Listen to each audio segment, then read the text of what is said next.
Yeah, she works at NFL Films and got her first little credit on Hard Knocks last night. That was pretty cool. All right. Innovation Refunds has been helping small businesses that qualify to get a business payroll tax refund through the Employee Retention Credit, also known as the ERC, which is a tax refund for businesses that keep employees on payroll for parts of 2020 and 2021. If you own a business with more than 5 employees, you could have money waiting to be claimed. ERC tax filing is complex. Innovation Refunds is dedicated to helping business owners navigate this process. Their independent tax attorneys can help your business's claims stay compliant with IRS regulation. Qualifying for the ERC goes beyond sales decline. If your business has faced challenges to the growth that they would have had without pandemic government orders, it may be eligible for a substantial refund as well. Innovation Refunds is accredited with the Better Business Bureau. They won't charge you any upfront fees until you get paid. Go to innovationrefunds.com to determine eligibility. If you qualify, you could be on your way to receiving money for your business. Go to innovationrefunds.com or call 1-843-REFUNDS. That's innovationrefunds.com or call them at 1-843-REFUNDS. Innovation Refunds does not provide tax or legal advice. They work with an independent network of tax professionals and will share info with them to evaluate and process your claims. Terms and conditions apply.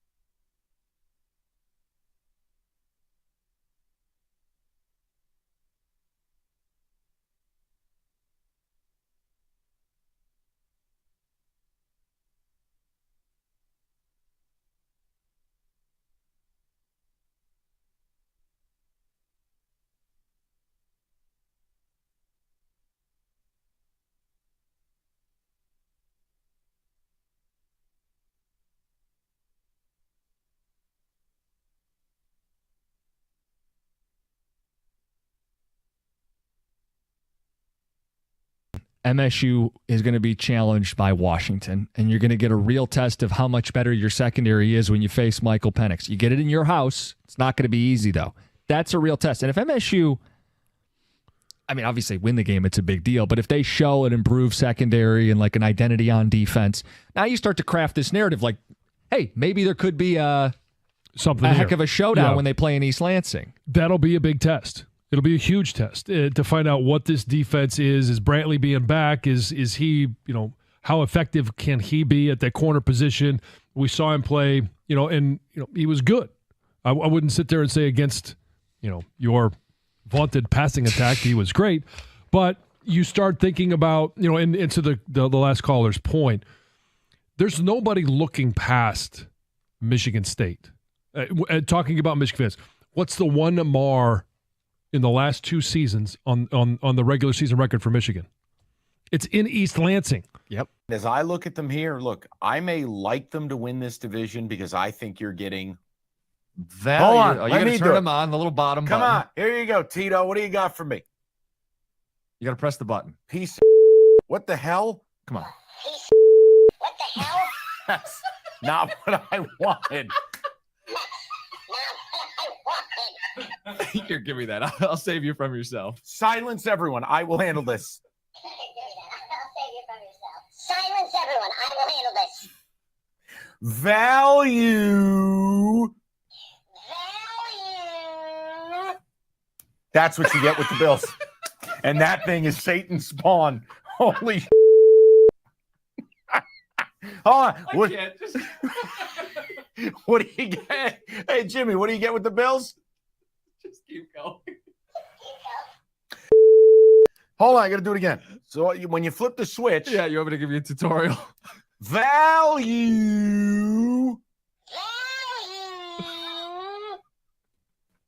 We're good. You're getting a lot of value with the Bills at plus 120.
248-539-9797. Tigers lose to the Yankees 5-1 last night.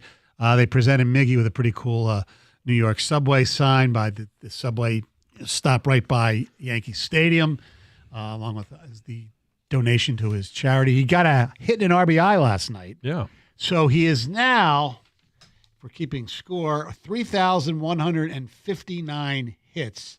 So he's 18th. He's just 7 away from tying Adrian Beltre. If he get 8 hits, he'll end up with 17th. I don't think he's going to be able to get Cal Ripken Jr., who's at 3184. He would need, 25 more hits to get that. I don't think he's going to be able to do that.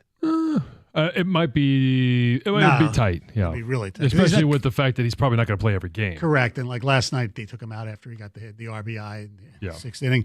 Game 2 of the series tonight, right here on 97 on the ticket. Matt Manning on the hill for the Tigers. Now, tomorrow night on 97 on the ticket, we have the Lions and the Kansas City Chiefs. On the main deal. That's right. The main deal pregame with Jim Costa and Rico Beard coming up at 5 o'clock before the game. I think Valenti's going to be part of that as well because it starts with their show. And then on no post-game show per se because it's a Thursday night game, and the co-host of the post-game show has to get up at 2 o'clock in the morning Las Vegas time because that's where it will be. Yes. So, but on the other games, they win. yes, on the other, We're pulling an all-nighter. yes, on the non-night game Lions games, the post-game show will be myself and Jennifer Hammond. So it'll be a lot of fun. Awesome. Hopefully a lot of wins. Hopefully a lot Yes. of winning phone calls. That's what we want. This past weekend, week 1 college football. Obviously, we talked about, the few upsets that took place. Deion in Colorado beating TCU, Clemson losing to Duke, and the way that Florida State just absolutely hammered LSU. That was probably the 3 marquee games to speak of. But UCLA played as well. I believe they played the Chanticleers of Coastal Carolina, and Detroit King freshman Dante Moore got in the game. I think he threw a touchdown pass as well, but he's their second-string quarterback. But way to go, Doug! But Chip Kelly was not exactly thrilled with the way the game went as far as the new rules where the clock doesn't stop as frequently as it used to. Here's Chip Kelly on that.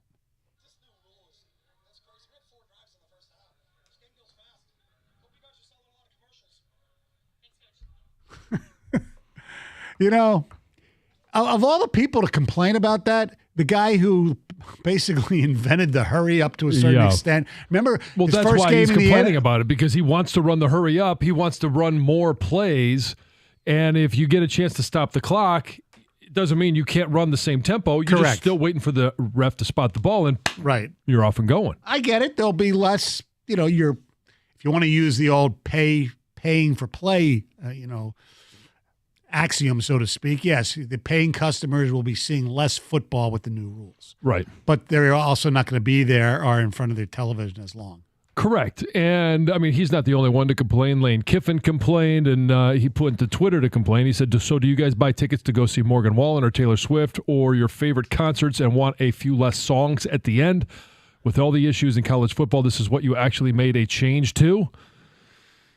I get it. I understand. Come on. No, but the problem, the reason this change was made was because these games were taking close to 4 hours, but it wasn't the pace of the play like we see in baseball. It was the length of the commercial breaks, at least as a fan. When you're sitting in the stands. Do you have a problem with the pace of play in the NFL?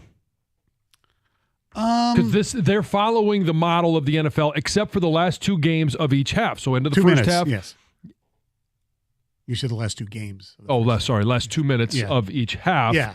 So last 2 minutes of the first half, last 2 minutes of the game, it goes back to the old rules. First down, the clock stops. I get it. I understand. It's not that much of a difference, but why change it? Is part of the greatness of college football is it's not the NFL, and it's still not. I understand that, but they're getting there slowly but surely. Well, who doesn't love the NFL? But do you want college football to be like the NFL? I don't exactly.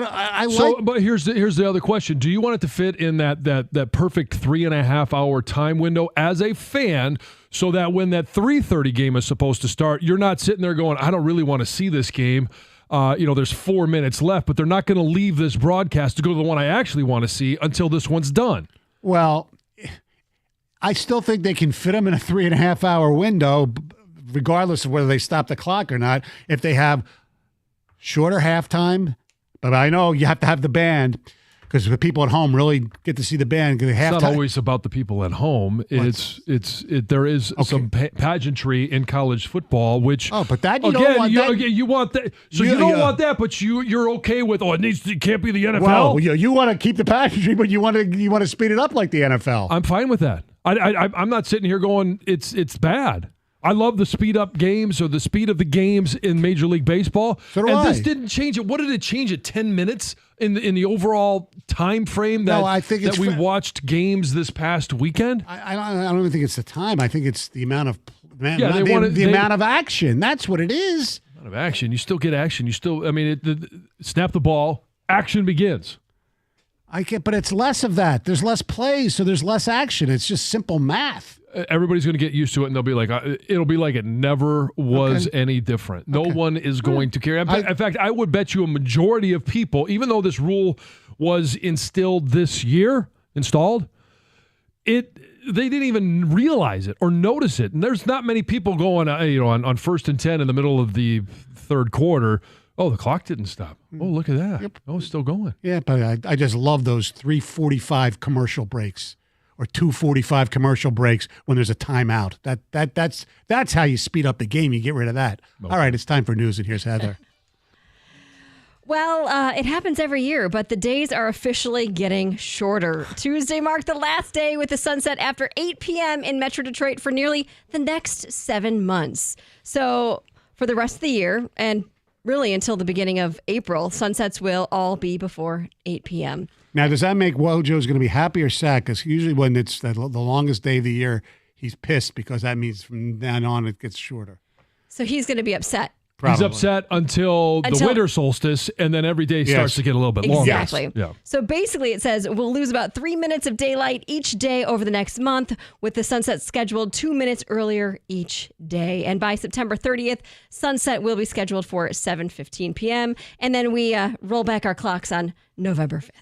We're still doing that, aren't we? We are still doing that. There's been so much talk about maybe we'll get rid of that. Yeah. Well, the maybe part of it's maybe never going to happen is we've got to wait for the politicians to make it happen. That's not happening. No, I'm okay with it. I don't really. It doesn't really affect me, to be honest. I don't. No. You know, they say like it can affect your your sleep patterns. Yeah, that's what I was trying to say. I couldn't think of the word. That's it. Yeah, It doesn't do that for me. I just like how John worded this in his email and his prep. Yeah. The sun won't set past 8 p.m. the rest of the year. As if the sun's going to go, well, past my bedtime, it's 8:01, not setting, we're doing an all-nighter. You get sunlight the whole night now. Stated a fact. Yeah. New rules now, you can't stop the clock. The sun can set later now. Gary Busey is making some headlines after he actually rear-ended a woman in Malibu last week and then fled the scene. But she decided she was going to go chase him down, and she eventually caught up to him at a restaurant parking lot where she basically got out of her car and scolded him, tried to get his information. He did tell her that he has Progressive insurance, but then he refused to give her anything else because he said, quote, "I'm private." But then from there, he decided to flee the scene again. And the thing is, the woman got the whole bizarre incident on video, and she has now filed a police report.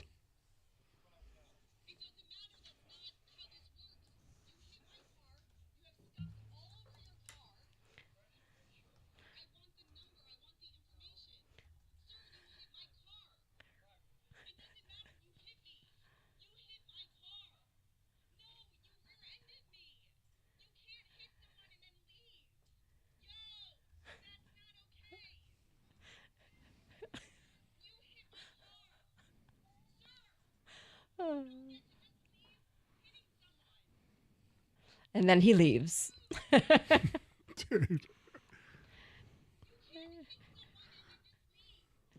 What would have happened if he would have hit Flo? From Progressive? Yeah, because he's got Progressive. I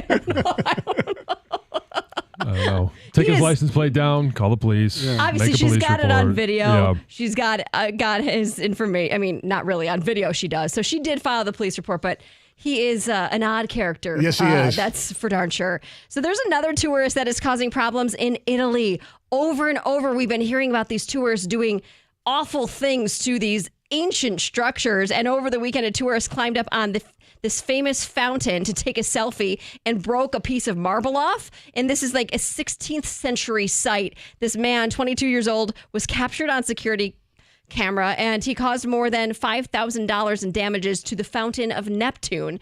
And now he is facing some hefty fines as well. And they do say the damage will be repaired in October. But there is sensors that should have went off because there's not like a gate around it, right? But the sensors didn't go off, so they're going to work on fixing those as well. All right. Thank you very much, You're Heather. welcome. All right, coming up next, somebody who has never visited the Fountain of Neptune, but probably the Fountain of Uranus. That'd be Wojo. That's coming up next. 97 The Ticket. And we'll go right into, hey, you want to get away, relax, and just have a good time? The D Las Vegas is everything. It has everything you need. Stoney and I, as soon as the show is over tomorrow, Greg, Stoney, myself, we're hopping on that jet plane and heading out to Vegas. We're going to stop at the D. With this product, can't wait to get out there for the kickoff of the NFL season. And they're taking all the necessary precautions to make sure our stay, your stay, is going to be safe. With perhaps the most interesting coach enjoy and all the program in the comforts of a country. high-end Las Vegas hotel, and we're not going to miss out on anything. So you want a great steak, which, hey, Stoney and I have talked about this. We're going to probably hit Andiamo Steakhouse. Great steak. Best one in Vegas, probably right there. At the D Grill or American Coney Island, we got a couple of options right before kickoff. Hey, maybe we'll grab a Coney dog. At the D Las Vegas, the staff could set you up with a round of golf, and you could party all night at the Long Bar. So get a group together. Get to the D Las Vegas. Book a room at the D.com. That's the D.com. Or if you're staying on the Strip, make sure you put the D Las Vegas in downtown Vegas on your agenda. The D Las Vegas, your home for Detroit sports in Vegas.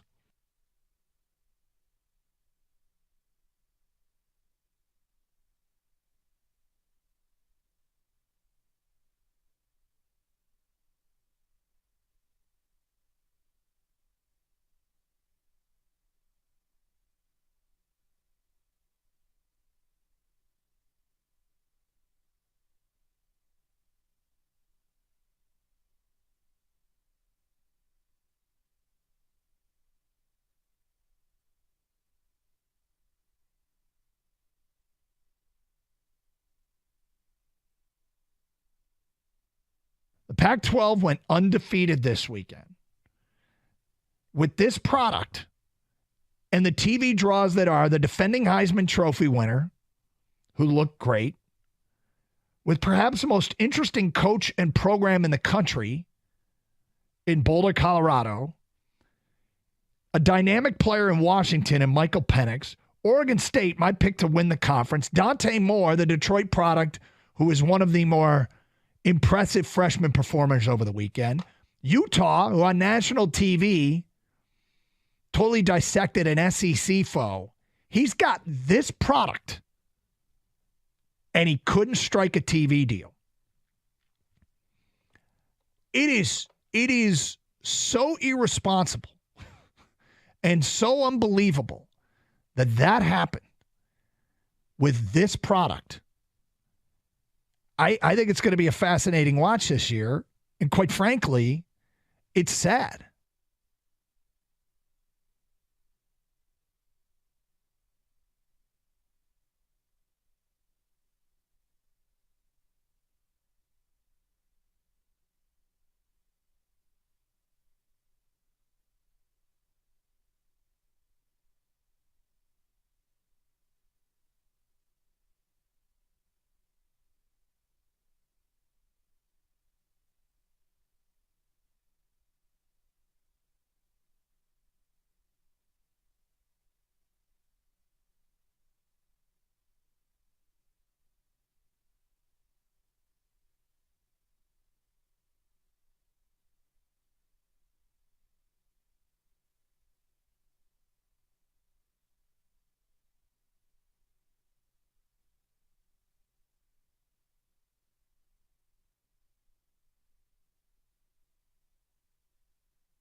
Yeah. Oh, yeah. Making sandwiches, making barbecue sandwiches. It is Wednesdays with Wojo. All right, Woj, the big question is not whether Travis Kelsey's going to play. It's going to be. Is he going to play? Yeah. Oh, I don't know. Yeah. That's not the big question. The big question is it's Gates, Arthur Bryant's, or Jack Stack, Joe's. Which barbecue place will you be at tonight? Well, they have a great place I heard called Arby's. They have the meats. Yeah. Yeah, they have the meat. No. Jack Stack. That's not by.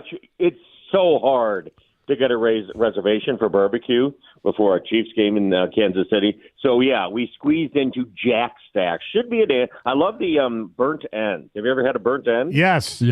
They are tremendous. Now this is obviously this has been on the. When did the schedule come out? Like April? April? Yeah. I mean, you didn't call at that time. I mean, you knew that they were going to be playing Kansas City. That should have been enough time for you to get a reservation.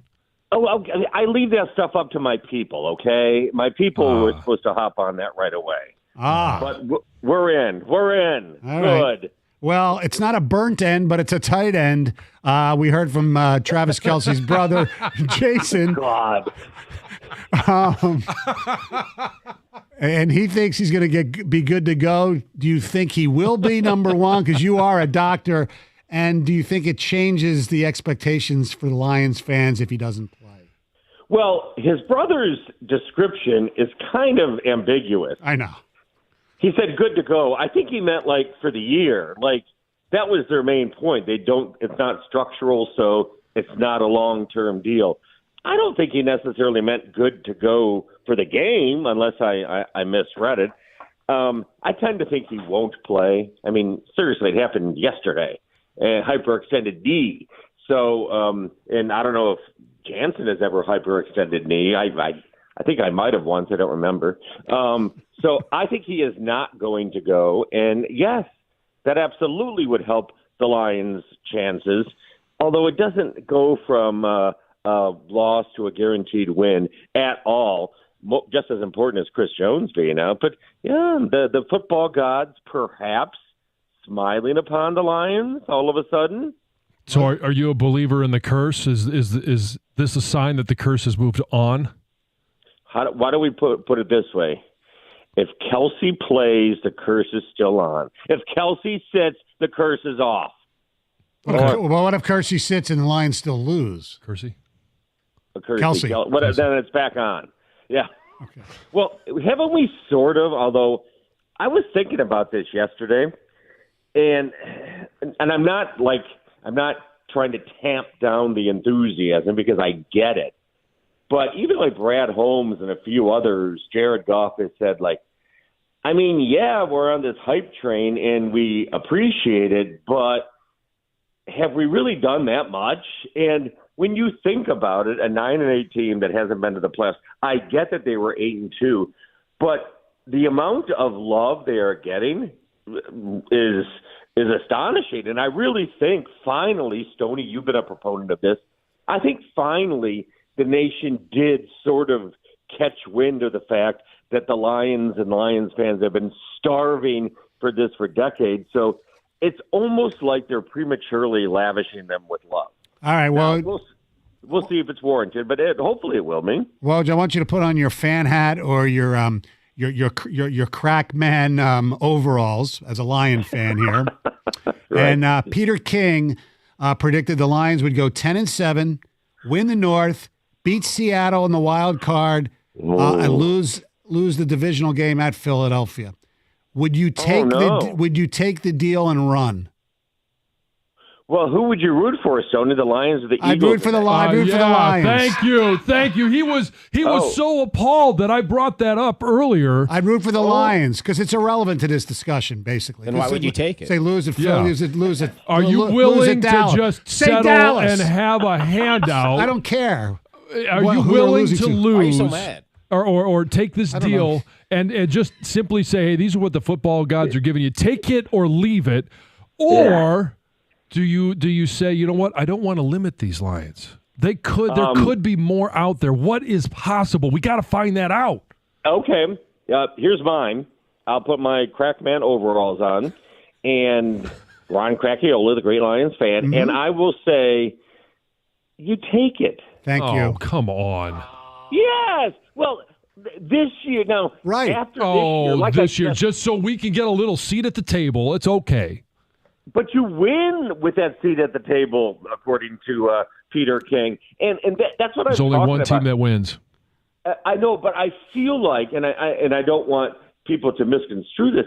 I feel like you don't get to skip too many steps, do you? Like, do you really go from never, ever, ever, ever, ever winning anything, including a division, to hey, we're in the Super Bowl, or hey, Bengals. we're in the NFC? Yeah. Cincinnati jumped the line. They were Yeah, they but were in not 2 from Super where- Bowls though. Yeah, not from where the line. And listen, they're more than entitled to, and I think they have a team, if everything breaks right, that could do it. But you're telling me they win the division and a playoff game? Hey, maybe things are starting to break right. There's no Chris Jones, possibly no Travis Kelsey. Things might be starting to break right. Why stop there? Well, because you ordered me to, one way or the other. Yes.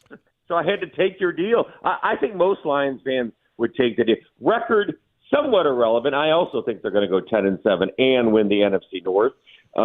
Because just winning the division, that's what you need, whether it takes 10-7 or 11-6 or whatever. And to me, that would be huge. Don't get greedy, Jansen. Come on. I want it all. I want a shot at it all. I want a shot at getting to the NFC Championship game, winning an NFC Championship game, going to the Super Bowl. I just don't. I'm not willing to sit here and say I'm going to put a limit on this team just so we can have a whole playoff game and be happy for a moment. Okay, Mr. Football Pants, and let me ask you this. You get your wish, 10-7, and they win the playoff game. But you're going forward. You're not just taking that and settling it. And then they lose to the Eagles 45-3. You happy? That's the deal you just took. No, Not the score, 45-3. not 45-3. You lose. You lose in the divisional round, whether it's 45-3 or 45-44. You still lost the damn game. I think that would be a huge season for the Lions if they win a playoff game. I agree. No, you wouldn't be satisfied in the moment, of course. Oh, darn, we just lost to Stoney's Eagles. Oh, boy. But in retrospect, when going forward, it would be a huge boost for the franchise. Yes, Sure, it would. be great. That's nice. It's cute. It's fun. But I want more. I'm not going to limit this year's team to you can only get to the divisional round, and you got to take it. When you go to the Old Country Buffet, how many times you go up to the buffet with a fresh plate? Well, is it the old John Jansen or the new John Jansen? Oh, that's right. If the buffet is available, everything, I throw caution to the wind. I'll probably go up there 4 or 5 times. Yeah, no, I get it. I totally get what you're saying.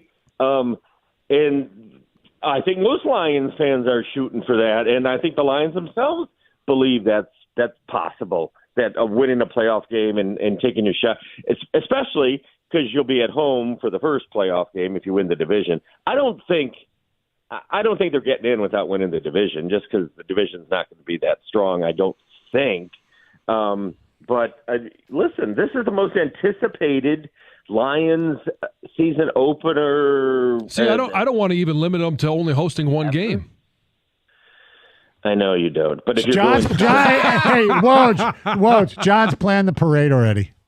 Well, if you're going 10-7, you're probably not hosting a second game unless a wild card. That's only if you take the deal. Right. If you don't take the deal, 11-6 is on the table. 12-5 is on the table. It's all on the table if you don't take the deal. Unfortunately, so is 4-13. So is 4-13. I get it. You and Wojo are scared. No, I'm not scared at all. Scarred. Don't say I'm scarred. Scared. Yeah. Like Jim Schwartz. Scarred. Coaching scared, playing scared. All right, Living that's scared. one thing about the Lions. Living They do scared. not play or coach scared. And it's not just the fourth down gambles and everything else. I mean, here's a team with a number 5 or 4 offense in the league last year, and they switched out their entire backfield and with draft picks and free agents, Montgomery and Gibbs. So they ain't scarred either. All right, Woj, one final question. I'm not going to ask you about the locals because I don't think we could see anything good or bad from Michigan or Michigan State. But between Clemson and LSU and the Just those two teams. Which team do you think is in biggest trouble? Oh, Clemson is definitely in biggest trouble. They are. And I do think part of it is Dabo Sweeney is not really playing the new age college football game with NIL and everything else. And I mean, we'll see. They still recruit well, but they haven't loaded up on transfers. And they didn't. They were terrible against Duke 28-7 from a turnover standpoint, but they still have athletes. I mean, I don't think they're going to go 3-9 this year. Talking about Clemson, no, but they're the one that's going to fall off. I think LSU will still be very good. Yes, and their schedule is more favorable than Clemson's. All right, Woj, have fun in Kansas City. Don't eat too much. No, eat too much. Trust me, eat too no, much. because then he'll be that guy who like the plane. Oh no! Are they going to burn that plane? By the way, no, they cleaned it. It's all back in service. You may actually be on that plane today. That's right. All right, we'll talk to you later. Wednesdays with Wojo, 97.1 The Ticket.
All right, we have some phone calls we'll get to in a second. Is going to be challenged by Washington. We asked and you're going to Woj get a the Peter real King test thing. of how Would he much better settle your for 10 and secondary 7, is win when the you North, face win a home Michael playoff Penix. game, You get lose it in the your division? house. It's not Or going to would be you not easy, though. cap That's a it, real and you'd test. be And if willing to MSU, risk it all this year because you think the team I can. mean, obviously win the game, it's skip a big steps. deal. But if they Wojo said show an you improved second, usually have to take steps. That's the biggest nonsense ever in the NFL.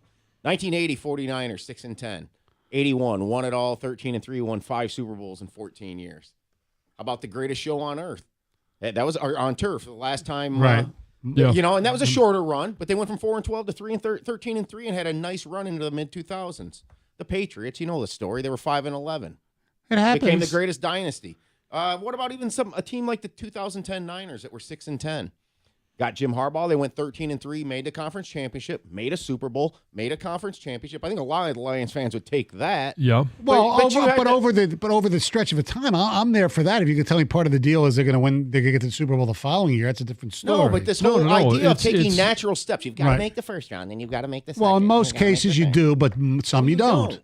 Some of you the don't. greatest There's runs. plenty of examples of going Of both. worst to first. Yeah, but And they're not even going worst to first. I just grabbed 3 great dynasties here. Yeah. And they skipped the step immediately. And if you think they're doing it right with the culture and the roster and it being young, Yes, I do. The year before settling for Cincinnati this. made the Super Bowl, what, they 3-win team? Yeah. Now, it's a lot of different ways. A lot of these teams had franchise quarterbacks. Yes, exactly. All right, let's go to the phones. Let's go to the man we spoke to done. about with Wojo. It's the Crack Man. What's up, Ron? Hey, brother, how you guys doing out there? Good. What are you doing? We're doing great. We're just almost at Indianapolis. We got 8 of us aboard. Hey, we got the famous John Kennedy, owner of Irish Coffee, Grosse Point Bar and Grill. He's rocking it, baby. Hey, you need any directions around Indy? Stoney can help you out. It's just south, I believe, eh? We haven't broke you into nailed the it. Kool-Aid yet, though, but we're getting there. Yeah. So you have good seats. You're going to be in the end zone. Where are they putting you? We're sitting in the end zone. I believe it's row 13, right between the goalposts.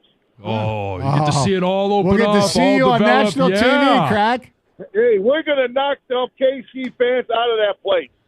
It'll be all you'll see at the end of the game is blue and silver, baby. We're going to rock down. We're going to rock the house. All right. Have fun. Drive safely. Hey, whoa, give them the offer. All right. Crack, if I can tell you that I'm going to guarantee you that the Lions are going to go 10-7, win the division, win a home playoff game, but lose the next round, would you take it or take your chances on doing better than that or doing worse than that?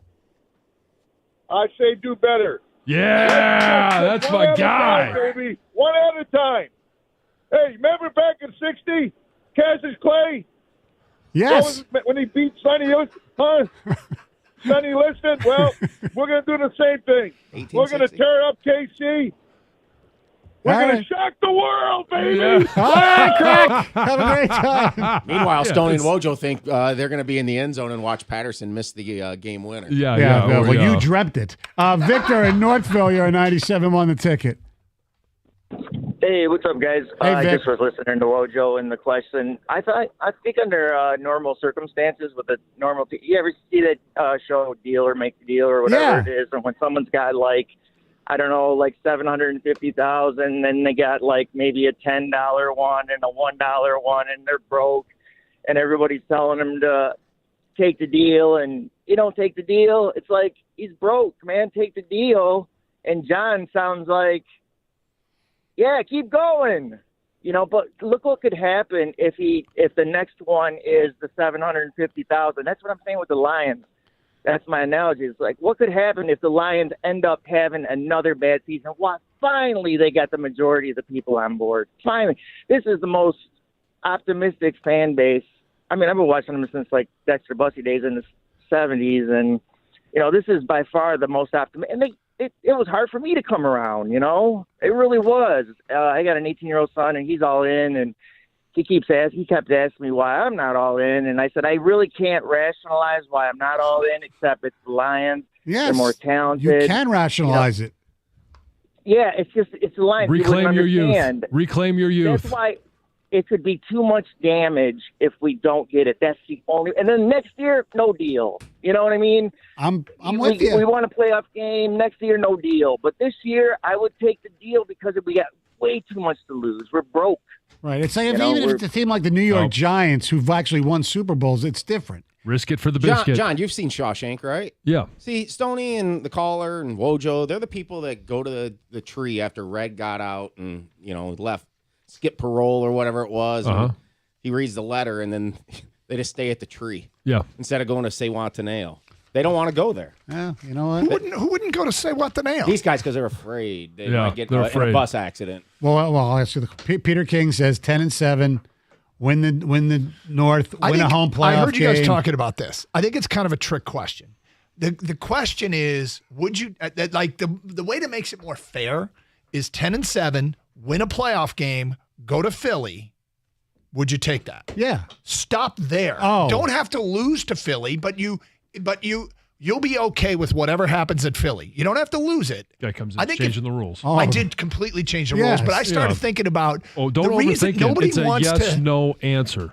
the no, because Thank you. I don't want to end this admit that this team's ceiling is that. Right. Say it with me. What? Sewataneo. Sewataneo. Yeah, See? sure. Fort Hancock, Texas. I've seen the movie. Busy diet. That one time it was on cable. I watched it. That one time. Yeah. It was on last night. Was it again? Shawshank was on last night. I think it's on some channel every night. It like really is. They should have its own channel. And do I stop and watch it every single time? Just about. I didn't last night because it was on late, but I wasn't going to stay up to watch Shawshank again. Although under consideration. Yeah. So you wouldn't take the deal. You'd No, say, I don't want to because- put a limit on this team. because I don't wanna- Gator, you're not taking the deal, are What's you? the deal again? It's Peter King wrote, it's 10-7. You win the North. You beat Seattle in you win the division. You beat Seattle in a home playoff game. You go to the second round, the divisional round, and you lose to Philly in the divisional round. Would you take that and lock it in right now? You know that's going to happen, or would you risk it and say, no, I don't want that deal. I risk it. Yeah, you risk it. You risk it. You want more. Yeah. Don't put a cap on what their potential is. I'm a wuss. All right, what do you guys got going?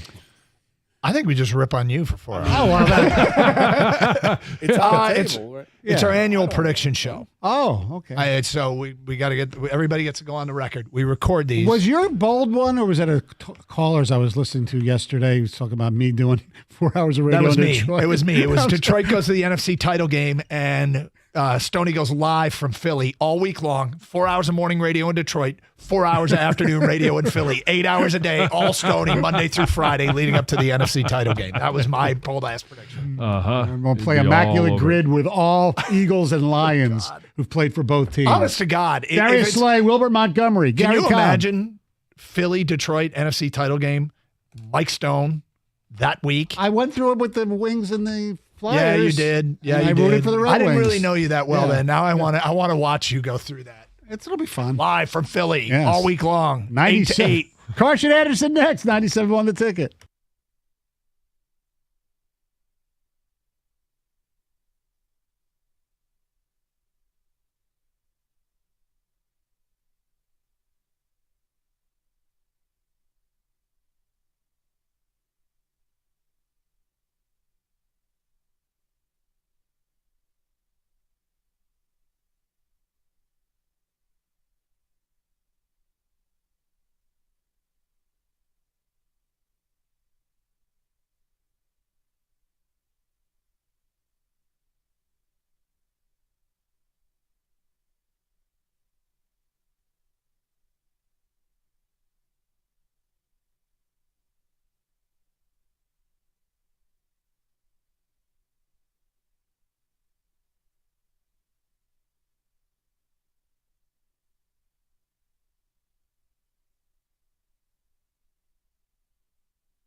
All right, you ready for bold ass predictions? Am I? Yep, we've got to get to this because we've been saying we're going to do it for a while and we haven't done it yet. I will start. All right, Wednesday, David Montgomery game week leads the Feels NFC like in rushing. Saturday because Lions play tomorrow, and we're going to do our annual prediction show. And after we got off the air, as is typically the case, there's huge breaking news. I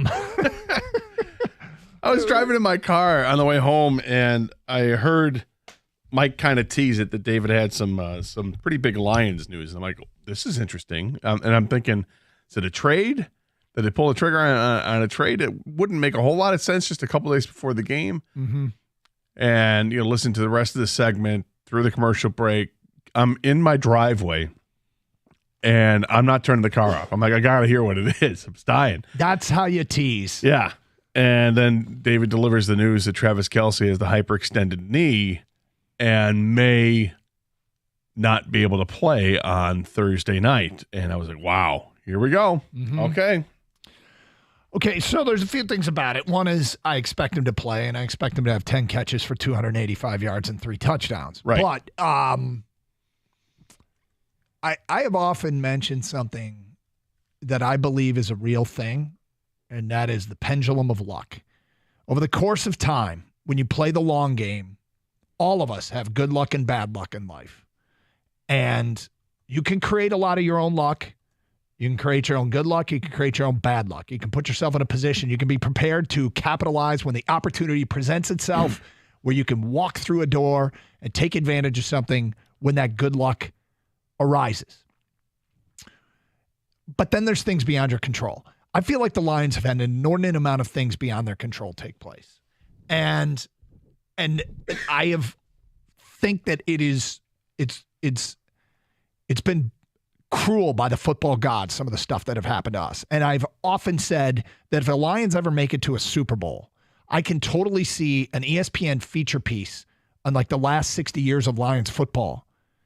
And people are going to go, oh my God, all that happened to one team. I think we're so off the radar of the national consciousness that people don't even like talk enough about that both Barry Sanders and Calvin Johnson retired prematurely. And that, we had we lost a playoff game 5-0. And there was all these rules that were defined by the Lions, like the clock runoff and the challenge flag that you can't throw. That means the touchdown counts when it shouldn't have, and the process. And they had a player who was killed in the offseason while mowing his lawn. They had another player who was paralyzed before the end of the season, on a team that was when they had it up and running. Like there's so much stuff. They took the win. People are going to look at this stuff and over the course, I don't think people know. And there will be a feature piece, like an Ed Werder feature piece on ESPN where the whole country will go, oh my God. Because we're not the Cubs. We're not the Red Sox. It's not as well documented, all that we have been through. But that pendulum of luck someday is going to swing back, and we are going to go through a great era where we do have some breaks. Is it starting now? I mean, outside of Patrick Mahomes, you can make a case that the two most important Chiefs may not play Thursday night. Now, I do want to operate in a world where it doesn't matter who's playing for the opponent. The Lions are that good. But this can be the difference between a game that was where the Lions were the second biggest underdog in week 1. Even a Lions team with promise that people think is going to be good was still the second biggest underdog in week 1 when the first week point spreads have come out. And I don't know how the line has adjusted. Last I saw it was down to 5. Okay, the Lions are quickly getting to the point where they might steal a win in Kansas City that wasn't expected, that can be the difference between a playoff first-round bye and not. Like, I don't... Down to 4.5. Is it? Yeah. It's moved like a 1.5 in the last 24 hours. It's moving, people. It's moving. So this pendulum of luck might be swinging back our direction. And it should, after everything we've been through, and all the guys that were supposed to be on the field for us that never ended up being on the field in those critical moments. I'm not going to apologize to anybody, nor should we feel the slightest bit of guilt that that or disappointment or, well, it doesn't really count if they win because they don't have Kelsey and Jones. Yeah, it does count. And it should count. And getting one in the win column that Vegas thinks is a loss column goes a long way at the end of the year. They only play 17 of these games. This isn't one Major League Baseball game in 162. This is one of 17 that could be falling in our direction. It could be. Yeah, I mean, look, it definitely could, and nobody's counting chickens here. We'll wait and see what the lineup is for tomorrow night's game when tomorrow night comes around. But I'm with you 100%. You don't apologize for the circumstances at hand for each game. Every team has to go through them. Kansas City is not going to apologize because the Lions without Jamison Williams, right? Mm-hmm. Nope. They're not going to apologize if Emmanuel Mosley isn't able to play. Not their problem. You just go and play the game. And I'll be disappointed if Jones and Kelsey don't play and the Lions lose. Because it would be a golden opportunity to beat a team, the Super Bowl champs, in their house.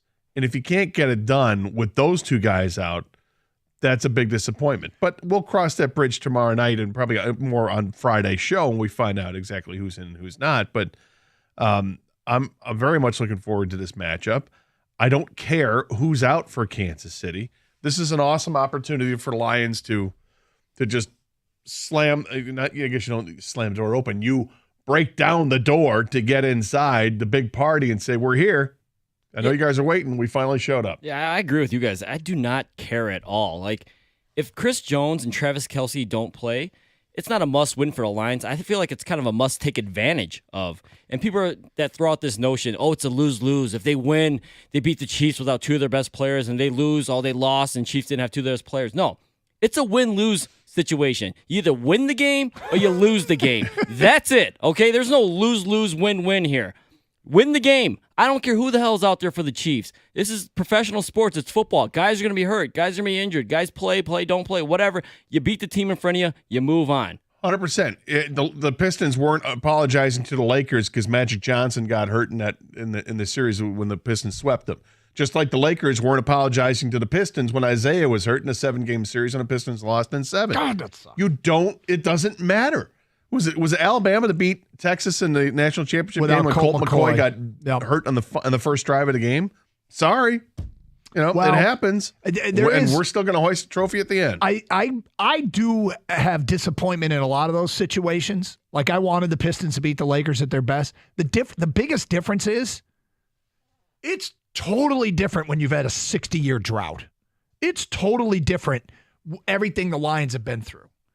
I sometimes do feel like disappointed and let down when we don't get the matchup we wanted. Not with this team. Not with this team. Everything is different with the Detroit Lions and everything that Detroit has been through with our NFL team. I mean, the worst thing that could have happened, although some people would debate this, but the only thing that we have had to hang on to is our team hasn't left. The Browns left Cleveland. Now they got a team back. Well, this is one area where you should thank the Ford family because of how much money they spent with the NFL. Yep. That didn't happen. 248-539-9797. We'll get to your phone calls on this. We got our college football questions at 10:30. We're going to open it up to season predictions. There's so much to talk about. For us, it's a short week, okay, to get ready for this game. So we're going to jam in those predictions tight. We want you to think about it when we start getting prediction calls a little bit later on. We'll call for them. We need your season predictions today. And we record these and go back at the end of the year and revisit them. And so, hey, look, lots to look forward to on today's show. But get to your phone calls next. On the news that Travis Kelsey very well could be out for Kansas City after hyperextending his knee. And we got to talk about the circumstances. It's a weird story in and of itself. I mean, he basically hyperextended his knee at a glorified walkthrough. Was he looking in the mirror? Oh, I'm sorry. Is that a shot taken at Travis Kelsey? He loves himself some Travis Kelsey. Okay. I didn't quite get what you were doing. It's all right. Probably shouldn't have done that. It's quite all right. It's Carson Anderson, 97.1 The Ticket. Add curb appeal, value, and beauty to your home with new Therma-Tru entry doors from Builder's First Source, the experts in door installation. Therma-Tru Doors, the brand preferred by building professionals, offers durable, energy-efficient doors in a variety of beautiful styles. Then, have your new Therma-Tru door installed properly the first time with the expert installation team from Builders First Source. Find their 2 Metro Detroit locations in Clinton and Shelby Townships at buildersfirstsource.com.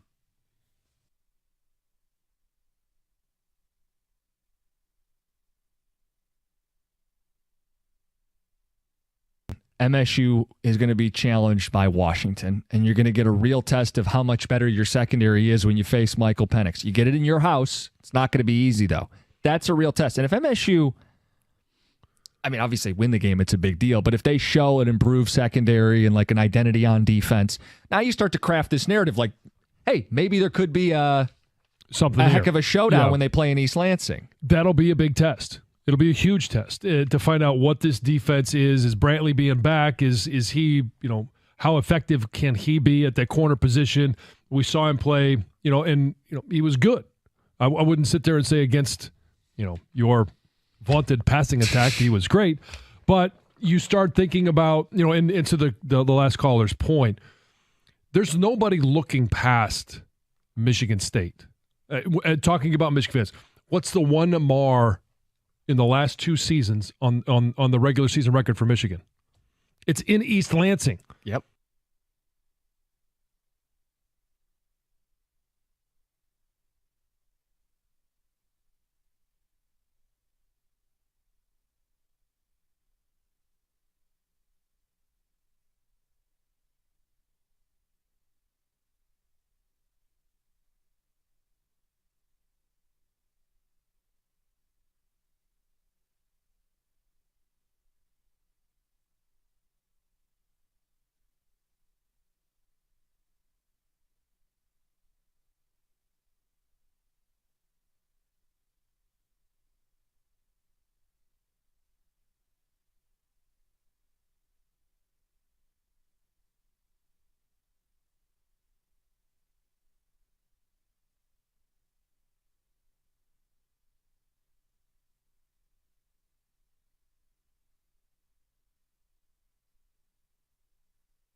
Doug Carr, Scott Anderson, 97 won a ticket. To the phones, Robin. We go to Jeremiah. You're on 97 won a ticket. Hi, Jeremiah. Quickly. Hey, how's it going, fellas? Hey. How's your day going, man? It's good to be speaking with you guys. Well, thank you for calling. I just wanted to comment on the Travis Kelsey injury. There's no way he doesn't play. Him being the best tight end in the league right now, arguably the greatest of all time. That's a discussion for another time. There's just no way he doesn't play. As a fan of the Lions and, have been for a long time, I've seen their ups, I've seen their downs, way more downs than ups, obviously. But in this present time where we're at with the team we have, I want to face Kansas City with them full strength. I know they may not have Chris Jones, which wouldn't make it full strength, but I want them with all their weapons. I think the win, if we were able to win against them with them being full strength, means a lot more than if they don't have Travis Kelsey, their best weapon outside of Patrick Mahomes. It just means more. If they lose with Travis Kelsey not playing, it means worse. It's just worse. I just want them to be full strength. I want it to mean more. Look, I want to make a statement. I'm not as adamant about it as you are. I do understand where you're coming from. Look, a true test would be Chris Jones has been in camp all along, and Travis Kelsey's at 100%. That's more of a true test and more indicative of where this team and this organization might be. But I don't need to know in week one where they are. I don't. I want to win. And by the way, I mean, I thought they were going to win the game before Travis Kelsey. I mean, I said to Kang last week, I think the Lions are winning this opener. When's the best time to make that pick on the show? And we've been strategically. I thought before Kelsey got hurt, the Lions were going to win. And now, even if he plays, I think the Lions will win. And if he's 100%, I think the Lions will win. And if Chris Jones signs, I think the Lions will win this game. And so without Travis Kelsey, it doesn't really impact my pick on the game. I think the Lions are beating the Chiefs tomorrow night, regardless of who's playing. Look at you. Well, I like it. There's a lot of reasons as to why, and we'll get into it more in tomorrow's show. But I think that this game, in this day and age, the Chiefs are going up against the old Chuck Daly thing, no more big games. And it's not like they're going to no-show. But in some ways for the Lions, this is a Super Bowl. I don't mean it literally, but I think in a very figurative sense, the Lions have a chance to announce their presence with authority. Like, this is, we're here and it's our time. The Lions are going to be the more motivated of the two teams on the field. The Chiefs are like, our big games come in January. And the Lions are in a position right now where A, I think they have the manpower, and B, I think they're the more motivated team. I think the Lions are going to win this game regardless of who playou Well, I definitely think the Chiefs are going to be motivated regardless because it's just who they've been. You look at the record. I understand. Who's more motivated? There you go. I understand. But I think Patrick Mahomes has done an amazing job with that team of making sure that every game is so important. And if they're going to play this one without their best player on defense and without their best non-quarterback on offense, he's going to have to do one hell of a job of firing up the troops. And they still do have weapons for sure, but it's not like what it would have been. So that may actually put more premium on what they're going to do. But it's just what his track record on this first game of the season has been amazing. But what you said, will it mean more? Yeah, I would lean towards it would mean more to the Lions and for the Lions just because they want to get off to a great start. The last two seasons, they have not gotten off to great starts. And what better start would you have than knocking off the Super Bowl champs on the road? And I got to circle back and say, I think it's about the manpower too. I mean, I don't think it's just motivation, but I think in a very close game, that's a part of it. And the Lions, to me, have the team. And I think the circumstances are right for Detroit to go into Kansas City and win this game. I mean, it definitely would mean more for the Lions, Gator. But as far as your motivational theory, Doug, I understand the logic behind it completely. But the only difference is football, every game is so important because the regular season is much shorter than baseball, hockey, or basketball. Yep. And two, Patrick Mahomes finds a way to motivate himself every year. I know Kelsey's already said that. They've already erased last year from their minds. The chip on the shoulder is easy this time. If he doesn't have Kelsey, they don't have Chris Jones. You know, the great ones always find a way to self-motivate beyond what is maybe even reasonable for other people, right? Michael Jordan, we all saw the last Dance, making stuff up, I think, like to just be like, why I hate this other team, why I hate this player. So Kansas City, although I understand, like I said, your logic of the Lions may be more motivated, I think if there is a more motivation, the gap is small. Yeah, and I want to make it clear, too. It's not just the motivation factor. That's not the only reason I'm picking the Lions. It's more than that. You but think that's the Lions part are of it. very, very talented, right? Yeah, But the so ultimate. I think they've upgraded the defense, and I think their offense. I have faith in Goff, that O-line, and Ben Johnson. I think that combination right there, and I just think they're going to be so much better in the running back position. But 248-539-9797. Let's go to Mike in Oxford. You're next. What's up, Mike? Good morning, guys. How are you? Doing good, thank you. Well, this isn't the SEC, so I don't really care if it means more.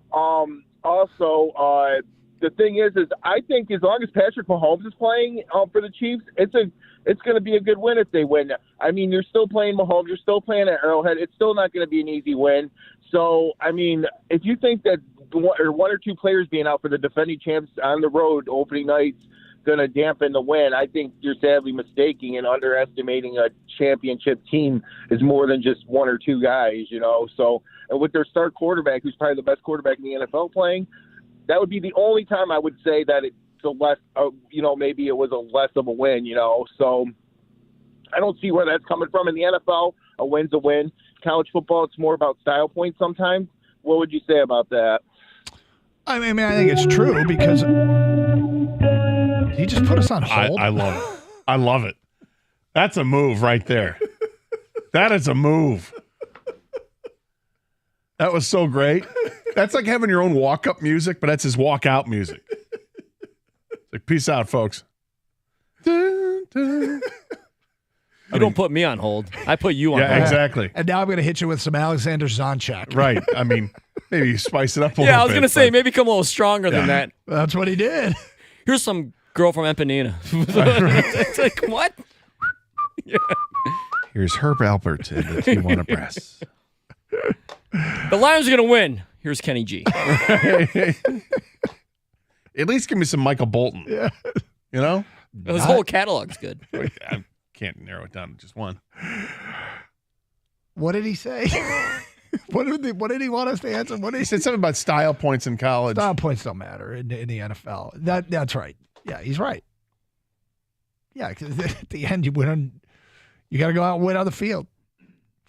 248-539-9797. We swing around the country with the college football questions. Straight ahead, you're on 97.1 The Ticket.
Back to your phone calls in a minute.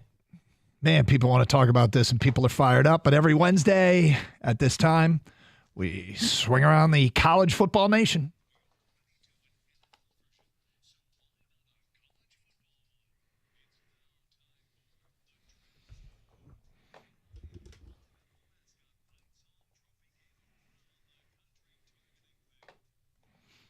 Here we go. We got 6 questions. I won the toss. I deferred. Gator's going first. All right, here we go, Gator. Everyone's talking about him, Deion Sanders and his football team, Colorado. But who's going to be the next Deion Sanders, the next guy that you could think bring confidence, swagger to take over college football by storm? His name is Peyton Manning. Oh. I think Peyton Manning is ultra competitive.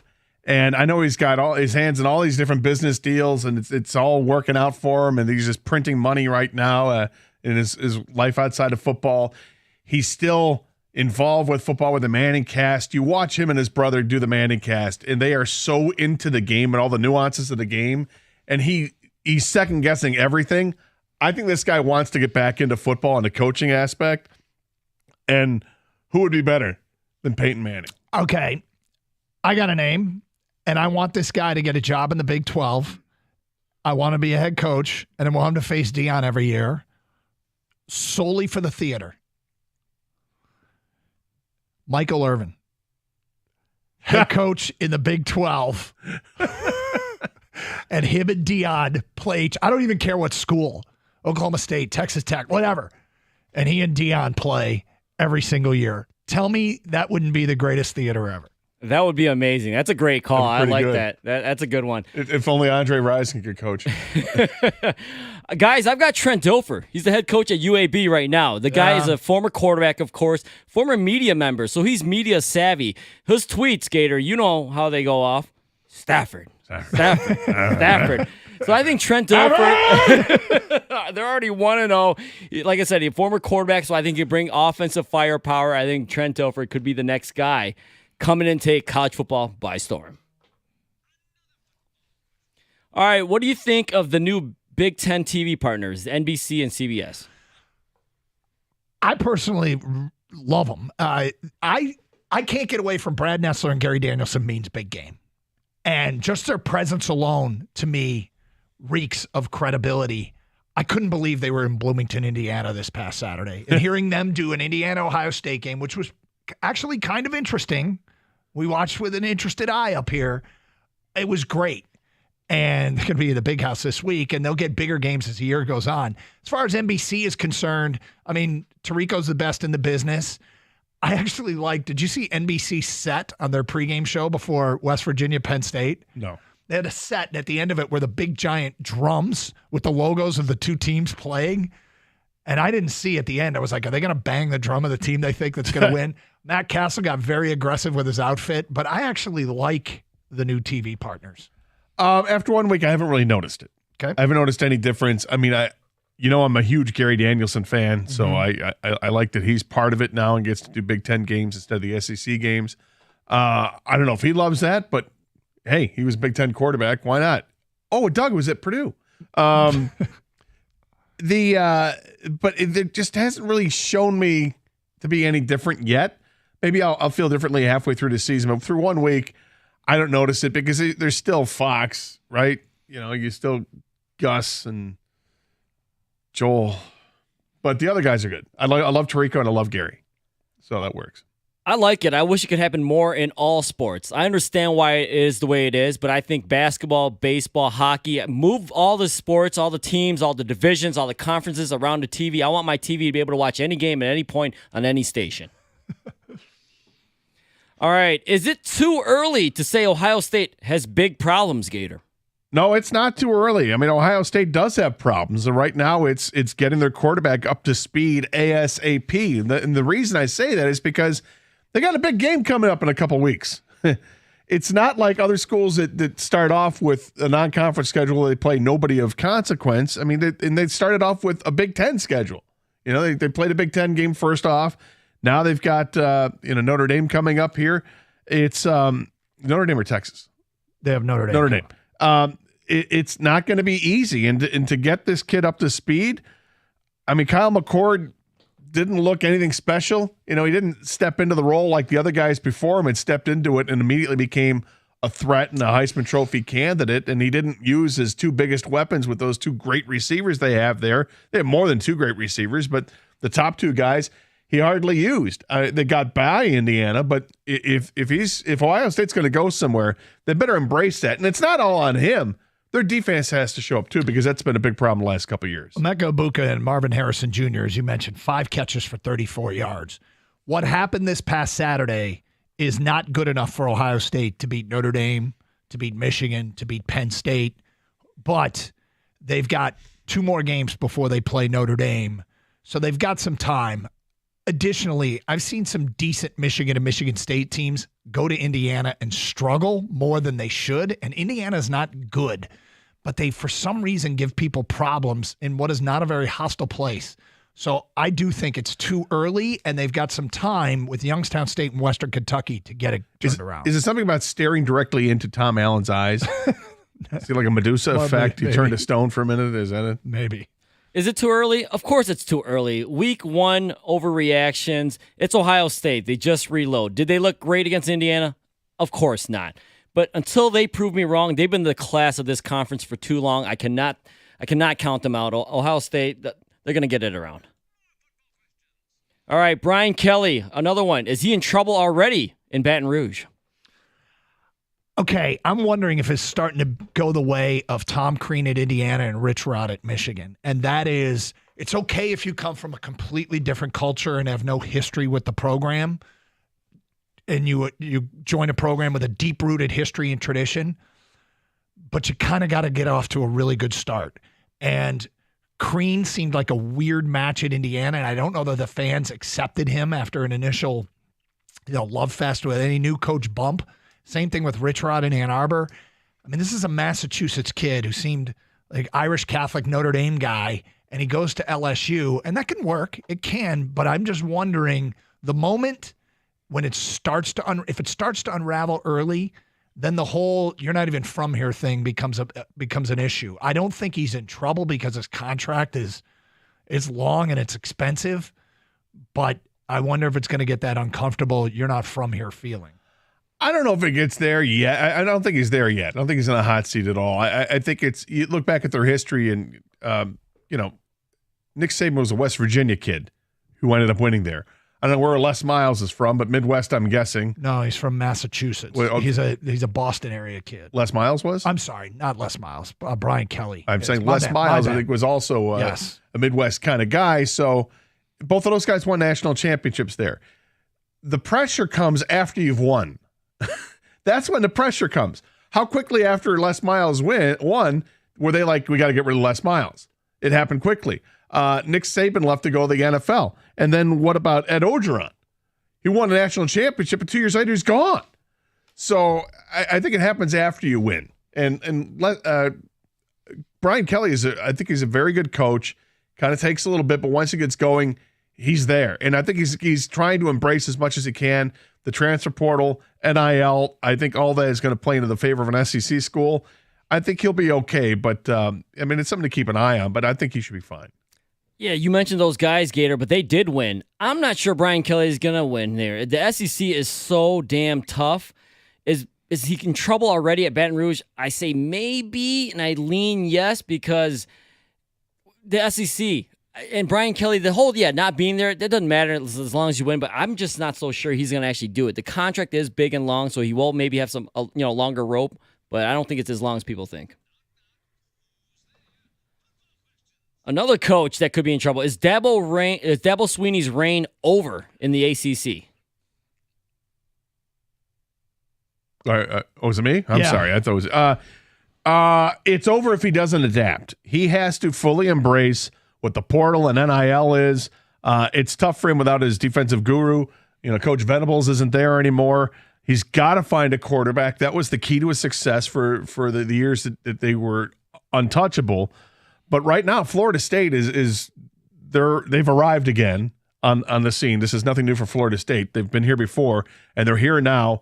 and they've embraced all that stuff. So Florida State's the king right now. Clemson is going to struggle until Dabo figures out that he's going to have to play ball. Yeah, I don't think he's in trouble, but I do think it's clear they've lost momentum, and they might be a few recruiting classes and some portal additions away.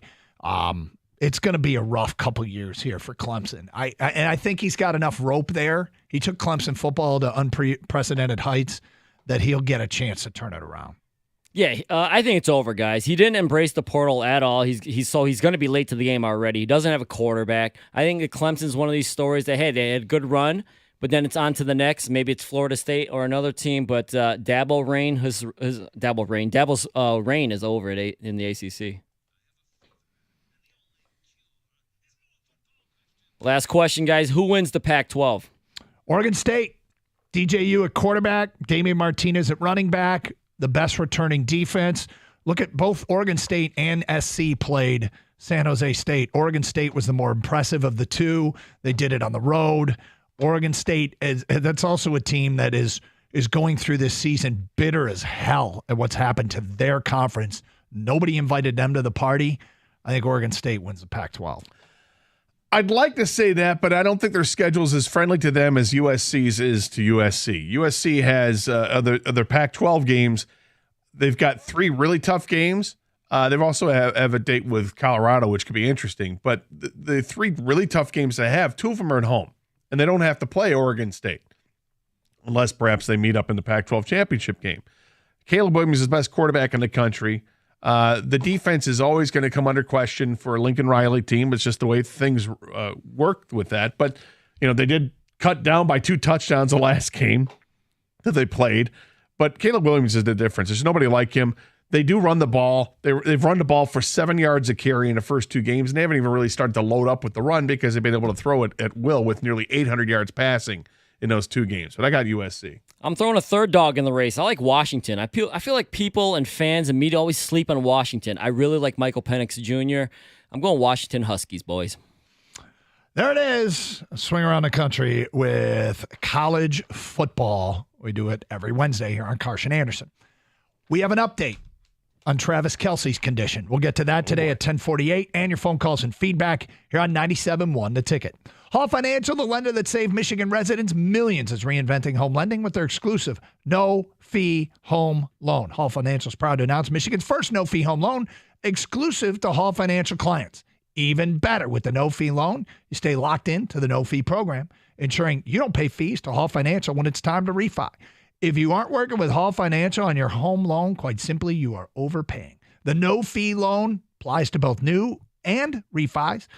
Call Hall Financial right now to learn more about the no-fee home loan option. 866-CALL-HALL, that's 866-CALL-HALL, or chat with them online. CallHallFirst.com, that's CallHallFirst.com.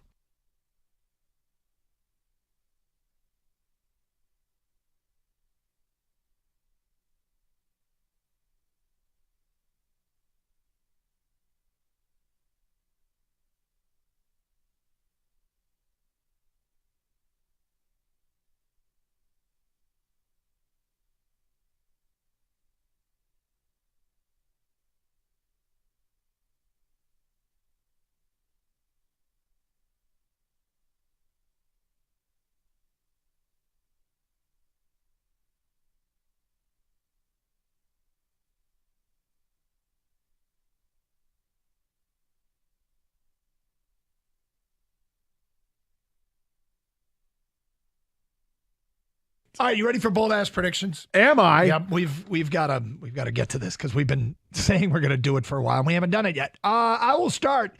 David Montgomery leads the NFC in rushing with over 1,300 yards. Wow, damn. Mm-hmm. Jared Goff will start 16 games and finish in the top 10 for MVP voting.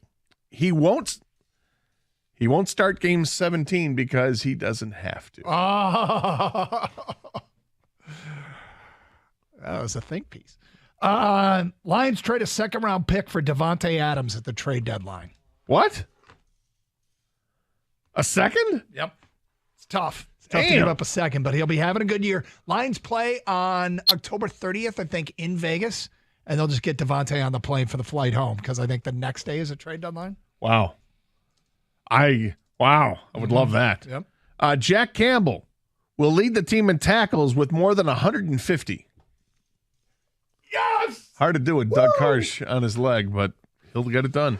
And finally, for you, bold ass predictions. Stoney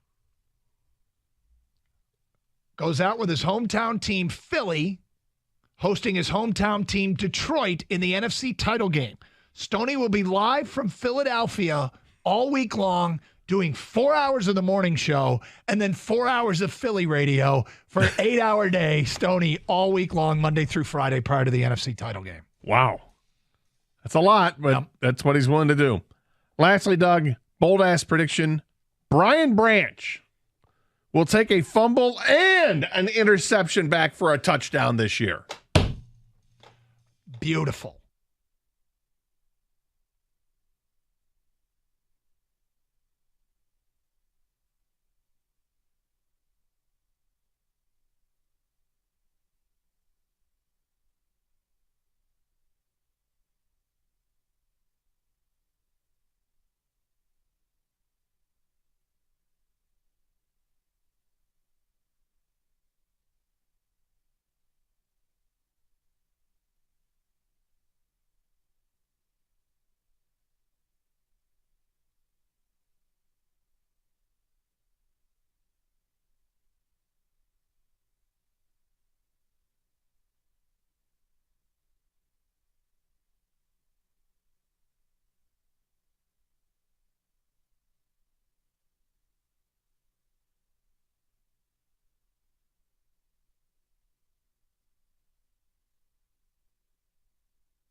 Another weekend of college football ahead, but first we got a Lions game.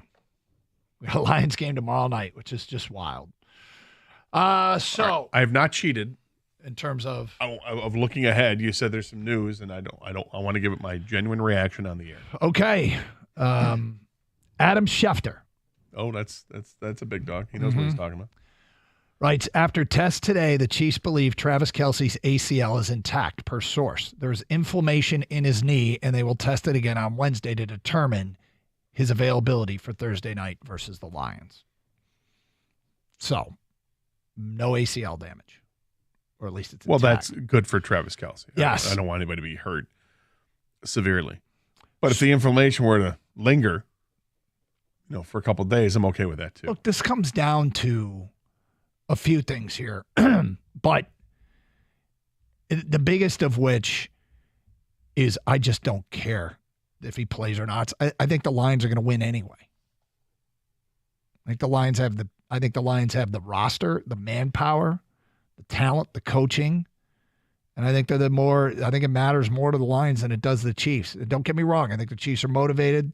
You're in the NFL. You got to be motivated to play every week, but one of these teams is looking this as a huge opportunity for them to announce their presence to the pro football world, and the other one is already established.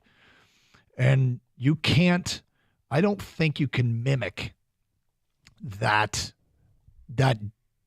sense of desperation when you're coming up and you're trying to get to the mountaintop compared to a team that's trying to stay there. It can be done, what Kansas City's trying to do, but I think I have faith that the Lions win this game. I do as well. I think this is an awesome opportunity for this team. I think the Lions themselves are chomping at the bit. Mm-hmm. You've got players that haven't even played in the preseason that will get the first taste of the NFL action this season, which will take place in the game. I mean, yeah, they played they have the scrimmages and the joint practices, and those do help, and I think those go probably a longer way than the preseason does. But this is the first time under shiny lights and the bright lights and all the noise, and walking into hostile territory where it's not make-believe hostile territory. This is the real deal. this is a coronation again for the Chiefs team. They're going to wave a banner before the game. Here it's Super Bowl champs again. What Kansas City can do with this is, whether or not those guys play, is that there is pride on the line for them. It's a conference that is so competitive. When you look at the the AFC, and compare that with the NFC, I mean, the NFC has one really good team, maybe, in the Eagles going into the season. We'll see how everything else shakes out. Lions, the Niners, the Cowboys we don't know how good they are, but we feel like okay. But in the AFC, Kansas City is amazing. Buffalo is amazing. Cincinnati's amazing. Baltimore is going to give everybody headaches. There's a ton of teams out there in the AFC. So Kansas City has to stay ahead of the pack in that regard as well. They want to have the advantages of being a good team and winning a bunch of games, and that is home field advantage, because that's the biggest advantage of all, because that's the hardest place to play in the National Football League. 248-539-9797. Let's get to your phone calls. We got a Joe. You're on 97 on a ticket. Hi, Joe. Good day, gentlemen. Good day. Go Lions. Yes, go Lions indeed. Hey, look, man. I am 52 years old, and this is by far the most talented team that I have seen in years. Yeah, we've had some special players in the Alliance history, no question.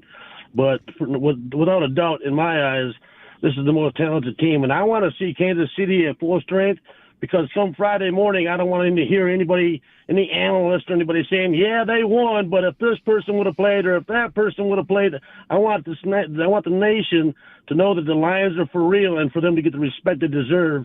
And that's it, man. I think they're going to go out there, and I think they're going to kick them in the teeth. I guess the only thing I'd say is I don't – whether they – quote-unquote get the respect that they deserve doesn't impact 1-0 and doesn't impact my feeling of what this team can be. Like, I don't care if they get no respect, and I don't care if people say, yeah, but, because at the end of the day, they would be 1-0 and with a win over the defending Super Bowl champs and a team that I hope can maximize their playoff positioning by winning a division and not being a wild. First of all, making the playoffs, doing it by winning a division and not being a wild card, and hell, trying to stay in the fight for the top seed so they don't have to play in the first round. Amen. And that's Amen, the ceiling. man. And you eventually get to prove yourselves. So if anybody Friday morning says, yeah, but, it's not going to bother me in the slightest. Their chance to prove, hey, Joe, they're not getting the Lombardi trophy for winning Thursday night. No. So it's, there'll be a lot of football left to be played. So the people that want the Chiefs at full strength, when the active list comes out Thursday and Travis Kelsey's active, do they go, yes? Do they celebrate that news? Because it doesn't make any sense to me. I mean, I don't want... They don't celebrate it, but if the Lions were to win, I'm the not celebration's better. No, forget that. Beforehand, that's I'm asking, though. Beforehand, what do you do with the information before the game starts? And you Sweat. wanted... Because to me...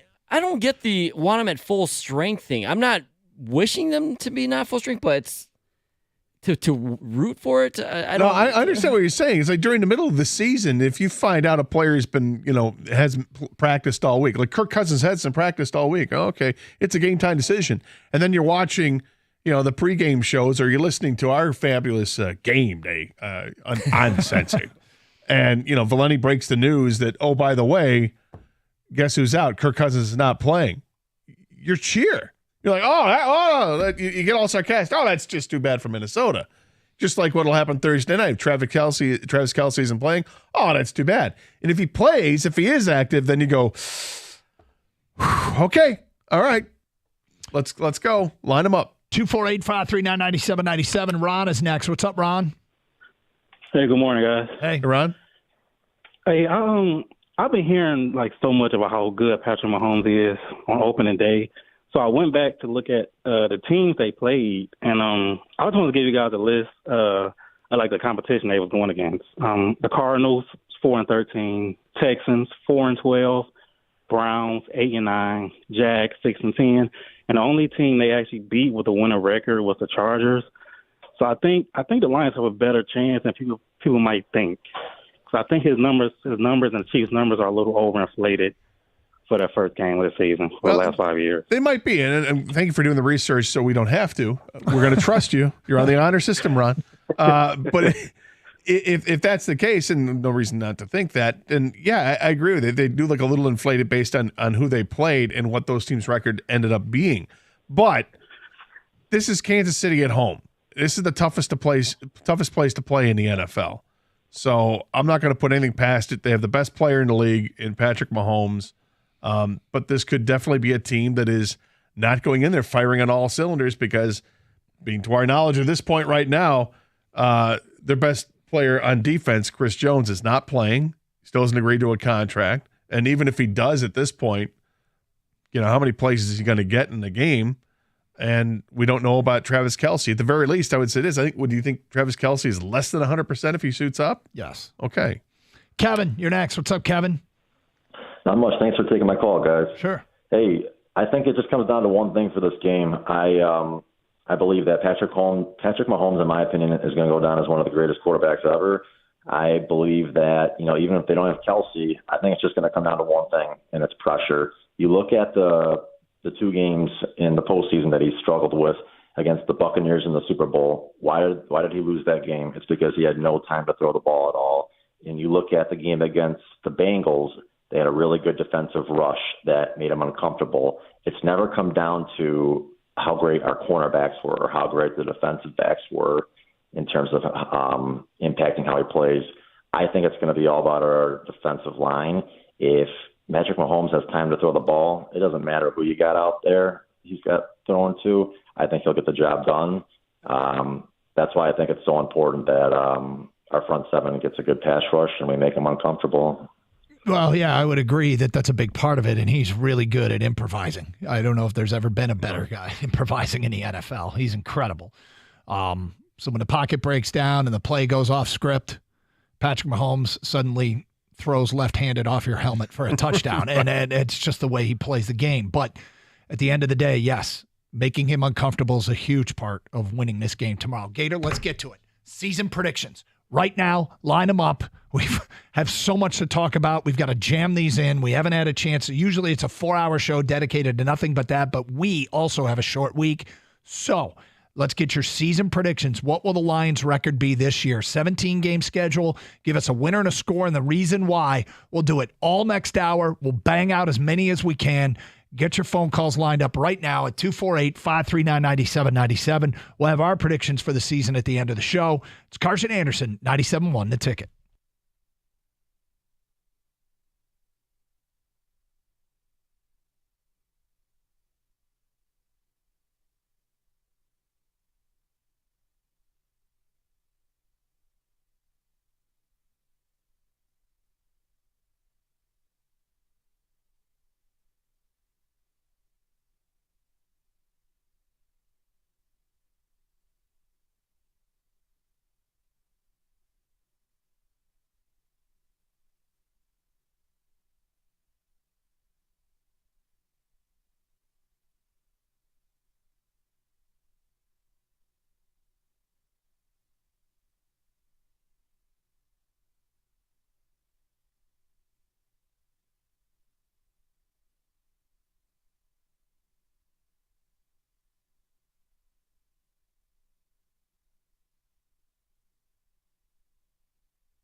The Pac-12 went undefeated this weekend. With this product and the TV draws that are the defending Heisman Trophy winner, who looked great, with perhaps the most interesting coach and program in the country in Boulder, Colorado, a dynamic player in Washington and Michael Penix, Oregon State, my pick to win the conference, Dante Moore, the Detroit product, who is one of the more impressive freshman performers over the weekend. Utah, who on national TV totally dissected an SEC foe. He's got this product, and he couldn't strike a TV deal. It is so irresponsible and so unbelievable that happened with this product. I think it's going to be a fascinating watch this year. And quite frankly, it's sad.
The latest information on Travis Kelsey's knee injury came from a very close source to him this morning, his brother Jason on WIP Radio in Philly, giving his thoughts on the KC Stars issue.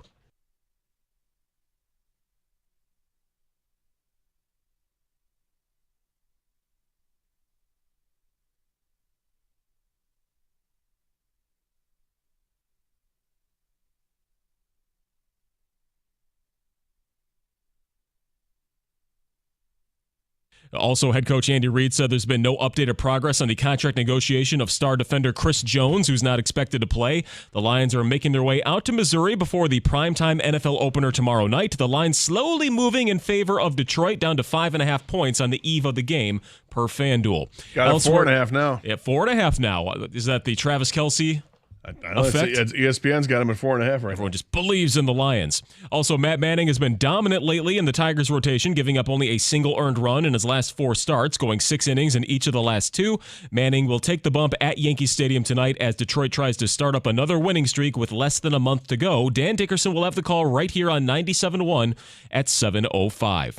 At the Ticket Update Desk, I'm Chris Villar. For more, go to 97.1 The Ticket and Odyssey.com.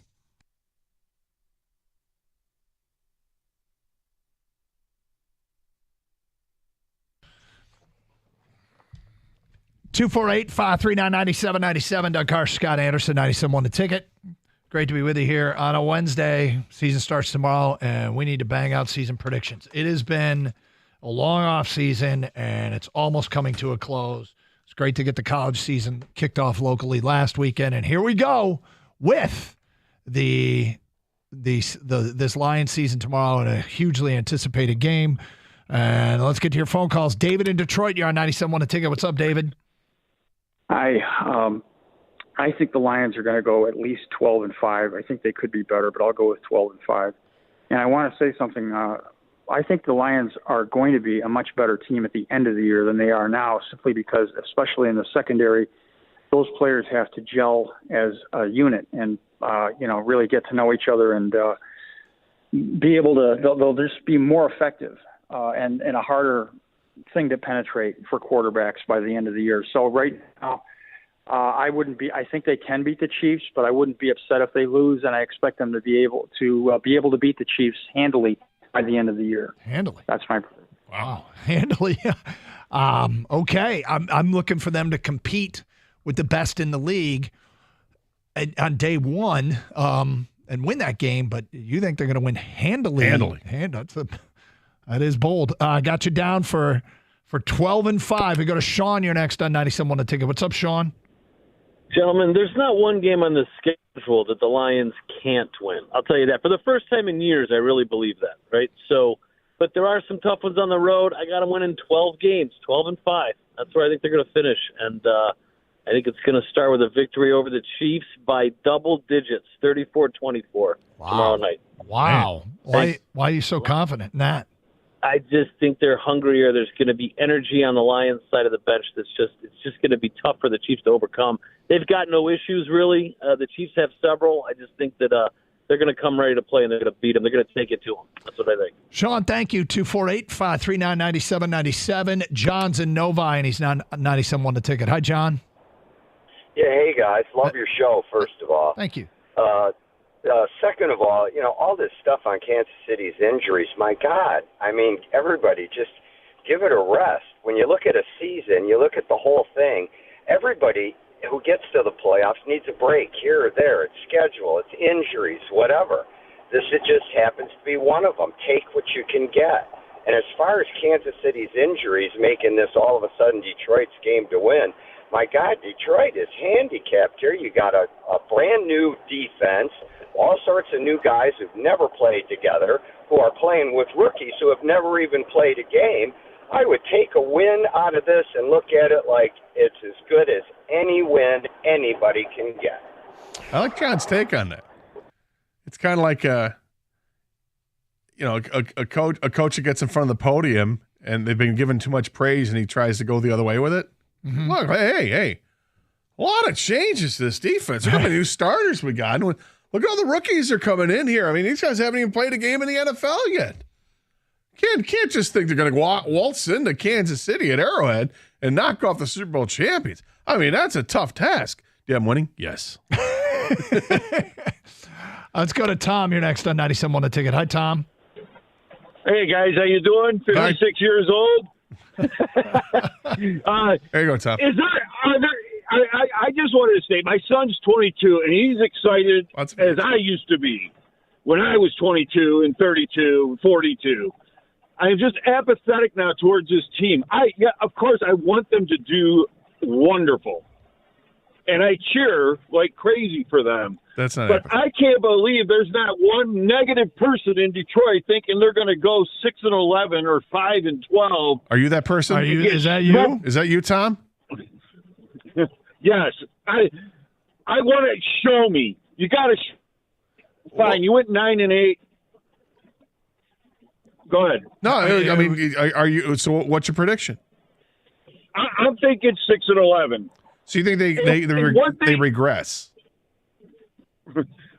Well, yeah, I think they do. I think they did way too. I think they got lucky in a lot of those games. And these people, it has happened before. We did great at the end. We went 0-16. Remember that?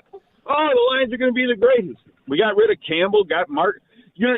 I love the team, but I think I'm sorry. It's not going to happen. All right. You're not going to win the Super Bowl. I want them to win the Super Bowl. And, one other thing. Hell, you don't even have them making the playoffs. You don't have them competing in the division. I don't think so. So you're just your whole reasoning that thing that they're going to go from 9-8 to 6-11 is because they got lucky last year. You don't think they made improvements to the team. You don't think that the players are good enough, and they got lucky. I'm not. I hate to say that. No, you say what you want. No, Tom, I'm not making fun of you. I'm just trying to define what it is you're saying here. Well, they got great players, but they got to play. And if they don't, we're making all these assumptions previous to the. Well, that's what we do. That's why we make predictions. It's called a prediction, right? I know, but how can everybody predict that? When everybody does it, it seems like bad things. It's just bad things are going to happen, and nobody's predicting that. So you're looking at the bad mojo. So you're going to take the bad. You know what he is, Doug. You know what he is, and Kang will understand this more than you will. What that caller is? What? He's the don't pass guy when you're playing craps. That's what he is. You calling him Doug? I don't. I'm not saying that. I don't understand that. why people don't do it. If this is what everybody this did guy it, is, right? Everybody else wants to play along and be bet on the pass line, and let's all root together. This guy's like, I don't trust it. I'm going don't pass. Even though evidence would suggest that this team is definitely improved over what they were last year, just based on the additions to the team. Did they subtract anybody of substance? Of substance? I mean, you switched out the running backs. People might say that. I don't think it's a subtraction. Yeah, I think it's an addition at running back, but some might say there. Yep. Chark for getting rid of Chark, but bringing in Marvin Jones. Hawkinson wasn't around when they were winning at the end of the year. Yeah, the wide receiver, I would take a healthy Chark over Marvin Jones, but nobody Chark gets a still healthy isn't Chark. Chark. Yeah, Chark. Chark's I'm not unhealthy sure right now. I'm not sure that healthy Chark even exists. Yeah. He never has, Doug. Left Chark did. Left Chark was great. Stan in Southfield, you're on 97 on the ticket. Hi, Stan. Hey guys. Hey. Let me tell you, the Lions will be either 13-4 or 12-5. Which one? And it depends on it depends on one or two games in the schedule, what rolls out in those one or two games. But they will win at least 12-5, and maybe even 13-4. Going to pin you down to it. You got to have one, or Stan. the other. Okay, I'll give them I'll drink the Kool-Aid and say 13-4. Okay, But, there it is. The KC game. The KC game, the Lions will win, and I'm gonna tell you why. Because Ben Johnson will sucker punch those guys. Oh. And on offense, he will use Gibbs in two ways. He'll use him straight down the field and have a deep threat, even though people don't think we have a deep threat. And then he'll come across with Green, like he did in preseason. He tested to see if he could have a void in that defense and use a deep threat with Green. And he'll use Green as a deep threat, and he'll score at least one touchdown of 40 yards or more against KC. And you'll see how he schemes against the defense with Green and with Gibbs. And people are not pointing that out. That's why they're not letting the media in the practices. He's got some schemes, and he's going to blow people's minds. Watch and see. Thank you for the phone call, 248-539-9797. More of your predictions coming up. It's Hump Day, Cure the Midweek Blues with Bourbon and Brews at Twin Peaks. Your favorite Twin Peaks girls are dressed to impress in their finest black lingerie, ready to serve you up right. This week, they're featuring some of your seasonal favorites from 5 to 7. The Twin Peaks girls are serving up samples of seasonal favorites like their beer of the month, Sam Adams Oktoberfest. Yes, it's that time of year. And whiskeys like Elijah Craig and Angel's Envy. You can even sample the awesome Kentucky Mule. It pairs great with the new smoked brisket recipe. Try it today. The delicious smokehouse burger or street tacos. There's nowhere better to be on a Wednesday than Twin Peaks. To find the location nearest you, go to TwinPeaksRestaurant.com. If you're a fan of Twin Peaks, sign up for the E-Club and stay up to date on all things Twin Peaks and score free stuff. Signing up is easy. Just visit TwinPeaksRestaurant.com/Peaks-Club to get started today.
Doug Carr, Scott Anderson, 97.1 The Ticket. Open lines, 248-539-9797. Lions on the field tomorrow against the defending Super Bowl champion Kansas City Chiefs.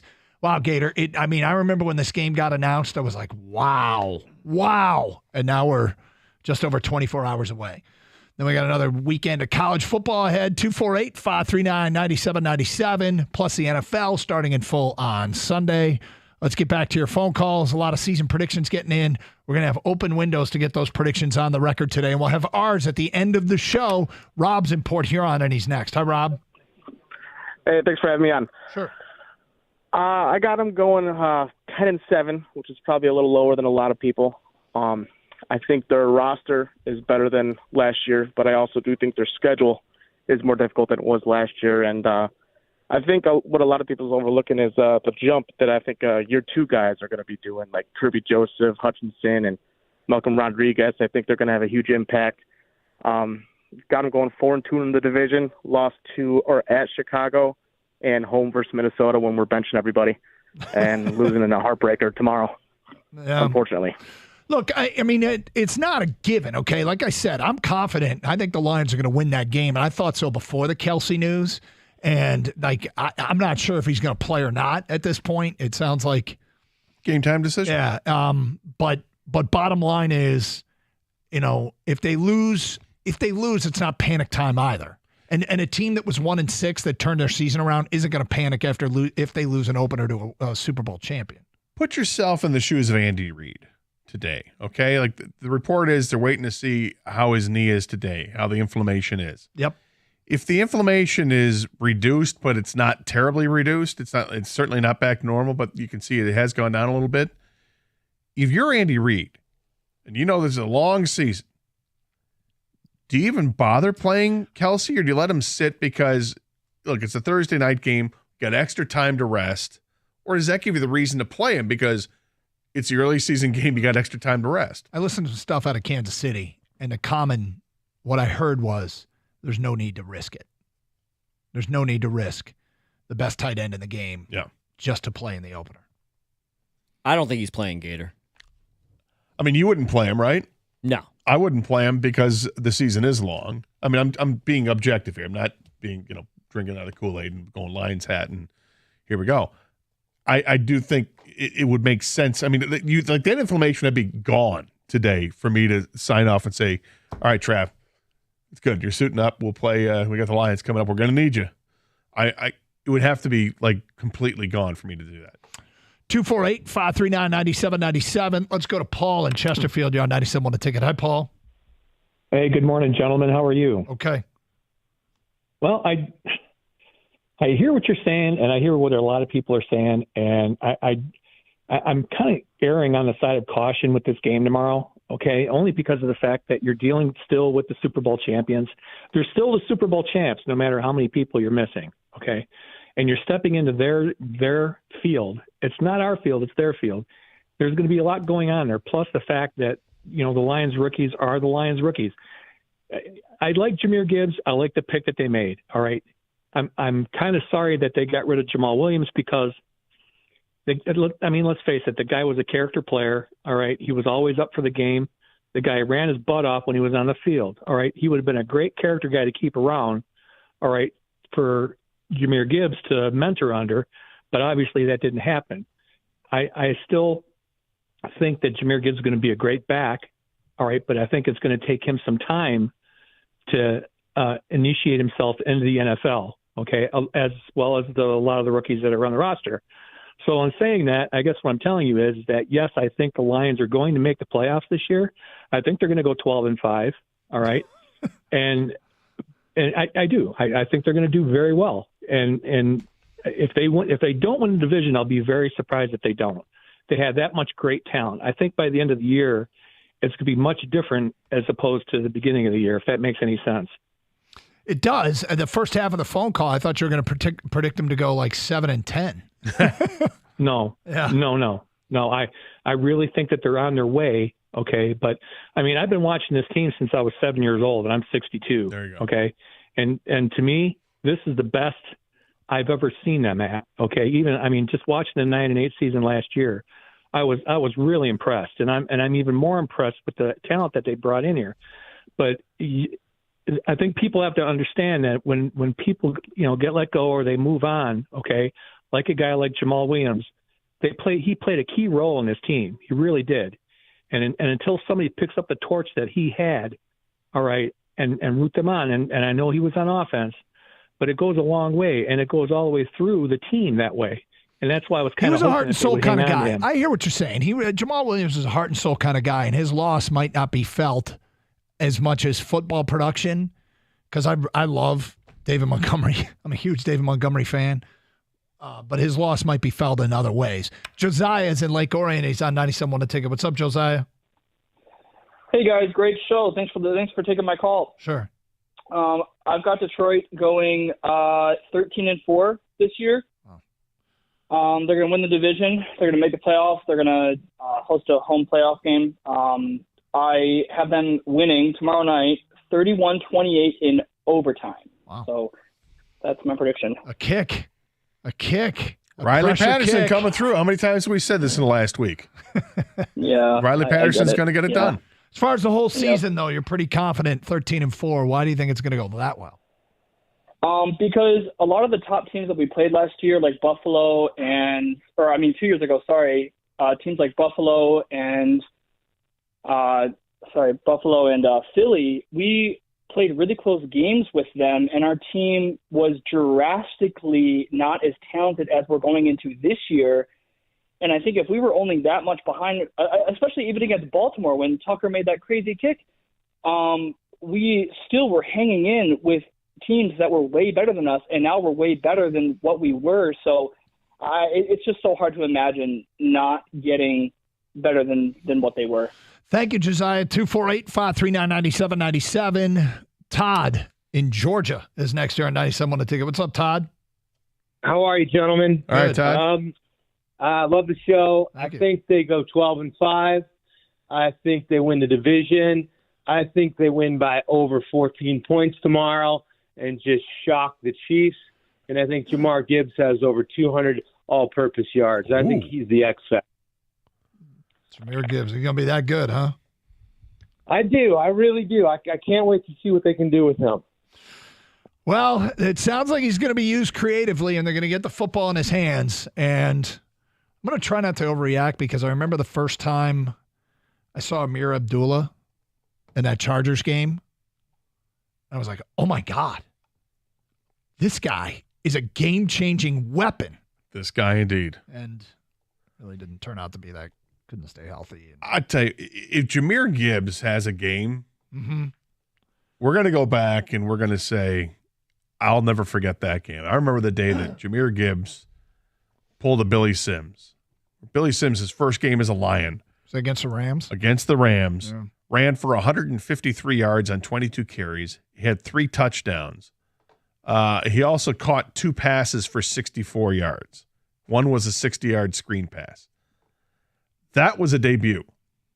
213 yards in total offense to go with 3 touchdowns, and the Lions won. It was 41-20, if I'm not mistaken. It was 41-20. That got Lions Nation fired the F up. I mean, we were crazy then. I was a kid. We had season tickets and couldn't believe how good Billy Sims was from day one. If Jahmyr Gibbs has an outing like that, look out. Devin's in Detroit, and he's next. Hi, Devin. Hey, how's it going, fellas? What's up? Man, you got it, man. You wearing your green hat this year? Is this going to be our year? Green The green hat? No, your grit. Oh, grit hat. Grit. I thought you said green hat. We're still a day before game. I mean, that might be actually Kang is wearing I've the been grit. wearing it all week, man. This is game week, baby. Game week. That's Kang, man. You know, Kang, my guy. Oh, I know this. So, yeah, definite. I got him going 15-2. Wow. That's what I got. I got 15-2. I got us winning this first game 31-17 with a pick from your boy Brandon Branch. Or Brian. To break his little record. And I got Goff throwing 2 touchdowns. But Mahomes I got us hasn't going thrown it 15-2, losing to Baltimore and to Denver. I say Denver's Denver a popular because I think pick. Why is Denver the popular pick for Lions fans to think they lose that game? Because I believe they the dark horse. You know, they got Sean Payton over there that's going and Russell going to be way better than he was last year. I don't know why people Can't trying be to much throw him worse. to the wayside, but he could be much better. And if he does, him and Sean Payton, y'all better watch out for another Super Bowl. But the Lions. 15-2, Devin. That's a bold ass prediction. Strong. It's quite strong. I'll get to more of your phone calls coming up, more of your predictions coming up. Carson Anderson, 97.1 The Ticket.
Doug Carr, Scott Anderson, 97.1 The Ticket. Open lines, 248-539-9797. Great to be with you here on a Wednesday in Detroit. Hey, look, Lions play tomorrow, huge game, and we've had a short week, so we're trying to get as many of your predictions on the air. A bunch of people have texted them over. We'll try and read those as well. This is for the season, not the game, but for the entire season. What do you have their record being? In the meantime, let's get back to your phone calls. We do have a Are You Going to Eat That schedule for next hour, and we haven't done one in a while, just to break it up here a little bit. I'm not that hungry right now. Will you be at 12:30? We'll see. Okay. Well, that's when you'll get a chance to think and talk about food. Some interesting, innovative things out there. Just letting you know, I'm not that hungry. Will that impact? Does that impact your opinion? I think sometimes it does. You get around lunchtime and I'm kind of hungry, but that peanut butter sandwich I had for breakfast is it's doing the job. Yep. Let's go to Ryan in Dearborn Heights here on 97.1. Hi, Ryan. Hey, how's it going, man? All right, Ryan. Yeah, I think the Lions are going to probably go 10-7, or maybe 11-6. I don't see them doing better than that. It's going to take. They got a lot of new pieces. It's going to take a while for them to gel, I think. And Minnesota, I think they'll split that series. I think they lose the first two games. Kansas City, Seattle, two tough teams. I wish those teams were on the schedule later in the year rather than the beginning. So I got them losing those games. I got them losing to Baltimore as well and the Cowboys. So, and I think the only reason the Lions are going to squeak into the playoffs, to be honest with you, is because they're in a garbage division. Green Bay sucks. So does Chicago. And really, the only team that we really have to worry about right now is Minnesota. They're a really good team, and that's who the Lions need to worry about. So do you got them at 10-7 or 11-6? You know what? Just because I'm a Lions fan, I'm going to say 11-6. I'm going to go ahead and give them one more win. It's so funny. All this doom and gloom, Yeah. And yet my man's got him hitting the over. Yeah. Going 11-6, but not winning the division. I think Minnesota's schedule is a lot like Detroit's. Just saying. I think by the end of this season, this division's going to look a lot better. Maybe the records aren't going to show it, but I think we're going to see growth from the young quarterbacks in the division. It's basically which quarterback can keep pace with Jordan Love.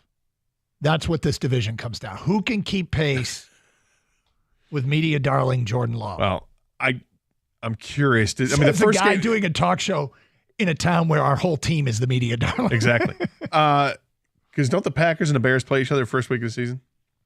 Yeah, and they did an ESPN today. Who would you rather have, Justin Fields or Jordan Love? And Mike Tannenbaum said Jordan Love. Interesting. Said media darling. But that Jordan first Love. game, I mean, that's one to keep an eye on Sunday. I'm really looking forward to it. Mm-hmm. I hope we get to see, if not that game, I will watch it on, get the Red Zone and check out what's going on with Red Zone with those two teams. But got to keep an eye on us. I think those are two quarterbacks that could very sneakily be good. Very good. Let's go to Nick next on 97.1 The Ticket. What's up, Nick?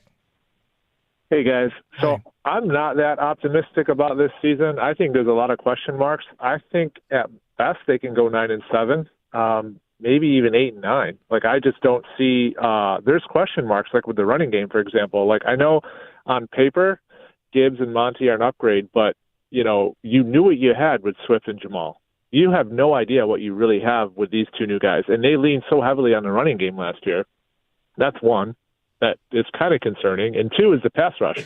I mean, you have Aiden Hutchinson on one side, but on the other side, you got guys that everybody thought were going to get cut in Charles Harris and Okora. And that's who you're leaning on now. So I don't know what they really have with the pass rush or the running game. Well, I'll say this. I don't know how many people think they're leaning on a Okora or Harris. I think Kaminsky and Houston are what people put ahead of those guys. But what are you going with? Are you going with 9-8 or are you going with 8-9? I'll err on the 9-8 side. I really don't even think we win the North. Like, I really think that people are sleeping on the Bears. So I'll go 9-8. Okay, thank you. 248-539-9797. We go to James in Detroit. You're next. What's up, James? Yeah, I'm going with that. 2 callers ago, I'm going 11-6 because I'm a homer as well. Okay. But here's the thing. I'm also going to make a prediction. One of their losses will be to Chicago. One of their wins will be over the Chargers. If they beat Kansas City, which I think they have a somewhat chance to do. If they beat Kansas City, it's going to have to be over 4 points. If they give Mahomes a 3-point deficit and all he has to do is get down to a field goal, he'll get there, and then the momentum, and they'll lose. So if the Lions win, they got to be by 4. They can't leave it to a late field goal for Kansas City, is what you're saying. Yep. Still pretty optimistic for the season. Yeah, I truly believe the defense. We were 2 stops away last year from being 11-6. That's true. 2 stops. Oh yeah. By the way, if you're going to play in the division with Detroit, take Justin Fields because they can't stop a running quarterback, regardless of Love or whatever. That's who you want. I got to tell you, when he gets right down to it, his point that they were 2 stops away from being 11-6 last year. Do you think this defense is 2 stops better than it was a year ago? Yep. Now, that's assuming that the offense keeps pace with what they were. Well, and they were top 5 offense last year. Other people brought this up too. The schedule's tougher this year than what it was last year. And the 8-2 record down the stretch, I defend it a lot because a lot of those teams that were playing at the time when they beat them, those teams needed to win those games to get in the playoffs. So those games meant something to the other teams. But in the end, those teams didn't make the playoffs. But it doesn't mean the Lions didn't play much better because they did. They played a lot better. 8-2 is a really, really hard stretch for any team to go through. You go 8-2, you're a really, really good team. The problem is, of course, they started 1-5. I don't know if the Lions are going to go 8-2 at any point during this year. 1-6. Yeah, 1-6. Yeah, I don't know if the Lions will go 8-2 at any point this year, but it's about being consistent and getting off to a better start. And that's where I think you add up a couple, maybe 1 or 2 more wins, depending on what you have them at, right? 248-539-9797. Let's go to Flint and Demetrius. You're next on 97.1. Hi, Demetrius. Hey, guys. Thanks for taking my call. Sure. First of all, the Bears had the worst record in the league. Why is this idiot predicting them to win the division? But I'm going to set that aside. I don't get that. Maybe you guys can explain it. I tell you guys every time I call, I eat cornbread and drink Kool-Aid every morning. I don't pretend to be objective. I'm not that dude, right? I'm fine. But I'm going to try and use some logic and reasoning as best as I'm capable. Okay. They ended the season 9-8. Do we agree that the team that ended the season, how they were playing, Philadelphia, first Minnesota, Seattle, they could have won one of those games. Maybe more than one. But if you just give me one, I'm going to baseline them at 10-7 last year. We all agree they got better. So then I came into yesterday saying 11-6, and then I flipped tomorrow's game to a win. So I'm going to tell you I'm at 12-5 right now. That's my prediction. That's the best I can do. Yeah. That's the best I can do. The reality is silver cornbread and blue Kool-Aid tasted really good this morning. It just did. So, and I don't get the Bears thing. If you guys can explain it, I'm willing to listen. Why does anybody think the Bears are going to go from 3-13 to double-digit wins and winning the Central? Like we don't exist. I don't get it. I think the Bears can be scary with what Justin Fields can do with his feet, and he's going to start throwing the ball well too. He was a good passer in college. He's got more weapons to work with now. The defense has added a lot to their defense. I think the Bears are going to be an improved team. I don't know if they're going to go from 3 wins to 10 wins, but I think they're going to be an improved team. We did the math on this. Wasn't the Bears have the highest over-under win total compared to their win total the previous year? I think they are. And so they're expected to be dramatically improved, but winning the division is a huge step forward. Yeah, we've all heard going from worst to first in your division, but I don't know if we've ever seen worst team in the NFL go from worst to first, right?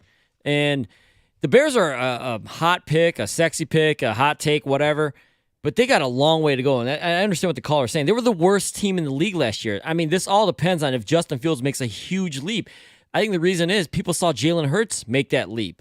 And if they're trying to predict who's going to do it next, and if it's Justin Fields, the division is kind of more wide open now without Aaron Rodgers. 248-539-9797. More your phone calls next. More your predictions next. Are you going to eat that at 12:30? An update. If you missed the big story out of Kansas City yesterday, we'll get to that at 12:05. 97.1 The Ticket.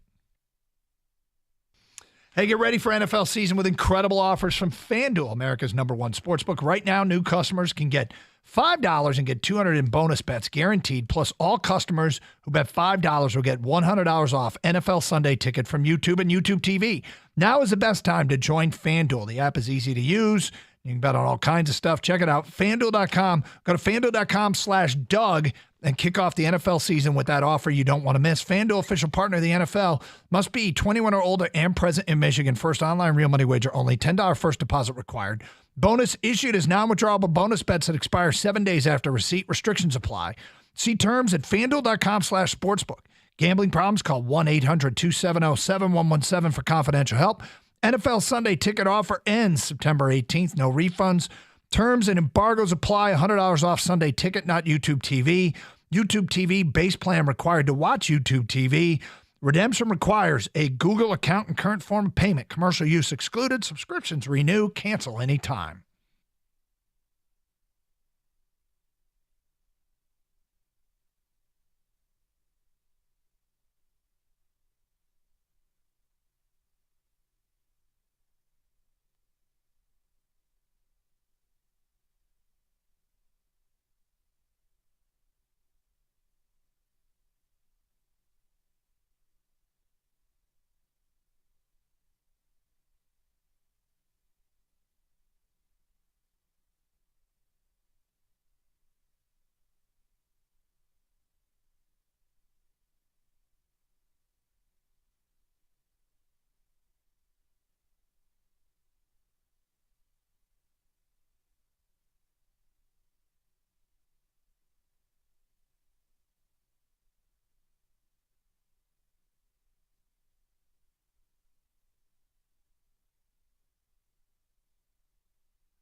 Doug Carr, Scott Anderson, 97.1 The Ticket. Open lines, 248-539-9797. Great to be with you here on a Wednesday. Lions taking on Kansas City tomorrow. Then a day off from football. Then a big weekend of college football. Michigan, UNLV. Michigan State taking on Richmond.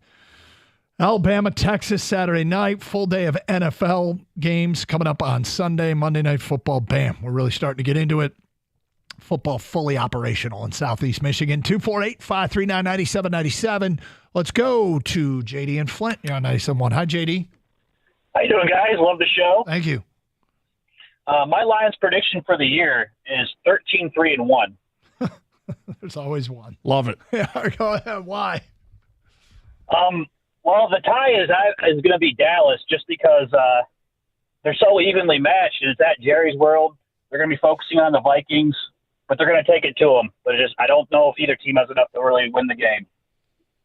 So he's serious. He really believes in a tie. I like the logic, man. You're going to pick a tie. Pull out the logic. Right, I like it. yeah. Hey, someone's got to predict it. You're damn right. Someone always does. Yeah, usually it's me.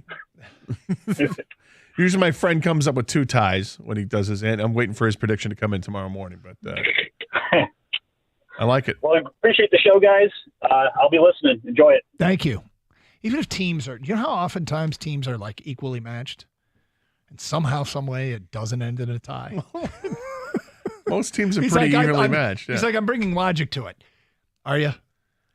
Are you really? Well, I think, but when you look at Detroit and Dallas, can you make comparisons? I think you can make comparisons, absolutely. I can make comparisons. I can also pick a winner. Sure. But if you think they're pretty equal, but the edge goes to Dallas because they're playing at home, I could see it. Well, don't shoot the messenger down. I don't know if it's shooting the messenger. Don't shoot the guy for having an opinion, going with a tie, and then he tries to back it up. You're not a fan. I'm just to be clear here, you're not a fan of look at me guy, and I always think tie guy is a look at me guy. I laugh at tie.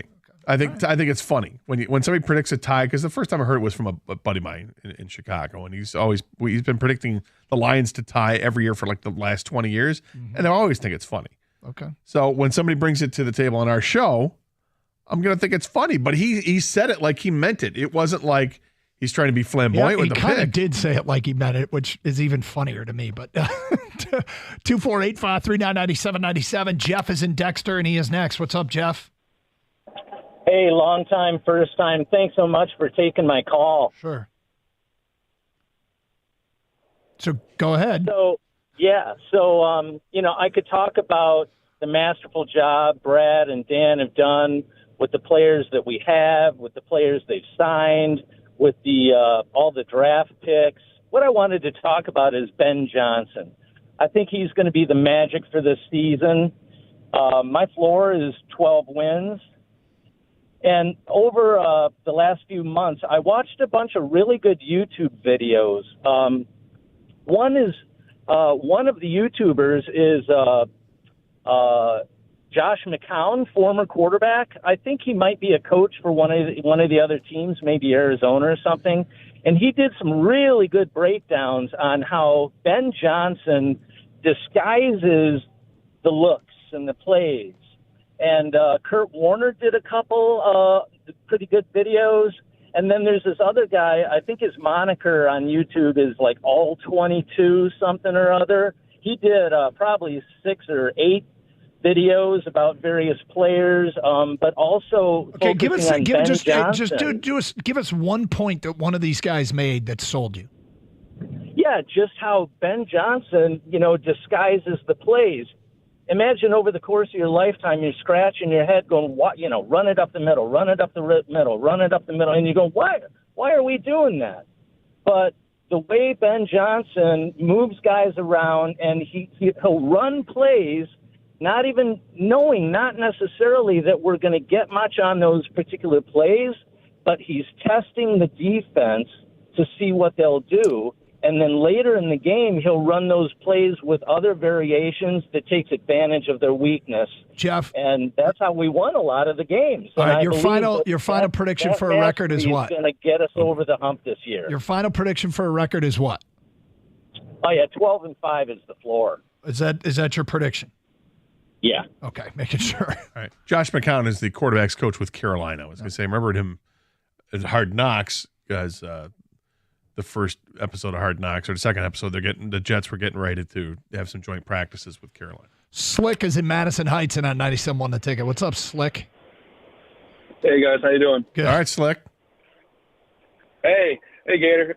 So my prediction is going to be I'm going to go with 11-6, and the reason for that is because we totally revamped our defense. We got our DC and England coming back, so I think our defense can be at least in top 12, and then with our offense being, in my opinion, pretty dangerous. Ben Johnson came back, added Montgomery, and then Gibbs. I think our offense can be a top 5. So. And also, one more thing, I think Jared Goff is going to be in the MVP race. Well, I mean, look, if you go out and you have the kind of season that Goff had last year, but your team is competing at a high level and winning a division, you will get into the MVP discussion. You may not win it, but you get into the MVP discussion. 248-539-9797. Let's go to Brandon in Woodhaven. You're on 97.1 to take it. Hi, Brandon. Jesus. Whoa. Hi, guys. How you doing? We're okay. Well, Everything okay with you? So I just wanted to get my bold prediction because I missed it. I think that Jim Gibson's record's going to be broken by Laporta with 9 touchdowns this year. 248-539-9797. Martin is next on 97.1 to take it. What's up, Martin? Boys, we are back! Let's go! Season prediction time. T-minus 32 hours until game time. Let's go. Going down the field. I'm ready. I'm psyched. You guys ready for the prediction? We are. Lock it. 13-4, boys. We're going to have home sweet advantage all the way to the, say it with me, Super Bowl! Wow. The Lions will win the Super Bowl this year, baby. Let's go. 13-4. We're knocking them down. Philly, go find a wing and fly somewhere else because you ain't coming to this town and beating us this year. Lock it, boys. So I'm psyched. I'm ready. You've got Detroit 13-4, the number 1 seed, going to the Super Bowl and winning the Super Bowl. Hell yeah. And All guess right. what? If we lose, it's SOL. But right now, let's go Lions. I think it come up short of winning the Super Bowl and it's not SOL, right? No, it's not. It's not. But I really do believe in this team. I believe in Dan Campbell. Yesterday I saw the interview with Dan and Sheila Hamp, and I think she's ready to win. I think she wants to prove to her family that you guys were F-ups, and I'm going to prove to you that I'm going to bring the city back on my back, and I'm going to make sure we bring a Super Bowl, because she even said, I dreamt of it, winning it. I've thought about it. I want to hold that Lombardi trophy. And so does this damn city. Let's go, Lions! Let's There go! he is. Thank you, Martin. That was great. 248-539-9797. Jeff is in Toledo, and he's next on 97.1. Hi, Jeff. Good morning, gentlemen, and let me tell you right off the bat, I'm 67 years old, so the For last sure. time the Lions won a championship, I was a year old. Oh. Okay? 1957 is when they won it. Your okay? credentials are in order. Now, you guys are all talking about the Kansas City game, and nobody's brought the one thing up that's going to be the key the whole game. The Lions and the Chiefs will play one hell of a game. It's going to be tight. But it's always going to come down to what always screws the Lions, the Zebras. They're going to cost us the football game. Mark it down. Right now, it's in the books. Zebras cost us the game. And nobody's brought it up, and you know how many times we've lost games because of Zebras freaking calls, especially against good teams like Kansas City, Green Bay, and so on. Tomorrow, same thing, home game. It's going to happen. I predict they're going to be 11-6 because there's a touch of SOL still in the Lions. 11-6, and you're leery of the refs. Oh, God, yes. Especially in this game on national television. Are you kidding me? It says refs all over the freaking screen right now. Take my word for it, boys. The Zebras are going to cost us the game. Mark it. It's in the books. I hate I like officiating controversies. I can't stand I understand. them. I'm with you. Nobody wants to hear it. Nobody wants to. Do you think the NFL would rather have Kansas City win or the Lions win? That's a great question. I'm not sure it's now Kansas they don't City. control it, but I'm just saying in general, like for those people that, wear those tinfoil hats and start believing the conspiracy theories. I think it would be a great storyline. I mean, look, if there were conspiracy, which is the better here's the thing. storyline? If they were gonna fix things, one of the biggest contributors in terms of advertising money in the league, the Ford family, would have had some calls go their way. You would think. which is the bigger story? What would the NFL root for if they had a rooting interest? And they do. It's probably the Chiefs, but I really don't know because I don't even think of those terms that's even possible. Okay. I think it's the Lions. I think it's the Lions too. They put the Lions up in the forefront. They can't be embarrassed by this. They don't have to promote the Chiefs. No. The Chiefs are the Chiefs. Yeah. Defending Super Bowl champs. That's great. But if the Lions were to knock off the Chiefs to start the season, now you got something. And like I said, it would validate their choice. You know, a lot of people are like, the Lions, but then we all talked about it here, like, because the NFL's buying in. You know, the network's bought in or whatever. And so if I think they would want the Lions to win if they had a script, if it was written, guys. But with that being said, I still think the story mostly talked about would be what happened with the Chiefs. Yeah. Why did they lose? Yeah. It's Kelsey, Jones didn't play. Yeah, exactly. All Kelsey that stuff. wasn't 100%. Mm-hmm. That's fine. I'll take it. Oh, I'll take it, I'm here too. for all of it. All day. So we record all these predictions and we visit them at the end of the year. And invariably, some people do very, very well with this. And so we're recording all your calls, 248-539-9797. Are you going to eat that at 12:30? 97.1.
Doug Carr, Scott Anderson, 97.1 The Ticket. Thank you for listening on a Wednesday. It's our Lions prediction show. We'll shift gears here a little bit and go with another edition of Are You Going to Eat That today at 12:30. But the big news today is the status of Travis Kelsey. After we got off the air yesterday, Travis Kelsey somehow, some way suffered a hyperextended knee in a session at Chiefs practice that is referred to as 10-10-10. It's kind of a walkthrough with 10 offensive plays, 10 defensive plays, and 10 minutes of special teams. So it's very, very light on contact and running. How Travis Kelsey managed to hyperextend his knee in that situation, I mean, I guess it can happen at any time. You could just walk and you could tear your Achilles. So, yeah. I mean, sometimes you just take a misstep and, oh, what happened there? It might have been a rut in the ground or something. It can happen. Listening to people out of Kansas City, they think that Andy Reid will choose to err on the side of caution. His brother on a radio station in Philadelphia said he thinks he's fine and he'll play. Adam Schefter said no ACL tear, but there is some swelling. And, I guess we'll see. Do you think it's possible the story isn't even true? No, I don't think it come out because you're not gonna. Are you gonna futz with the injury report? You're not supposed to futz. You're not supposed to futz. No. So I don't think there'll be any futzing. No. I thought the Lions were going to win the game before this news came out. And this will only make me feel more confident. And I do think the Lions have the personnel to get it done. I think their defense is going to be dramatically improved. I like their backfield better than I did a year ago. And they got it done with a very similar crew of receivers. And, oh, by the way, now the offensive line is healthy. I guess Ragnow sat out yesterday as a precaution. They gave him a day of rest because he's got that toe injury, and that's what's going to happen this year. He's going to miss more practice time. But so bottom line is I think the Lions are going to win the game, and the Kelsey news only makes me feel more confident. Well, the Kelsey news make me feel a lot more confident he's not going to play, but we're getting him. It's Wednesday at noon here. It sounds like Chris Jones isn't going to play, right? So Doug Clawson, who's a writer with CBS, tweeted this out. He says the Lions ranked top 5 in percentage of rushes up the middle and yards per rush up the middle last year, making Chris Jones's potential absence especially painful in week 1. Now, you and I both think they've upgraded the running back position. Mm-hmm. And now they've got the fully healthy offensive line as well. If Chris Jones doesn't play, I mean, this is really an interesting development. We've been talking about it. We kind of alluded to it. We don't want to believe it yet until we know. Because Chris Jones, both guys, Jones and Kelsey, are absolute difference makers. It would be devastating to Kansas City to be without either of them, and they might be without both of them. They're probably the two most important players outside of Patrick Mahomes. Absolutely. And Chris Jones, we got, 32 hours to go until this game's played? Yeah. Is there any chance he's playing? I don't know. No way, right? At this point, it's 12 o'clock. It's noon, the day before the game. I think Andy Reid is so pissed right now. I don't think it's happening. I don't think it's happening. Now, could it? It could, but I don't think it would. That'd be something. Is that SOL, Lions luck, whatever you want to call it? If Chris Jones were to sign at some point now between the game and play, you almost have to count him out. Well, even if he does, yeah, how many snaps? He can be a meaningful player. Look, he's not going to be in football game shape, right? But it doesn't mean he can't have some impactful plays because he's one of the best players in the league at what he does. So how limited is he if he's able to play? I don't know if he's going to. I don't think he's going to. My gut tells me he's not going to because it's noon before the game. Right. The day before the game. I don't know, man. As it stands right now, I would suspect that Kelsey doesn't play and Jones doesn't play, and that just impacts the game. The point spread's gone from what, 7.5 to 4.5? 4.5. The Lions are already, we've accepted that we're in a weird place of being the it team in the NFL right now. And so I was surprised they were as big an underdog as they were. But it says a lot about respect for the Chiefs. It says a ton about the respect for the Chiefs. Because typically the it team that gets all the attention gets a lot of people backing him. And all we hear about Vegas is how much, the handle Detroit has and Super Bowl money and bets on the winning the Super Bowl and stuff like that. And yet, as we sit here, right now, it's they're still a 4.5-point favorite, or 4.5-point underdog, excuse me. And I'm going to see where that ranks, because they were the second biggest underdog when the first point spreads came out. I don't think they're second anymore. I would imagine the Ravens-Texans is the biggest spread. And then maybe followed by Vikings-Tampa, or there's Indy-Jacksonville. Those are two other games that would be. So the Texans are a 10-point underdog. Mm-hmm. They are the biggest underdog in week 1. That's what I figured. The next biggest underdog is the Cardinals against Washington. They're a 7-point underdog. Wow, that's the next one. The Rams are a 5.5-point underdog at Seattle. And the Colts are a 5-point underdog at the Jags. And then the Lions are a 4.5-point underdog against the Chiefs. Well, Vikings-Bucks. Vikings-Bucks. It is a 6-point underdog for Tampa Bay. I missed that one. My bad. So, yes. You tap, dude. Yeah, my bad. I just do. Yeah. Yeah. Complete the my bad. Yeah, you're right. Complete the process, my man. Which is 2 taps to the chest. I'm curious to see when this line moves up or down again, because then Vegas knows. If this line goes down to 3, you feel like one of those guys is not playing. If this line goes to even, then they're both not playing, right? Well, I think the line has to be. What if it goes back up? Take into account that Chris Jones ain't playing. I think the line's in limbo right now. It's the Kelsey news. What's official, Because you talk about the respect for the Chiefs, Doug. They go back and look at Mahomes' season opening stats. Yeah. They're incredible. Last year alone, he had 360 yards, 5 touchdowns, no picks. Week 1. The year before that, 337 yards, 3 TDs, no picks. 3 TDs the year before that, no picks. 3 TDs the year before that, no picks. 4 TDs. It's 18 touchdowns and 0 interceptions over the last 5 years. But as one of our callers said, who has he played? Played one good team during that time. And I don't even know how good it was were the Chargers 5 years ago. But aren't you supposed to be all jacked up for week 1? And that's when, Yeah, but when you're playing, a terrible Cardinals team or a terrible Broncos, or whoever else they played. How many of these games is Mahomes at Arrowhead, too? That's a big factor. The line's been practicing all week with noise and just hand signals and silent counts. You asked a question, Gator, because Arrowhead has a great reputation. You said, is it on the bucket list? Yeah. And for me, it's not. And it's because of the barbecue?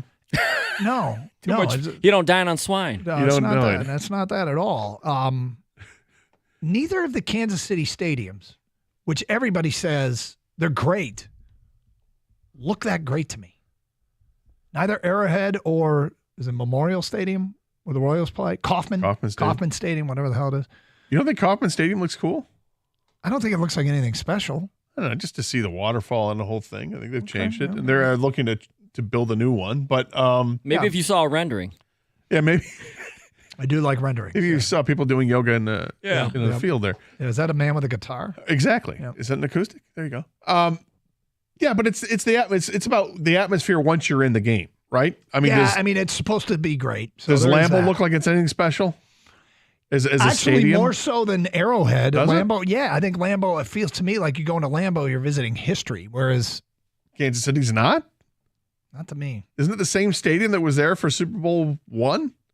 They didn't play Super Bowl. No, I know, but the team. But I'm saying the team. Didn't the Kansas City? Have they always played at Arrowhead? I don't know when it opened, but let me look. Because it'd be that same type of history. I don't think to me it just doesn't resonate that way. Wow, I'm surprised. Ken, you're surprised you're hearing this from Doug? Yeah, you seem like one of these college, NFL stadium. He's very romantic when it comes to football. Absolutely. I'm surprised he's taking a stance on Kansas City. It's got to be the barbecue. It's not. And no, they weren't playing in Arrowhead for Super Bowl I. They moved there in 1972. Did you hear what Dan Campbell said about Arrowhead this week? He's like, if the football gods got together and built like a stadium or a field, and he gave it a tremendous amount of respect and praise. TJ loved it. And Doug's like, I hate barbecue.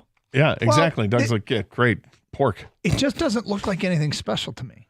Burn ends. But beef. No, but TJ Lang said he loved it there.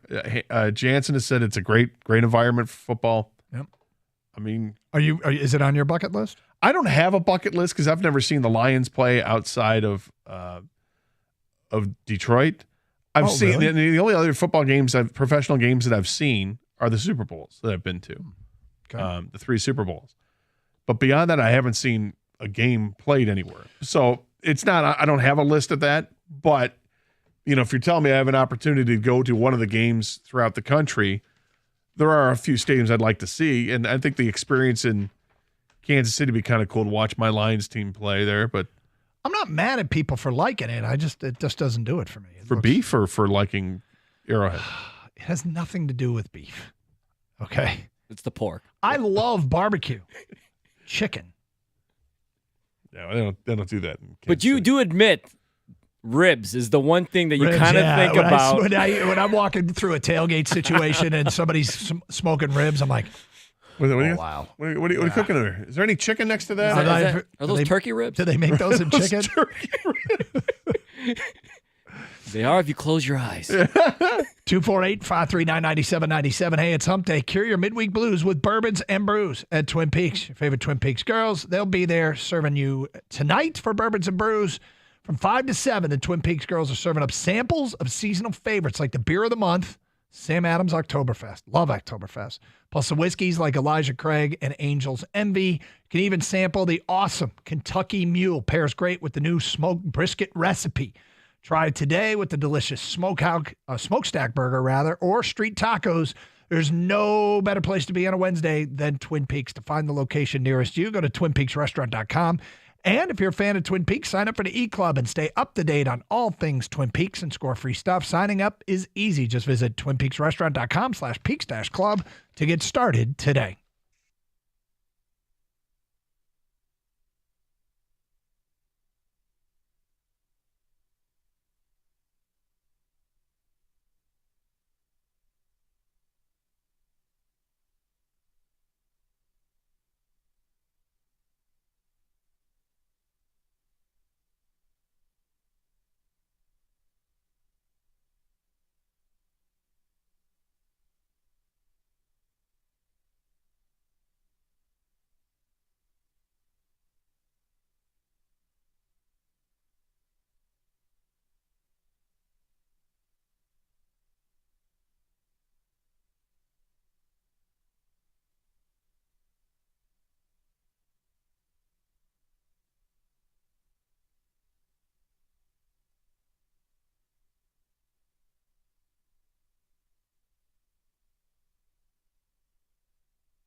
Let's get back to your phone calls here on Carson Anderson, 97.1 The Ticket. Mike is in Colorado, and he's on 97.1. Hi, Mike. Hey, how you guys doing today? What's up? Hey, I'm predicting 11-6. Okay. They go to the playoffs, obviously, host a game, get all the way to the Super Bowl. Bold prediction here, and lose to Aaron Rodgers and the Jets. In the Super Bowl. Yeah, they're going to face Aaron Rodgers in the Super Bowl. I'll take it. Against the Jets. But, hey, at least they got there. Yeah, well, I mean, that's a hell of a good year. Massive. Couple playoff wins. Yeah. And it's just that the Aaron Rodgers thing never goes away. That would suck, but, I mean. Well, they're building a pretty good team over there with the Jets. I don't know how long they can keep it together once, salaries start to expand. Yeah, we'll see. I think they got a hell of a defense, so we'll see what happens. They do. I'm not sure.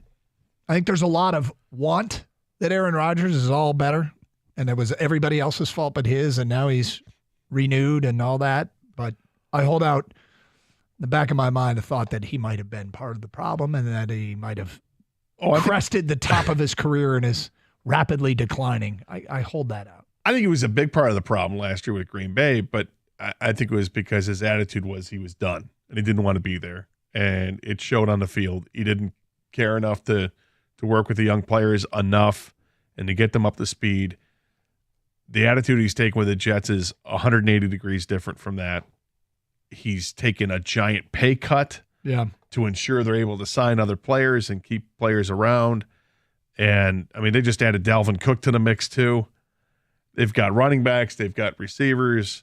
They've got one of the best players on defense, a couple of them, in Gardner and Quinnen Williams. It's a good football team. Jacob's in Plymouth, and he's on 97.1. What's up, Jacob?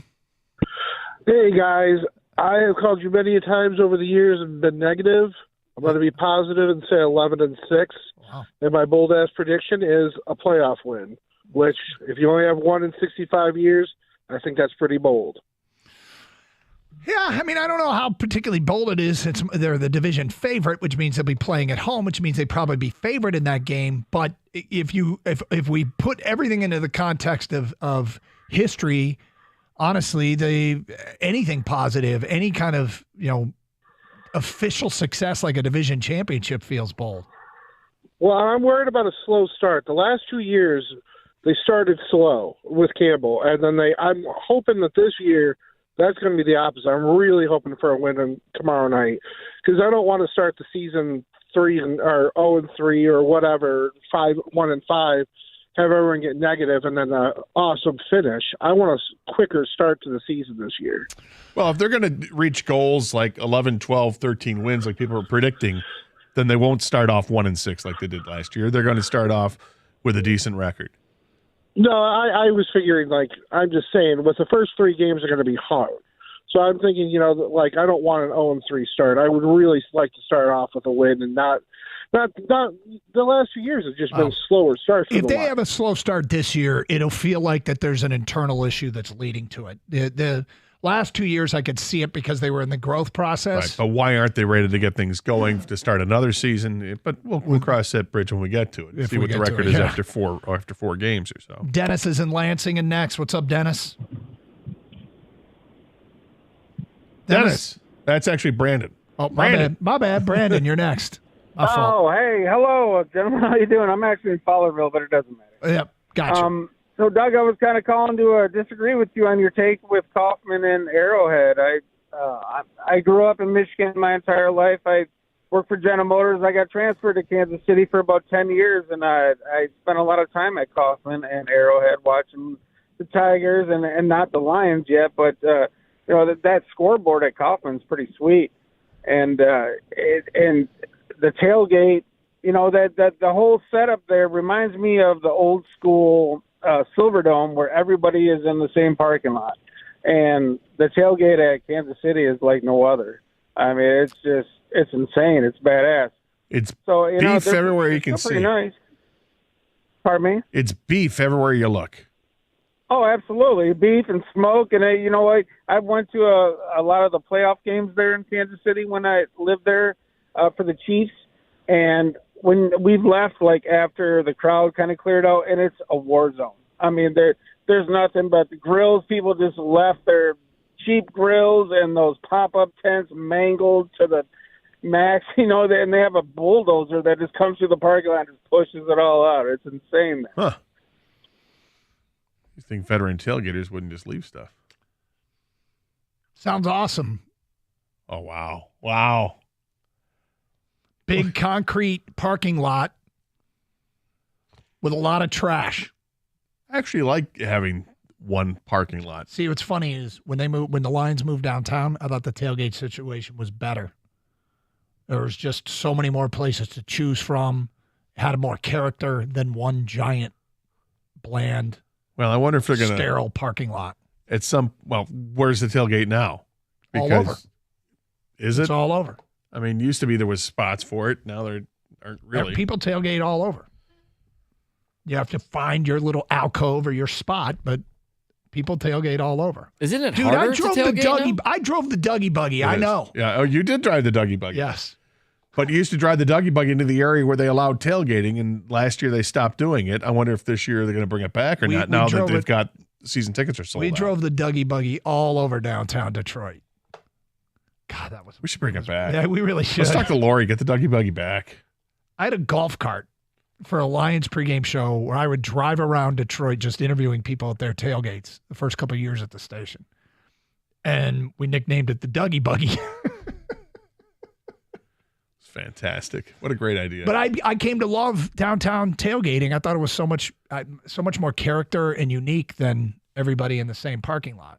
But hey, look, my whole thing is go ahead. I'm not charging up this hill that it sucks. It doesn't appeal to me. It's red meat sucks. I understand. I mean, I think it's boring all in and of itself without even factoring in that I don't eat red meat, which has nothing to do with it, of course. Sure. I did confirm. You want to know something really funny? I do. Yeah, it came up yesterday on the show, and I was able to confirm something because I ended up at Red Robin last night. Here we go. Oh. So do they? I ordered the turkey burger. It was the black and blue burger, except with a turkey patty. So I had the blue cheese and the aioli mustard and the onion straws and all that. And was it all the broccoli and you can I handle? asked for the side of broccoli instead of fries. And the waiter came back to me and said, "Would you like more broccoli, sir?" Yes. Bottomless broccoli. Yeah. And did you say to them, all I can handle? What do you got? My direct quote was, "Boom, shakalaka." Yes, I had more broccoli. So it's free. It's bottomless, just like the fries. I guess. Free refills on broccoli, people. More broccoli, sir? More You know it. broccoli. But we had that question that actually came up yesterday. Did you get any broccoli to go? No. Why not? Isn't that kind of cheating? No, I think if you eat a little bit of it, you can take it home. Yeah, as long as you have, Put it in a doggy bag. Yep. Yeah. To go bag. All right. Speaking of food, are It's you not going like to it's eat that? fries. I mean, you're thinking broccoli. Yeah. No one wants that. It's Carson Anderson, 97.1 The Ticket.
Doug Carr, Scott Anderson, 97 won the ticket. Oh, I feel bad. We were going to get Dennis and Lansing. I messed up and Dennis hung up. Sorry to see that. Get to an Are You Going to Eat That coming up in a few minutes. Let's go to Jim in Rose Point. Hi, Jim. Hey, guys. What's happening? How you doing? Better than a man has a right to. Oh, good. Listen. Wait for it. Everybody's predicting this, that, and the other. Let's be real. A couple of callers ago said they have the potential to win every single game. Guys, that's what's going to happen. This team goes unfucking defeated. Excuse me. All right. That's egregious. 248-539-9797. Thomas in Hazel Park, you're on 97 won the ticket. Hi, Thomas. Hey, gentlemen, it's really good to have the Three Musketeers back on a regular basis now. Thank you. Yeah, I might have a little streak here of a few days. Yeah, hopefully it lasts. It's been 17 and a half years. I think we're doing all right. Yeah, right. I missed the first hour of the show, and I didn't know if you guys had talked about it. Did you all see the 10-minute interview with Sheila Hamm with Dan Miller? I did not. I haven't seen it yet, no. Yeah, I guess you could pull it up on YouTube, but it was really good. He asked her some really good questions, and she was really good, answering them. So check it out. Yeah, I'd like to see it. I know Dan does a great job with interviews, and I actually am interested to hear what she has to say. And she's been very visible as an owner, which is something that we didn't see from her father. Now, her mother was felt like her mother was more visible than her father was. Yeah. I think her mother is the one that really got things starting in the right direction, even though her first coaching hire was a disaster. But turning things over to Sheila, I think she's done wonders with this team, and she's done it the right way. And yeah, I'm curious to hear how that works out. What stood out? What did you like about it? Well, they showed some vintage pictures of William Clay Ford and then Martha, and then the way Sheila handled the interview was really great. She was really cordial and very informational. She was on point with everything she said. How there was a caller that called a few calls ago and said that she was dreaming of holding up the Lombardi Trophy and and a million people being downtown, and the whole place going crazy. And I was like, yeah, that's how it would be. That's awesome. What do you got the season prediction being, Thomas? I'm going to say 11-6. 11-6. All right. Yeah. Any reason why you think it's going to go that well? Well, I just believe that the team is, in a really good state of mind right now, and I think they're really well prepared, and the changes they made in the off season, and I think Jared Goff's going to have a breakout year this year, and 11-6 is not over the top even, it's still 6 losses. So, right. We'll have our predictions coming up a little bit later on. All right, Gator, we got some new menu items. It's time for another edition of Are You Going to Eat That?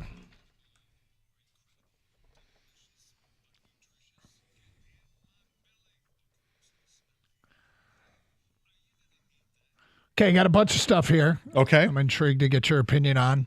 Badass Coffee Company has something called a caramel apple manna. I don't know what a manna is, but manna? It's described as a sour apple energy drink with a caramel swirl, available iced or whipped with ice. Starting at $4.50. An energy drink? Yeah. I'd try it. I love caramel. Caramel apple sounds good. I can't eat raw apples, but if this is just apple flavor of some kind, or I'd like to try it as long as I'm able to try it. Like I said, there's that whole allergy thing, but if I could bypass that, it sounds like something I'd try. I'm not a big energy drink guy, so I'd probably pass. But Ken, would you try this? Yeah, I'd try this. Yeah. Okay, next up from Dairy Queen. Oh, here we go. The Royal Reese's Fluffernutter Blizzard Treat. I mean, You got to pay extra for that? Yeah, you had me a fluffernutter. Yeah. It's kind of the only reason we put it in here. Yeah. It's because it's a fluffernutter. It's soft serve spun with Reese's candies and peanut butter around a marshmallow center. It's the Royal Reese's Fluffernutter Blizzard treat. Would you try the Fluffernutter? 100%. Yeah. I'm all about the fluffernutter. Who doesn't love a good fluffernutter? If it's part of it, I'm getting it. Yeah. The Fluffernutter sounds like something I'd try. Oh, all right. Hey, welcome aboard. Yep. Where you been? Next up, Chili's has something called the Iceberg. This is Modelo Especial Okay, the beer. with a frozen margarita topper. Would you want a iceberg, the Modelo Especial with a frozen margarita topper? So, the Modelo Especial is not the darker version. It's the lighter version of Modelo, if I'm not mistaken. Because that one's the Negro Modelo, which I love. This is a beer poured into a mug and topped with frozen margarita. Yep. I'm here for it. I'll give it a shot. It doesn't. Something about it sounds weird to me, but Oh, if it sounds weird. It's got to be good. I would think they wouldn't put it on the menu. I like margaritas and I like beer. Well, together? Sometimes you just got to try stuff, right? I mean, you never would have known that a shandy is great, mixing lemonade with beer. That's true. Over at 24 Seconds Bar and Grill in Berkeley, Natasha, who's one of the bartenders there, introduced me to the lunchbox, which was beer with orange juice and a shot of amaretto, and it's delicious. Okay. So, yeah, I'm willing to try this. Kang? Oh, I'm all in. It sounds delicious. It sounds like a great summer drink. All right. I should have gave it a better, like the Flufferberg or something. All right, next up from Flufferberg. Clean Juice. It's like a healthy breakfast place. All right. Has the Autumn Bowl Salad. This is spring lettuce mix with pumpkin seeds, pumpkin hummus, apples, walnuts, and feta cheese. Gator, are you going to eat that? Run, don't walk away from this. Hell no. But let me give you real reasons why, okay? First of all, I hate pumpkin seeds. I don't understand how people are like, oh, pumpkin seeds are the best. I think they're disgusting. I don't like it. Pumpkin hummus. I like pumpkin flavor. I don't need pumpkin hummus. Pumpkin flavoring with ground up chickpeas just does not sound good to me. Then you throw in walnuts. And no, this is all a disaster waiting to happen. I am going to avoid that like the plague. It's not for me. This is called the Autumn Bowl Salad. It should Plus, be called. if you called it something else, I might be more open to it. But I don't even think so. It should be called the Perfect Bowl Salad. This sounds great. Doug, is this just one of your recipes you threw on this? I didn't just make this up. Are you this sure? Is a real thing, yeah. I'm out on this too, Gator. It's too much pumpkin crap. Yeah. Finally, Taco Bell is testing gelato for the first time. The company today announced the Mountain Dew Baja Blast Gelato, which is on sale right now at a single restaurant in Irvine, California. I'm interested in this because we heard a couple weeks ago there was that place. Is it Plymouth? No, was it Redford? Northville? I think it was Redford that had the Red Pop ice cream, and it sounded delicious. Yeah. And so this is going along those lines, and it's a sorbet, so it's going to be creamy like ice cream. Since then, I've heard that Faygo is doing some different flavors with sorbets, which is interesting. I think those would be good too, but I'm willing to try the ice cream, so yeah. Yeah, I'll pass on this. Kang, does it sound like something you'd try? Yeah, absolutely, man. Come on. Why you I probably gotta get pass it. I probably get it before Gator with my app too. I don't. Yeah, I'd have to wait. I don't like Mountain Dew. Okay. Yep. So. Do you like ice cream, gelato? Like, I don't get gelato almost ever. I will occasionally. I go to Dairy Queen more than you would suspect and get a Blizzard. Really? He's got kids, so. Yeah, they're not really ice cream going. But after a game, isn't it where you go? They're not 6.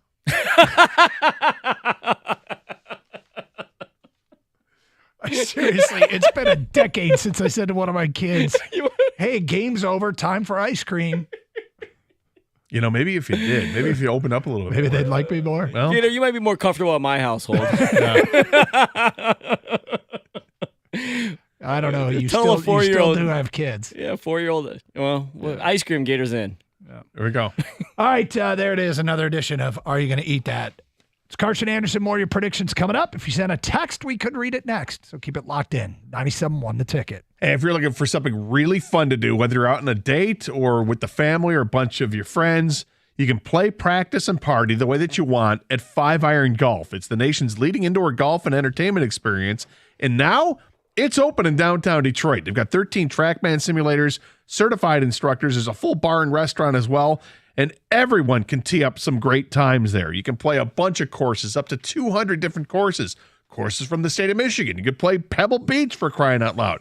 You can take a lesson. You can compete in a league. You can join as a founding member. Or, like I said, spice up the next date night. It's going to be great. Visit 5irongolf.com and you get 50% off your first booking when you mention Gator at checkout. That's 5irongolf.com.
All right, do we need to talk about this?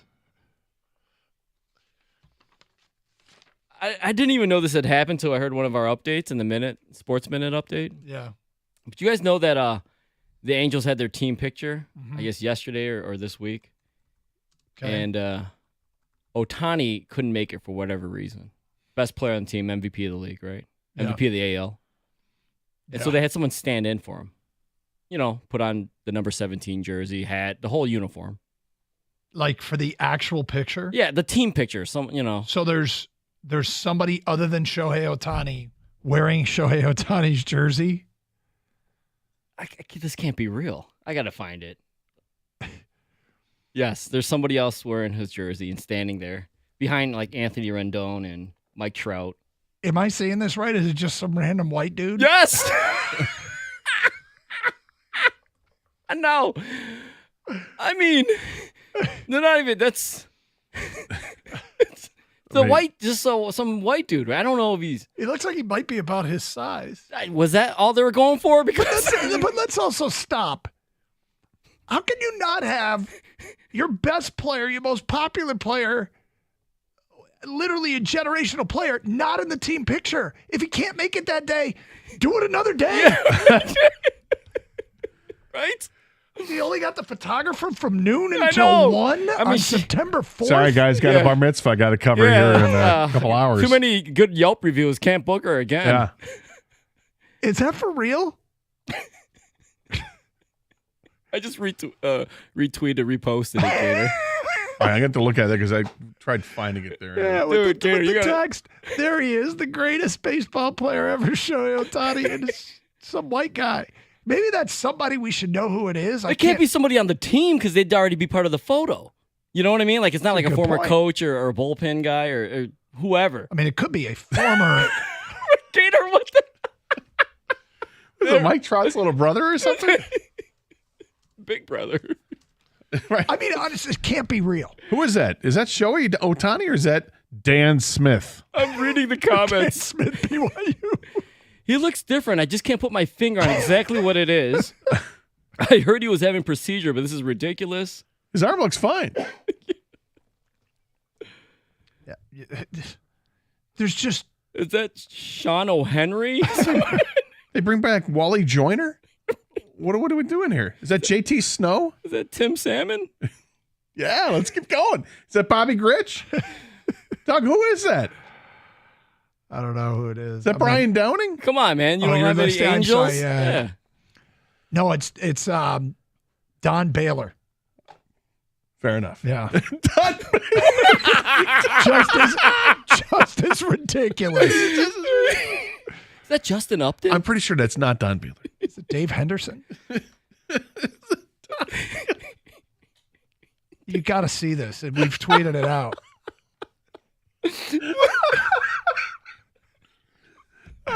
They may as well have used Don Baylor. I think that's why it's funny. If they're going to use a white dude, you can use a black guy too. Yeah. Why not?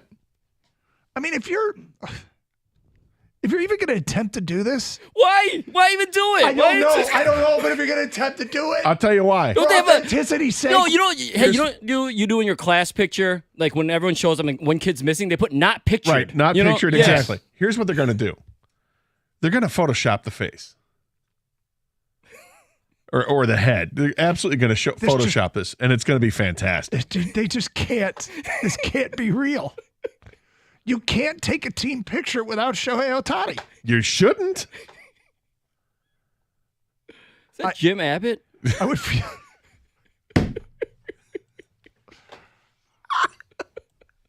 It's not. By the way, I as an aside, they showed some highlights of Jim Abbott yesterday when he threw his no-hitter with the Yankees years ago. Mm-hmm. The Jim Abbott story, has this not been a 30 for 30? What an amazing I don't think so. athlete that guy was. I don't think so. They also showed a highlight of him hitting a home run, I think in high school. Yep. I mean, what? Jim Abbott was one of the most amazing athletic stories you'll ever hear about. He deserves more attention. Well, if Untold did it, they won't even mention he only had one arm. That's right. All right, because of the Florida Gators thing.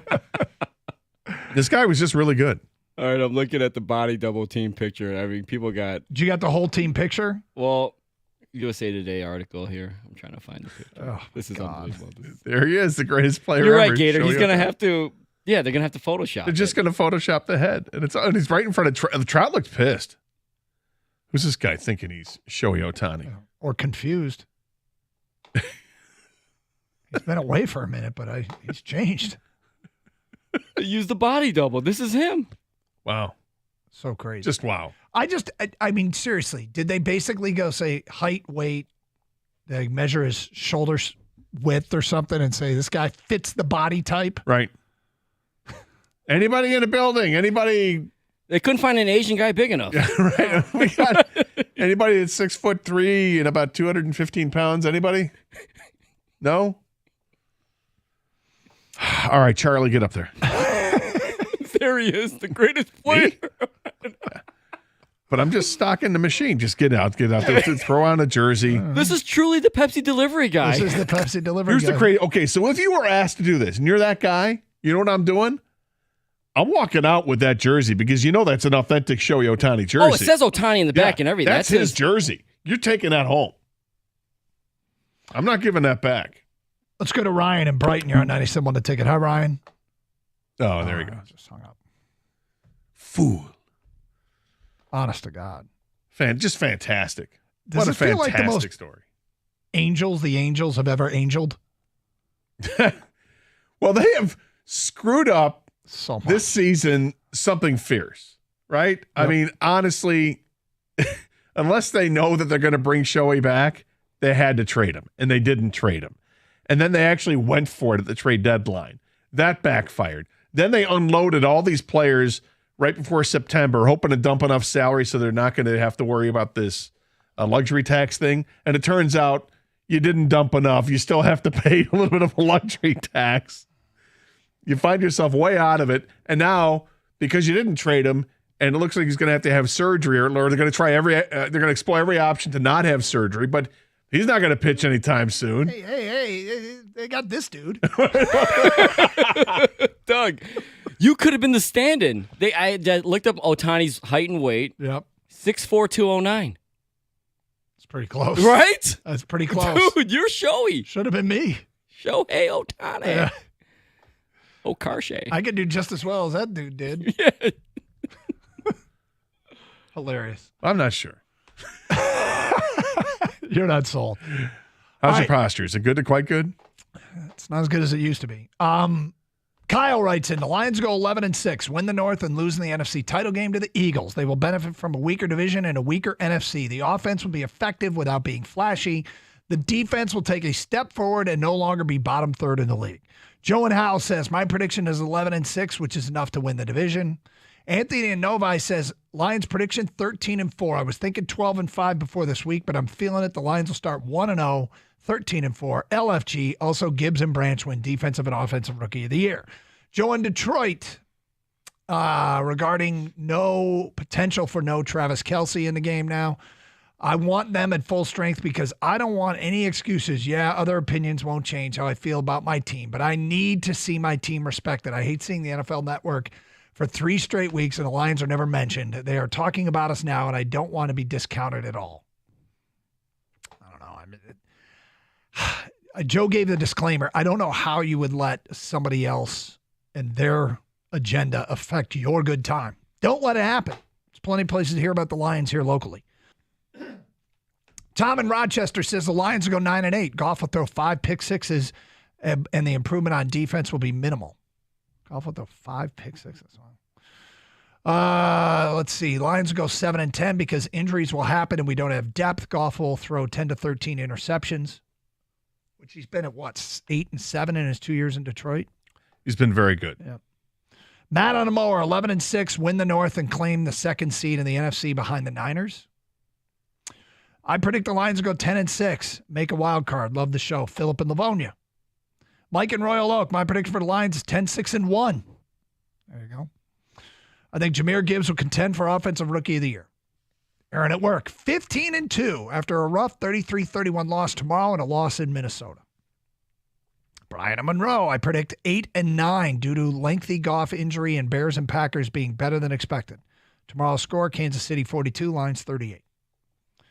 Joel in Walled Lake, 12-5, will make the Super Bowl, lose to the Bills.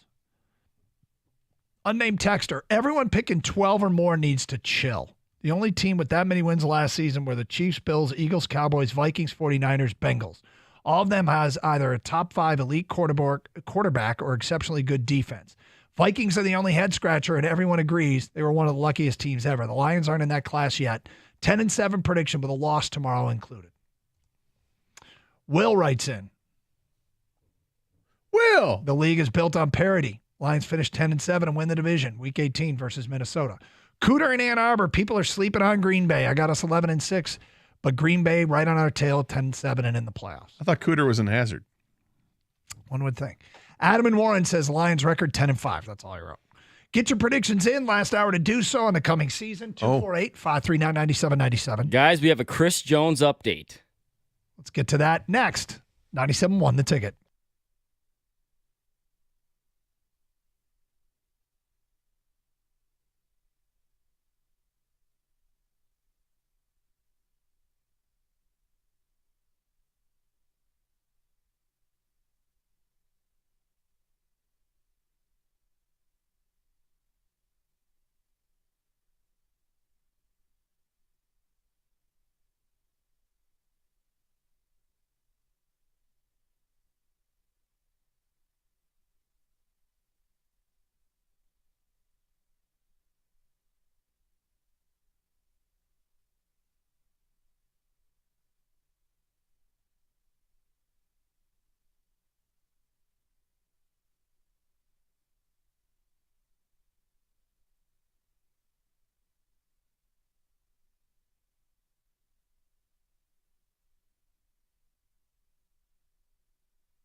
Okay.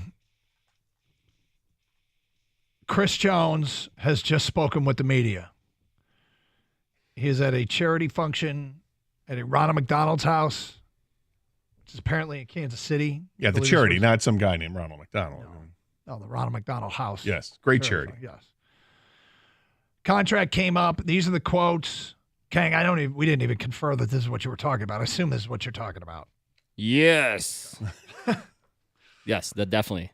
I can't really talk about it. Hopefully it gets worked out. It's always been my goal to be a Kansas City Chief for life. I've said that multiple times on social media platforms and in interviews.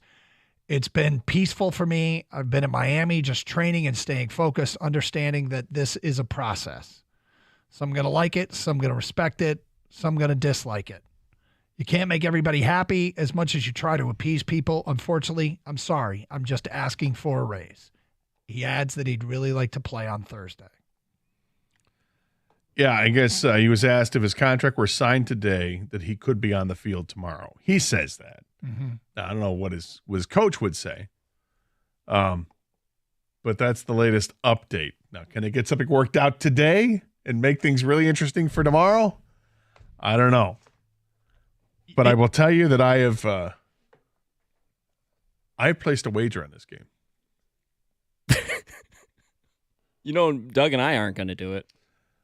I know this. I don't really like to bet on local games very often. I don't like to either, but you're doing it, huh? I'll put my money where my mouth is on this one. Okay. Are you taking the points or are you going money line? Money line. Whoa. Yeah, you have to do money line if you're going to, really put it out there. It's plus 180 on the money line. I this is a very personal question. Is it a substantial amount of money? Are we getting a taco bar the next day? We might.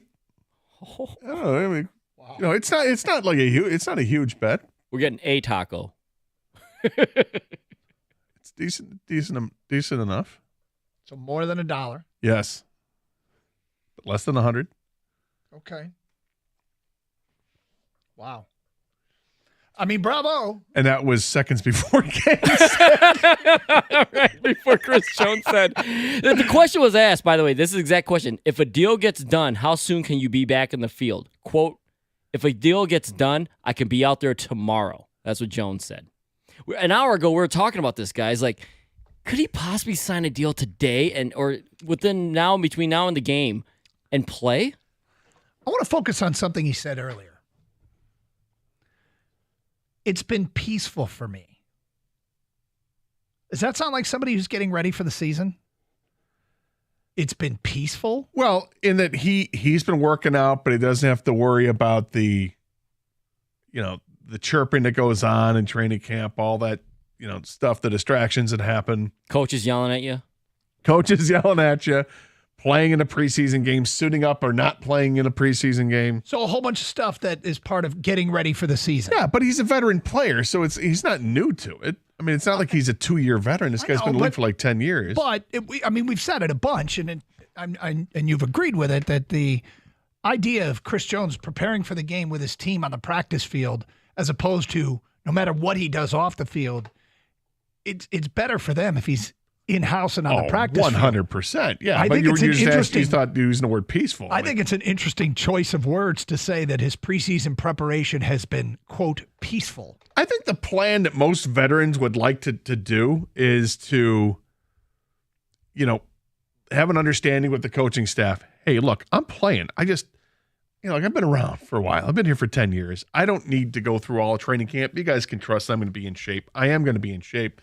How about I come back to practice and to the team 2 weeks before the first game? So I come in training for the right after the last preseason game, and I guess get up to speed that way. We good? Yeah, but if he means it, it's been peaceful. If that is an accurate reflection of his preseason preparation, it's an interesting way to get ready for the season. Like even Aaron Rodgers he's in Miami. Even Aaron Rodgers did his darkness retreat in the heart of the offseason. This is true. Yeah. He didn't have the explosive diarrhea and the projectile vomiting while What was that cleanse he did? That was a whole nother thing, right? That guy. Just training and staying focused, understanding that this is a process. So maybe the peaceful part is that he's taken himself out of the equation of constantly being asked questions by the press while his agent is handling stuff behind the scenes. Maybe that's what's peaceful. Is I don't have, this is why I have an agent.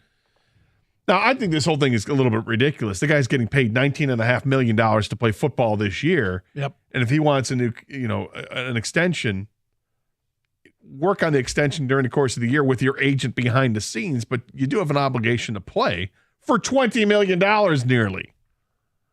Yeah, but if he feels he's grossly underpaid, because if he gets a raise, and when he does, it's going to be close to $30 million. All right? That's $10 million less. That's 50% more than what he's getting paid now. No, thank you for doing the math. I appreciate that. I get it. I've always had a problem with that when players that are under a contract. Yeah, but you know how the NFL I know works. how it works, and at some point somebody caved years ago, and now this is how business is done, and I think it's ridiculous. But they can cut you at any time. They can, and so he can also play it out and get another contract. He's gonna get a contract. He just wants it now, even though he's already under contract. 248-539-9797. Well, we'll continue. When you said there was news on Chris Jones, I was like, crap. And now he says he could play. He says he can play. He says he's been peaceful. And his goal is to be a Chief for life.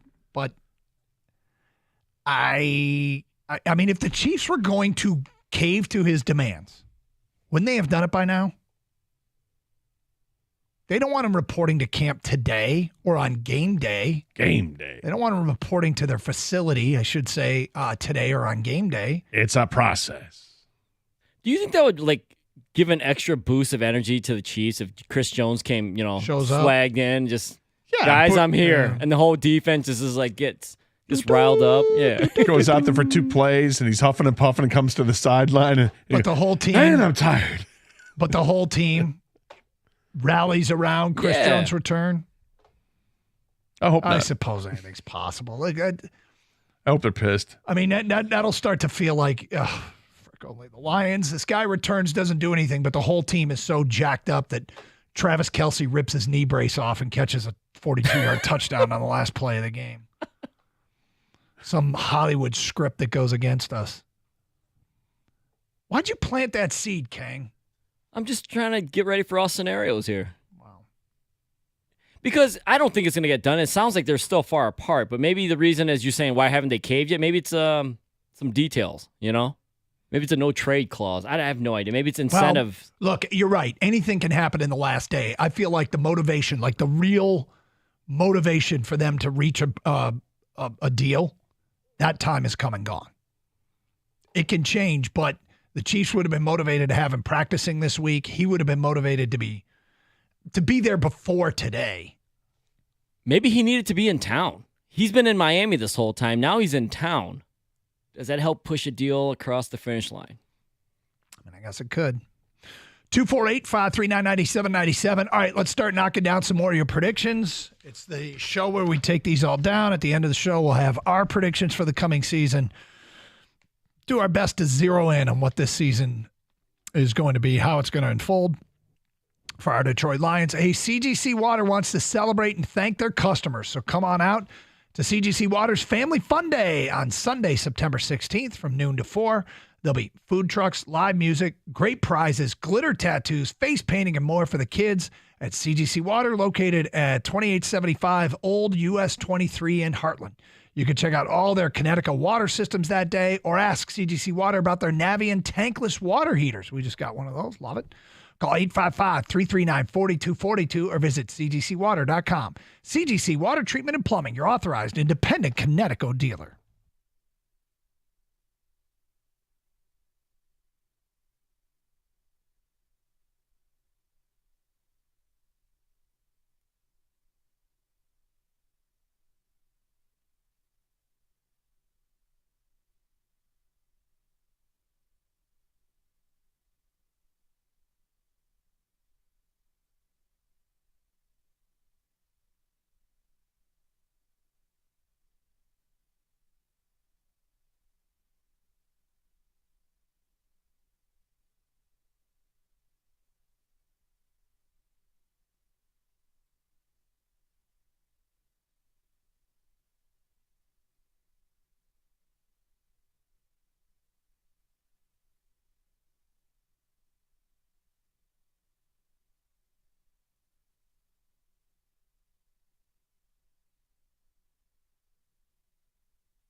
Doug Carr, Scott Anderson, 97. Want a ticket? Open lines, 248-539-9797. Wow. Games tomorrow, man. Games tomorrow. Made it through the summer. Those that love college football here locally got to see our teams last weekend. It was awesome. And now here we go again. Lions debut tomorrow. Big weekend of football ahead. 248-539-9797. Let's get back to your calls. We go to Mitchell. You're on 97. Want to take it. What's up, Mitchell? Not too much. How's it going today, Doug? Good. Thank you, sir. I'm a longtime listener, first-time caller. Well, welcome to the show. All right. All right. And I'm also Michigan State Spartan, Scott. Well, Doug went to Michigan State, too, so thank you for both of us. Yep. So the reason I'm calling is on March 27th, I placed a $10 bet on DraftKings on the Detroit Lions to win the Super Bowl. Oh, boy. And the payout is $260. Wow. So 26-1. That's all it was? Yeah. Well, now the odds have gone down tremendously since then. No, I haven't looked at them lately, but I would have thought there would have been a lot greater odds back then than 26-1 because that's before the draft. They're 25-1 right now. Oh, really? Yeah, they haven't changed much at all. Interesting. Yeah. You would have thought that they would have went down a lot more. Well, I thought I saw that earlier today. Let me double check. This is updated from betonline.ag. The Detroit Lions are currently 25-1 to win the Super Bowl. Wow. Yep. I still think I think that's still a great bet. They are 10-1 to make it to the Super Bowl. But 25-1 to win. 10-1. Yep. Here's what's and wild. how much? And what is it to win our division? Win the division. Hold on, one moment, please. Probably not very good. Yeah, that's 7-5. I mean, they're the favorite. If you're looking for long odds, then no, it's not very good. Here's what's crazy about this, Gator, and you tell me if this makes sense. On February 27th, the Detroit Lions to win the NFC were 8-1. On February 27th. Updated today, they are 10-1.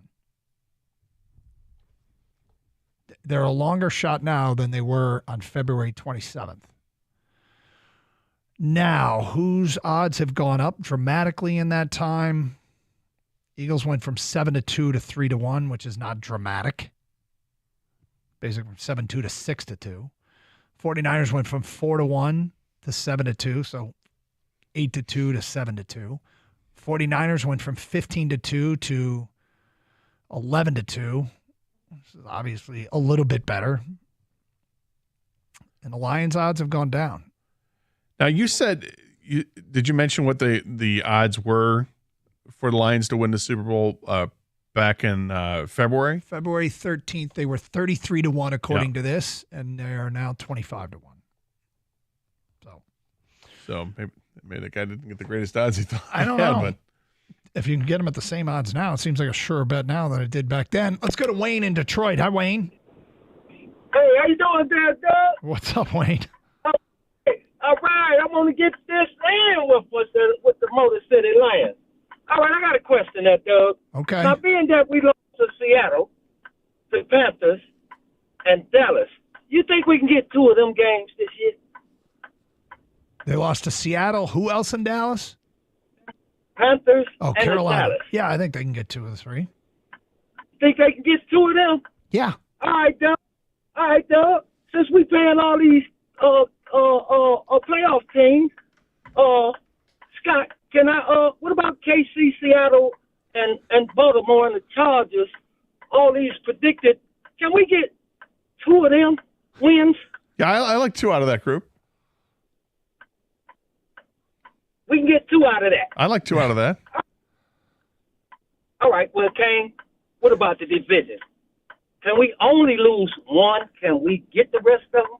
Well, they did it last year. I could see it happening. You like 5-1? 5-1 could happen. They did it last year. Okay. All right. So I'm looking at, that's 5 losses. So I'm taking Detroit for 12 wins. There it is. I love it. There you go, Wayne. That's what I'm going with. 12 wins for the Lions in the division and a home win. But I still think we have to beat out Frisco for that number 1 or number 2 spot. We got to get we got to beat out the rest of the NFC. Not to forget the Saints. We on the road. Okay. Don't forget the Saints. You're leery of the Saints. Right.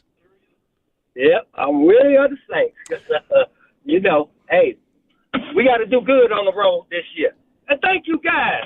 12 wins for the Lions. Hey, appreciate the phone You got call. down there. I like how Wayne got us all involved. He did get us all And the math involved. added up. And the math did add up, I think. You know what's interesting is that last year the two number one seeds were 14-3. We have not had one person go 14 wins. We have had people At say 15. we have had 15, which was Devin in Detroit. But we have not had one person go 14 wins. Now, I guess I got to check the text because we haven't no callers do that. But we've had people say that they are going to battle for and be right in it. And some people say they will be the number one seed. It might take 14 wins to be that. Keep that in mind. Steve's in Colorado and he's next. What's up, Steve? Hello, how you gentlemen doing? What's up? All right, Steve. Good. Hey, so I'm at 12-5. After only the last season, I'm with a lot of folks. I saw the win going to double digits this season after our free agency pickups and then the draft. So I feel really comfortable about saying that. We'll see how it goes. But being out here, I've been getting a lot of grief. Being a Lions fan, and we have a lot of KC fans around here. So it's been fun, but I think they realize that they have a game coming that our team's going to play. And if you can compete, you can contend. And I'm really just excited about it. And we'll see how things roll. Yeah, I mean, Sorry look, about watching. your thought about the free agent pickups. I mean, the truth is they're absolutely huge. What they did in free agent, C.J. Gardner-Johnson, Cam Sutton, Emmanuel Mosley, all addressing what was a problem last year. You mix in Brian Branch, you get back a healthy Tracy Walker and an emerging Kirby Joseph. This secondary has gone from what I think has gone from being a weak to a perceived strength. I right now see the secondary as a strength. Yeah, and I like the front seven. I think the depth overall on defense I think is very impressive. But they have 12 guys on the roster on that defensive line, and they'll rotate 8 or 9 on game day, and can't wait to see who's going to get the opportunities to play. First game of the year, who gets to show up? Gary's in Roseville and he's on 97.1 a ticket. What's up, Gary? Hey guys, Hey. I'm the guy who went last year and bet on the Lions from worst to first. I was one of your first callers last year. Yeah. And I lost money on it, but the reason I did it is the same reason I bet on him again this year, is because Chris Spielman is a very important part of that program and of that organization. When I put my bets in, I put them in on August 28th, and I put $50 on them, and I got against Kansas City, and I got 6.5 points. I put $100 on them to win the NFC North, and I'll win $230. And then I put $50 on them to win the Super Bowl, even though I'm not feeling 100% strong on that, but I'd be mad at myself if I didn't cover it. And anyways, I love the Lions, and I love your show. You guys are really fantastic, and thanks for letting me talk. Well, did you give us a record for the season, Gary? Oh, 12 wins. 12 wins. It was 11 wins, but I'm feeling pretty good about the Kansas City game. All right, is that 12-5 or is that 12-4-1? No, it's 12-5. All right, No tie. Thank you.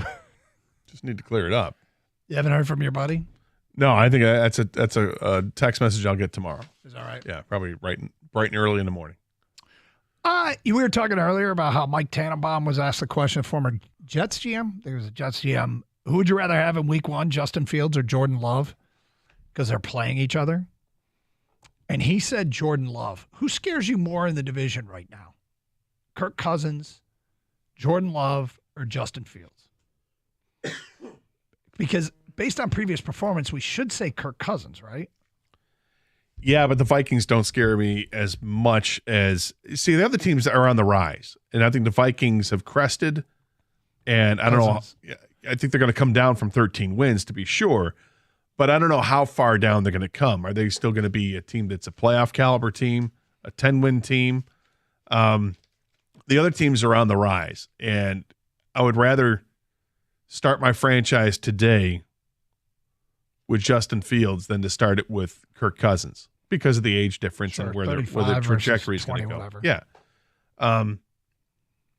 But I'm respecting the whole division, frankly, even though I think the Lions win it, and I think they'll be clear of winning that division before the last game of the season, so they can rest some guys.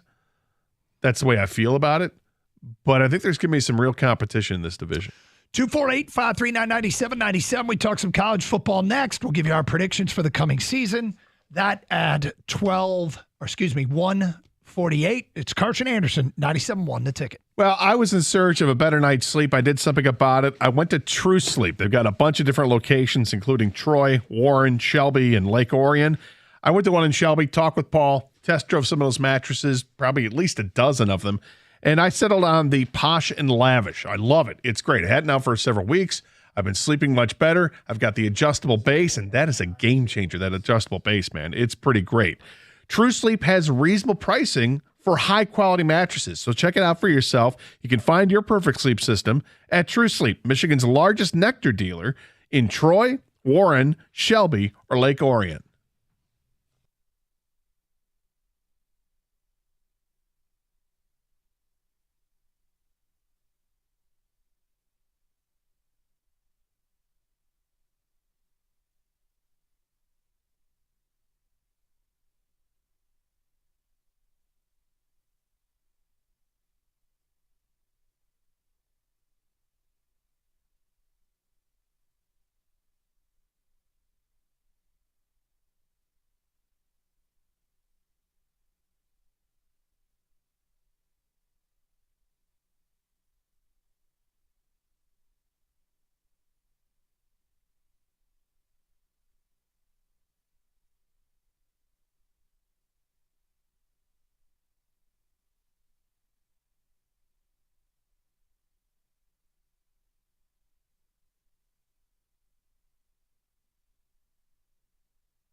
MSU is going to be challenged by Washington, and you're going to get a real test of how much better your secondary is when you face Michael Penix. You get it in your house. It's not going to be easy, though.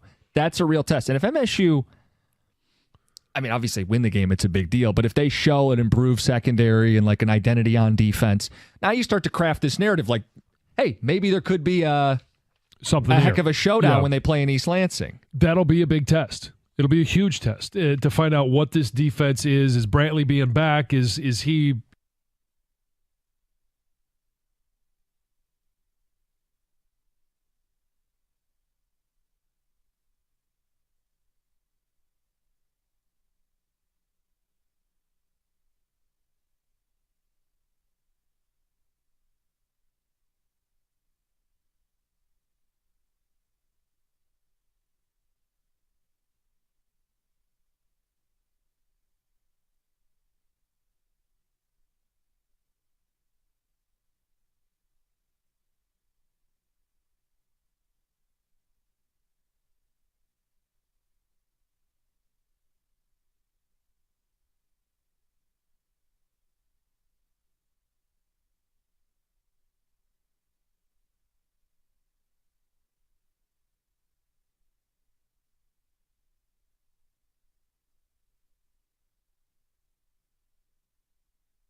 As I look at them here, look, I may like them to win this division because I think you're getting value. Hold on, on. You got to turn them on, the little bottom Come button. on, here you go, Tito. What do you got for me? You got to press the button. Piece. What the hell? Come on. What the hell? That's not what I wanted. Here, give me that. I'll save you from yourself. Silence everyone. I will handle this. Silence everyone. I will handle this. Value.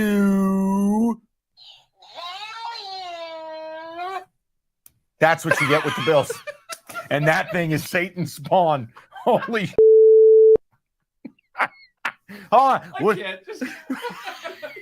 What do you get? Hey, Jimmy, what do you get with the Bills? Just keep going. Hold on, I got to do it again. So when you flip the switch. Yeah, you want me to give you a tutorial? Value.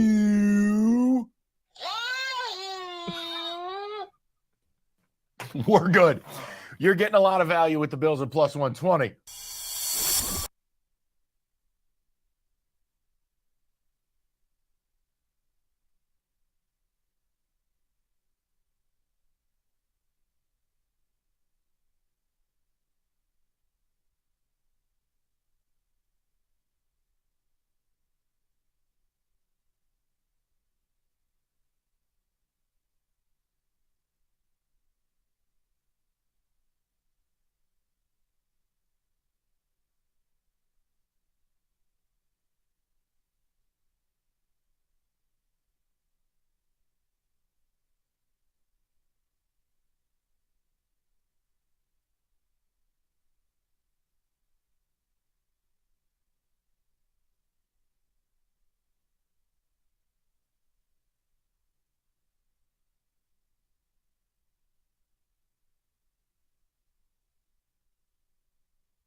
The Pac-12 went undefeated this weekend.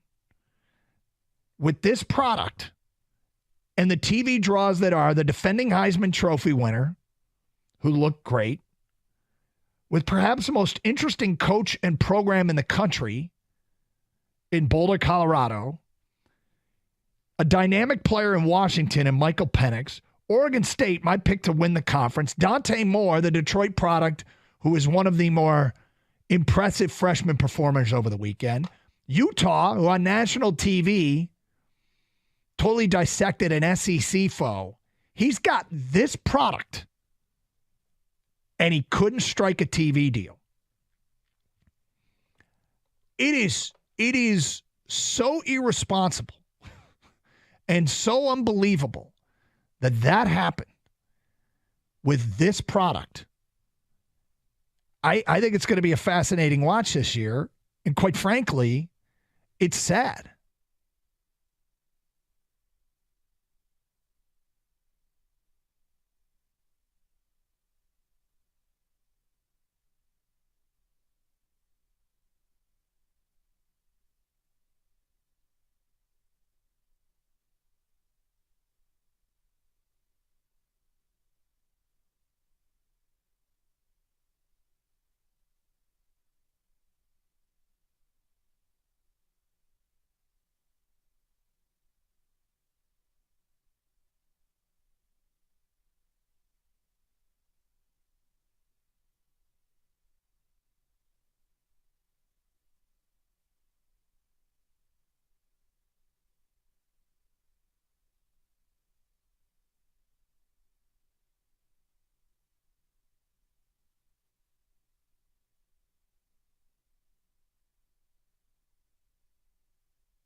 MSU is going to be challenged by Washington, and you're going to get a real test of how much better your secondary is when you face Michael Penix. You get it in your house. It's not going to be easy, though.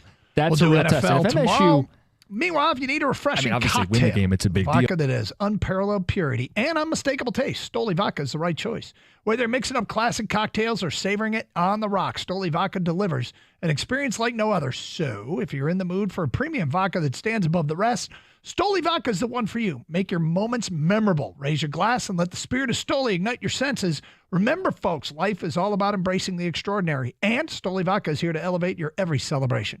Grab a bottle today and experience the spirit that has captivated the world for generations. Stoli Vodka, it's the taste of excellence. Cheers.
As I look at them here, look, I may like them to win this division because I think you're getting value. Hold on. Are you going to turn them on, the little bottom Come button? on. Here you go, Tito. What do you got for me?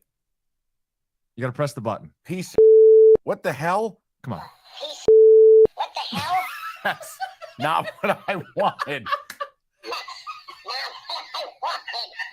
Here, give me that. I'll save you from yourself. Silence everyone. I will handle this.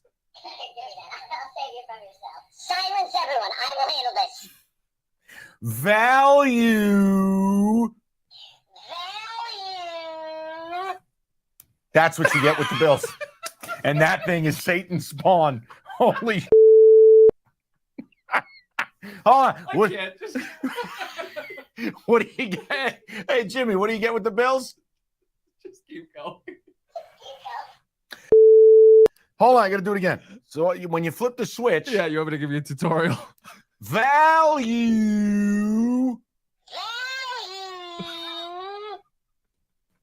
We're good. You're getting a lot of value with the Bills at plus 120.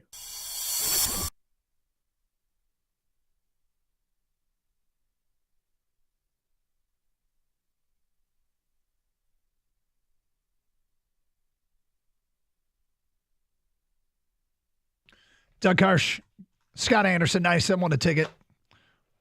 It's our Lions prediction show. Let's go to Rob in Florida. Yeah, 97 a ticket. Hi, Rob.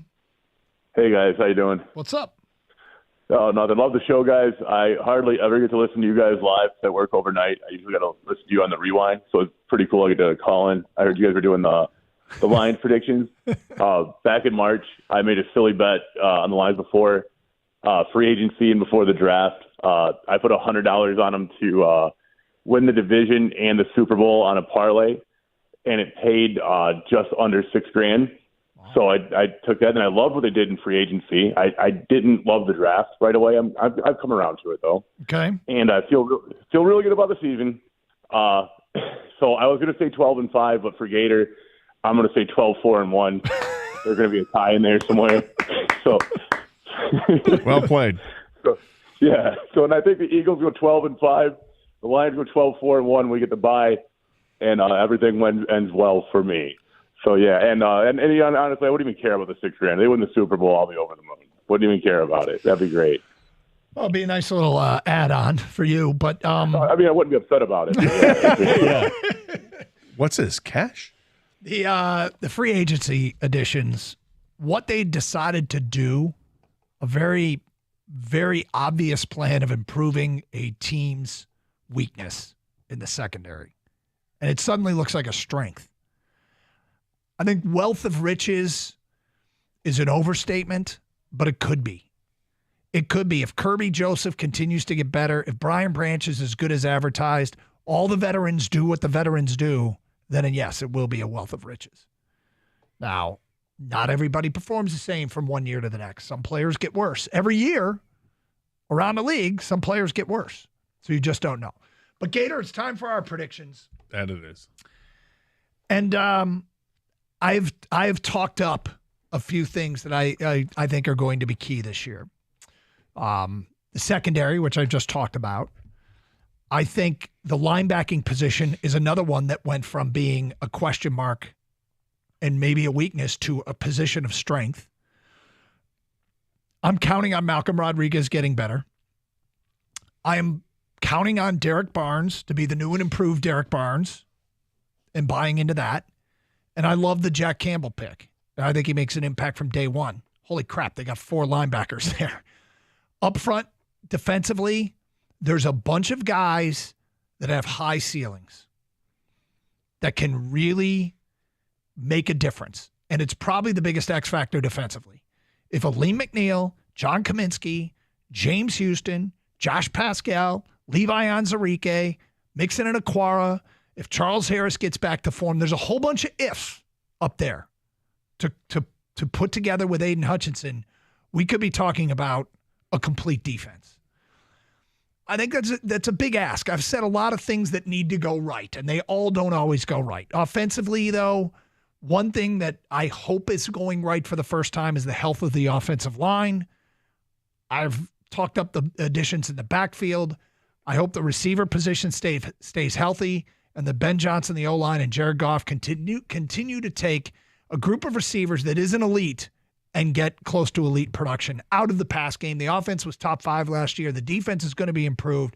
Little concerned about the kicking game, but a little bit concerned about the kicking game. Well, all that said, it's not a straight line. There's going to be some losses mixed in that we don't expect. I got the Lions at 11-6 this year and winning the division. Well, I like what you have to say there. I go back to, where this team was a couple years ago when they started. And it wasn't good to start, but they all believed in what they were doing. They had some tough love discussions with players. They put it on Jared Goff specifically in the second half of that first season when they were here and said, look, you got to be better. Everyone's got to be better, but you're the quarterback. You got to be better. From that moment on, he was better. He had a great second half of the season, or last 7 games of the year. They took it into last year. The offense was fantastic last season. And then they had some hard discussions and some, hey, let's have some tough love discussions again about the defense. They changed the defensive backs coach. They put more on the plate of the defensive coordinator and Glenn, and they responded, and they went 8-2 down the stretch, and the defense was a plus. They were no longer a blanket liability. They were an asset. And, okay, so now what do you do? Well, in the offseason, they went out and they added to it. They added to the secondary in particular. They went out and used a draft and got guys that can start in this league and will start from day one, which is exciting. So I'm going to go with the progress that they've made and expect that the offense can stay as good as they were, perhaps even better, because the running game should be better in my mind. I think they've got an upgrade with the switching out of the running backs, and having the healthy offensive line from day one is massive. So I think the offense can be even better than they were last year, and I expect the defense to be leaps and bounds better than they were last year. That all being said, when you come down and try to throw a number at it, I think the home field advantage is huge for this team as well. They've sold out. There's their allotment of season tickets. So the home games are going to be serious home field advantage.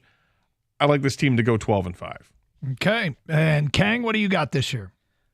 I haven't fully bought on Jared Goff yet, but I have fully bought on the Jared Goff-Ben Johnson relationship and the marriage. I think the offense could be better than it was last year. I think they got Jahmyr Gibbs, their offensive weapon. I know Jalen was out for the first 6 weeks, but St. Brown is becoming one of the better receivers, if not a top 10 receiver in this league. I think the offense is going to do just fine, if not better, like I said. The whole key on this team improving on last year is their defense. The defense finally came through, or it got better at least the last 10 games of the year.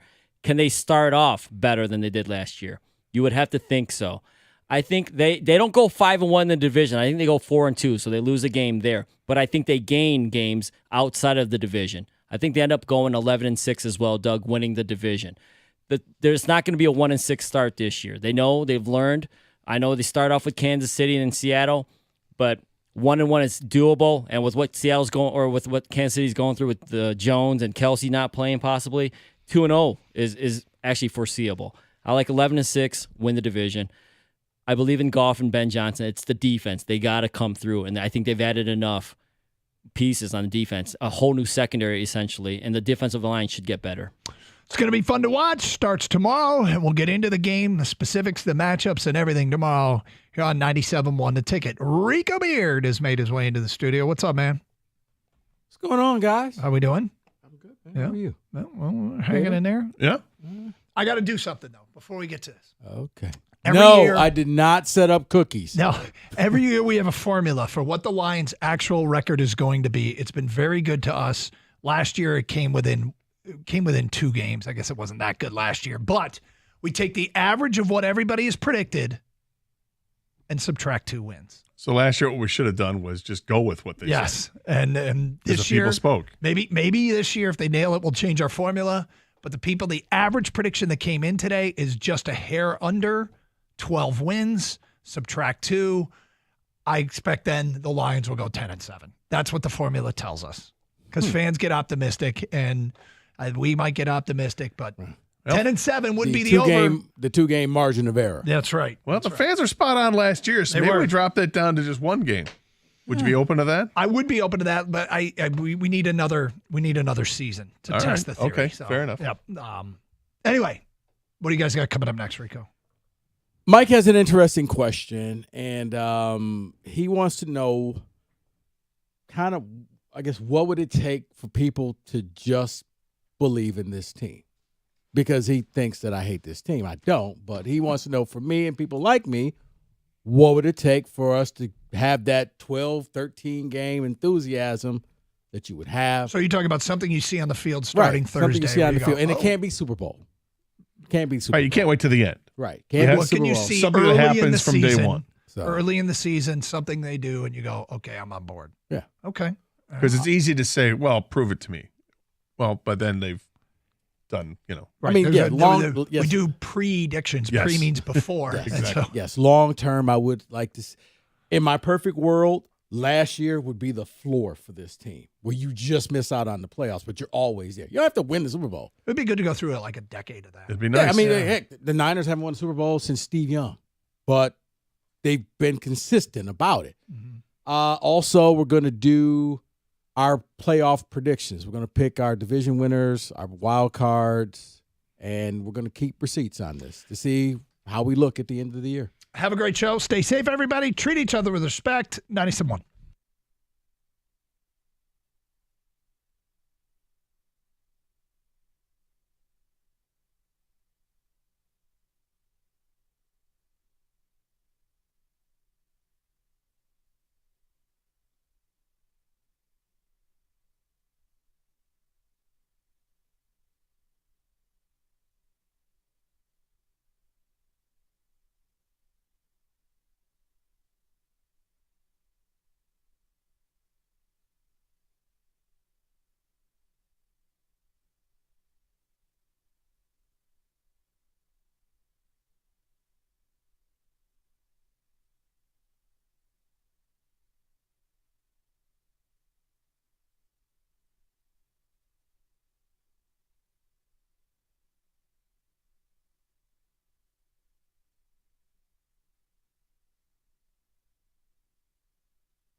the godfather of sports radio in a way you've never heard him before.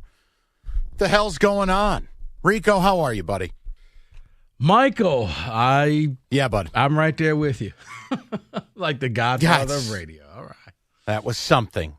First down. You know, David has often pulled me aside, Rico, and spoken to me and said, you know, Michael, the most rewarding life is that of a life of service. And, you know, I said to David, I wanted to serve not only you as a friend and coworker, but I want to serve the community. Because as we are on the doorstep of one of the most anticipated Lion seasons of my adult life, I think we have a portion of our community, Rico, a community you care about deeply, a portion of our community who is underserved. And I think we have to look back before we look forward. This is an emotional journey. And I want to say for the record, at 2:03 in the afternoon on a sizzling Wednesday in the Motor City, this is not an antagonistic topic. This is not in the unfair language Rico Beard used with me in our show sheet earlier. This is not a throw Rico under bus topic. This is not about making Rico Beard look bad. This is not anything really to do with Rico other than how we can tap into that pain and move forward. Let me explain. This is important. Rico left the flock. Many of you have left the flock. You either no longer identify as a Lions fan, or you're a fan in the darkness, but by daylight, you're a cynical Richard. So what I wanted to do was this. I want to move forward together as a community, as one, as Greater Life Church does every Sunday at 10 a.m. where David is singing. Your donations are welcome. I want to move together as a parish. Now, how do we do that? Well, it's not good enough for me just to talk to Rico. Rico is but one man. Influencer, yes. A community leader, absolutely. But still, just one man. I want to hear from the people who have been hurt by this team, who have been disenfranchised by this team, who have not found a way to move forward. And what I want to do is make tomorrow, on the eve of this incredible season, I want to bring everyone with us. Leave no man behind. So here's my question. What is it going to take for you, the portion of Lions fan or Lions free, or I don't like them anymore, or they hurt me? What will it take for you to leave these daddy issues behind and grow the F up and pitch in on a party, as DJ Quick once said? What is it going to take for everyone to just start out clean slate? Now, you can tell me they have to do X, Y, and Z. That's fine. I need to know. I need to understand. I want to, as I say every day when I walk in, I look at Rico and I go, Rico, there's a lot of pain behind those eyes. And I know, Rico, you don't want to talk about it, but Rico fell into my arms the other day. It was emotional. Oh, wow. And I said, Rico, what do we have to do? Wow. Okay. To bring We've hit this part of the show at 2:06. Yes. Who's excited? No, it's a serious question, right? I'm screwing around a little bit. But let's try to get everyone on equal footing. There's no trolling. There's no attacking. I'm asking, what do they got to do to bring you back? And if you tell me there's nothing they can do, that's fine. But I want to explore it. Because you know what tomorrow's going to be, Rico? Mm-hmm. Tomorrow's going to be a raging kegger. Tomorrow's going to be a party. And I just don't want to see that portion of the Lions fan base sitting alone in the corner. Nobody's willing to dance with them. They're not going to get laid. They're sitting in the corner angrily drinking out of a Dixie cup while everybody else is having fun. See, I don't see it that way, Everybody Mike. else having fun. See, I don't see it that What's way. up, buddy? I don't see it that Okay. way. See, I Tell see me it how as, you see it. Tell me how you see it. I see it as tomorrow's going to be the day where, let's call it a block party. And everybody's at your house, Mike, but we're neighbors. I'm not invited to the party, but I'm not calling the cops on you. Hey, go have fun. Do whatever you need to do. Maybe I'll stop by for a burger, but that party's not for me. That party's for you. You go ahead, you celebrate. Your joy has nothing to do with my joy. That's so you're how I Alfred Hitchcock. You're like the creep looking out the window at all the people having fun? No, I realize, hey, that party's not for me. All right, so let's take this approach. I want to throw this number out. 248-539-9797. It's very simple. If you are disenfranchised or know someone who is, for $1 a day, you can help these people. No, I want to hear from you, and I want to know, in no uncertain terms, what is it going to take for you to not be cynical, to not use their past against them? What is it going to take to just start fresh? Like this is I'm being dead serious. No. So I guess, and Mike, just to clarify, are we just talking this season, or are we talking in general?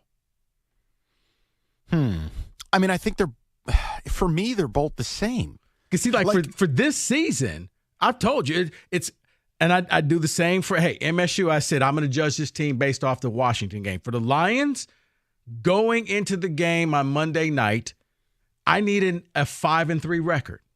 You're 5-3 going into that game against the Raiders here. Okay, you know what? All the hype that was said this summer, believe it, it's true. This is a different team. Rico Beard has said he can let go of 23 years of pain, anger, resentment. See, no. See, now you're talking about long term. That's why I said we're talking this season.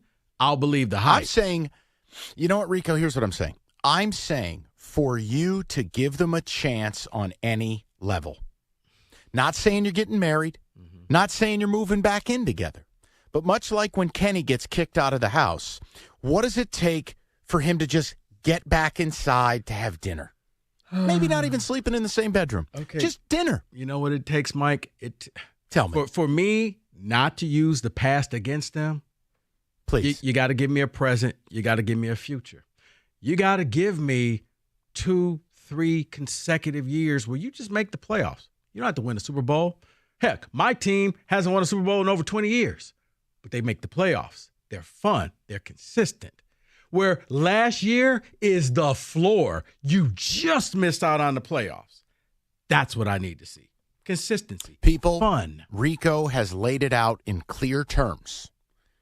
This is your audience. This is your chance. Speak to your pain.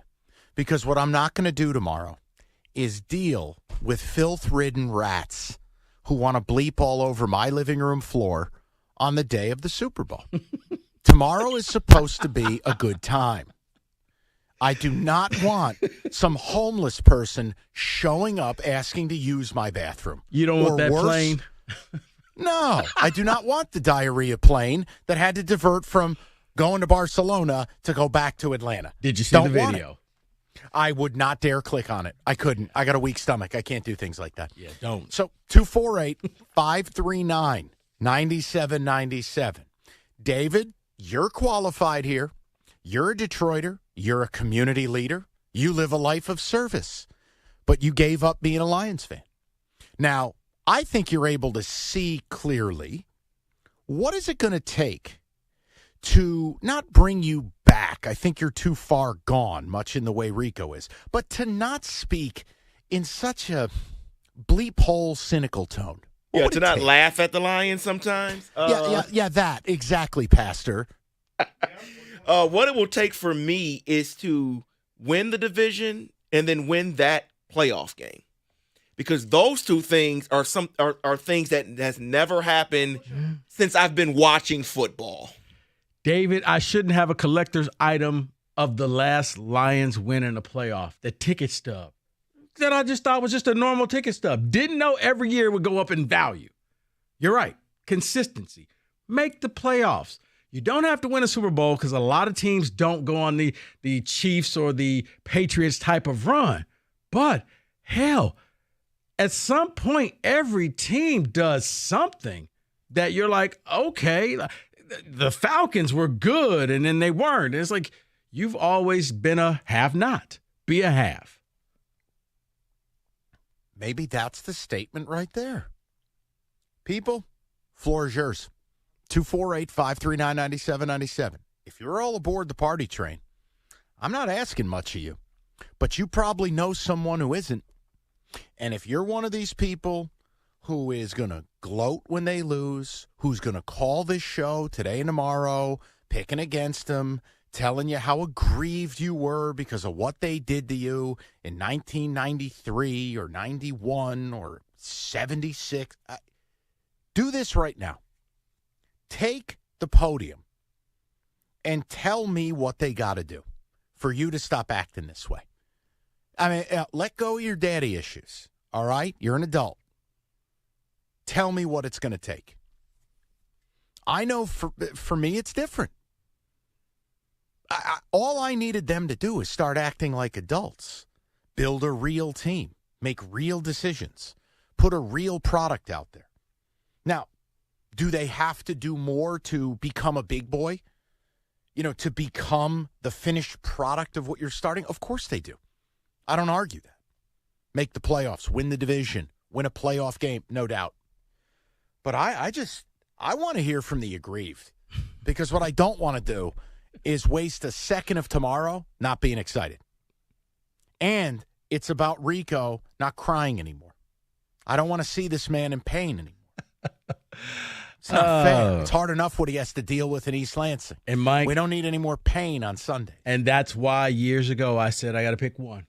It was the whole Herm Edwards thing. Got to pick one. Can't have both. It was MSU or the Lions. I'm going to drop I went to one school. I dropped the Lions.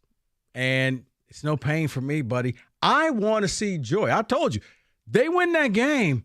Hey, man, you guys can call and talk Super Bowl, have your party, play the music, have a party to 5 o'clock in the morning. I'm not calling the cops on you. I want you to have fun. I want you to celebrate. I want you to feel good about yourself. I really do.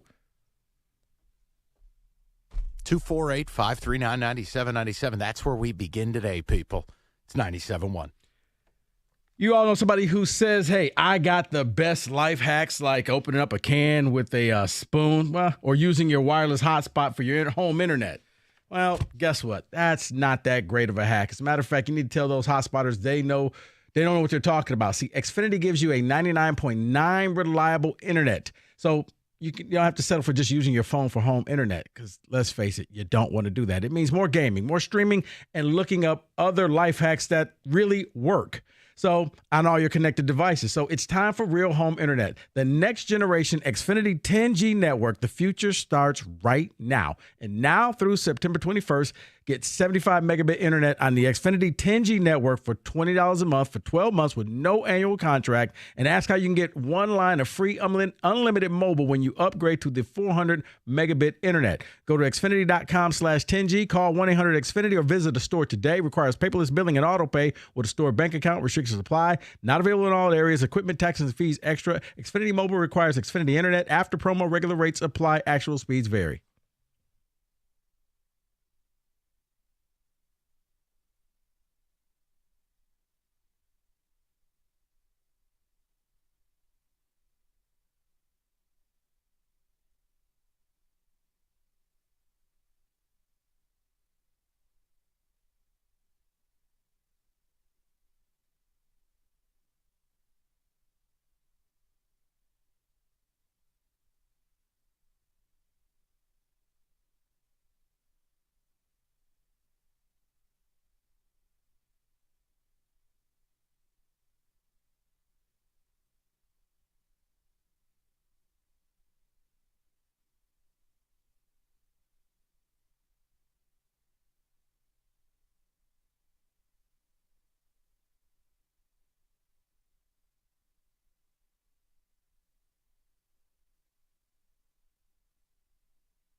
As I look at them here, look, I may like them to win this division because I think you're getting Value. Hold on, Oh, you let got me to do turn it. them on, the little bottom Come button. on, here you go, Tito. What do you got for me? You got to press the button. Piece of what the hell? Come on. What the hell? That's not what I wanted. Here, give me that. I'll save you from yourself. Silence everyone. I will handle this. I'll save you from yourself. Silence everyone. I will handle this. Value. That's what you get with the Bills. And that thing is Satan's spawn. Holy Hold on. What, can't just... what do you get? Hey, Jimmy, what do you get with the Bills? Just keep going. Hold on, I got to do it again. So when you flip the switch. Yeah, you want me to give you a tutorial? Value.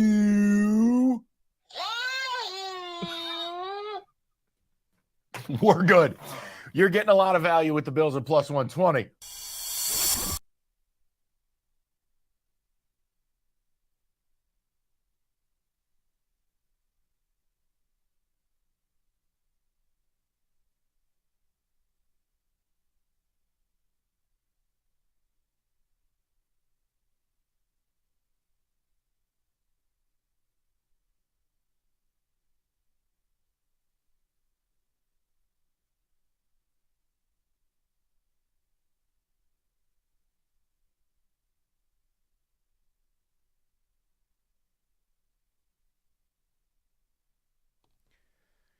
All right, if you've been injured in an accident, whether it's auto, motorcycle, slip and fall, you name it, David Femininio, the guy you need to call. And we've told you when you get injured in Michigan, you get David and you get paid. It's that simple.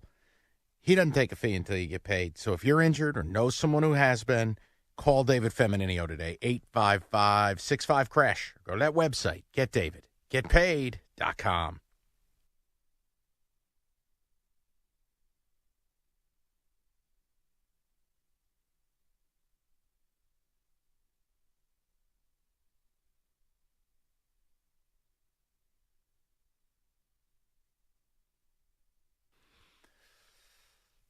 David, we go to the ticket text.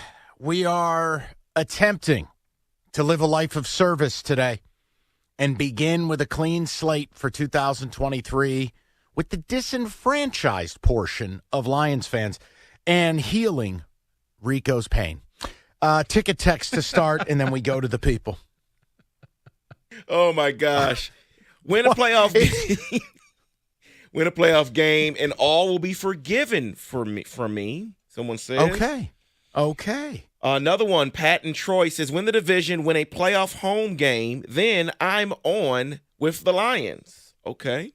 And the only thing that I think is unreasonable, because it would be suggestive that you would miss out on the dream of a lifetime.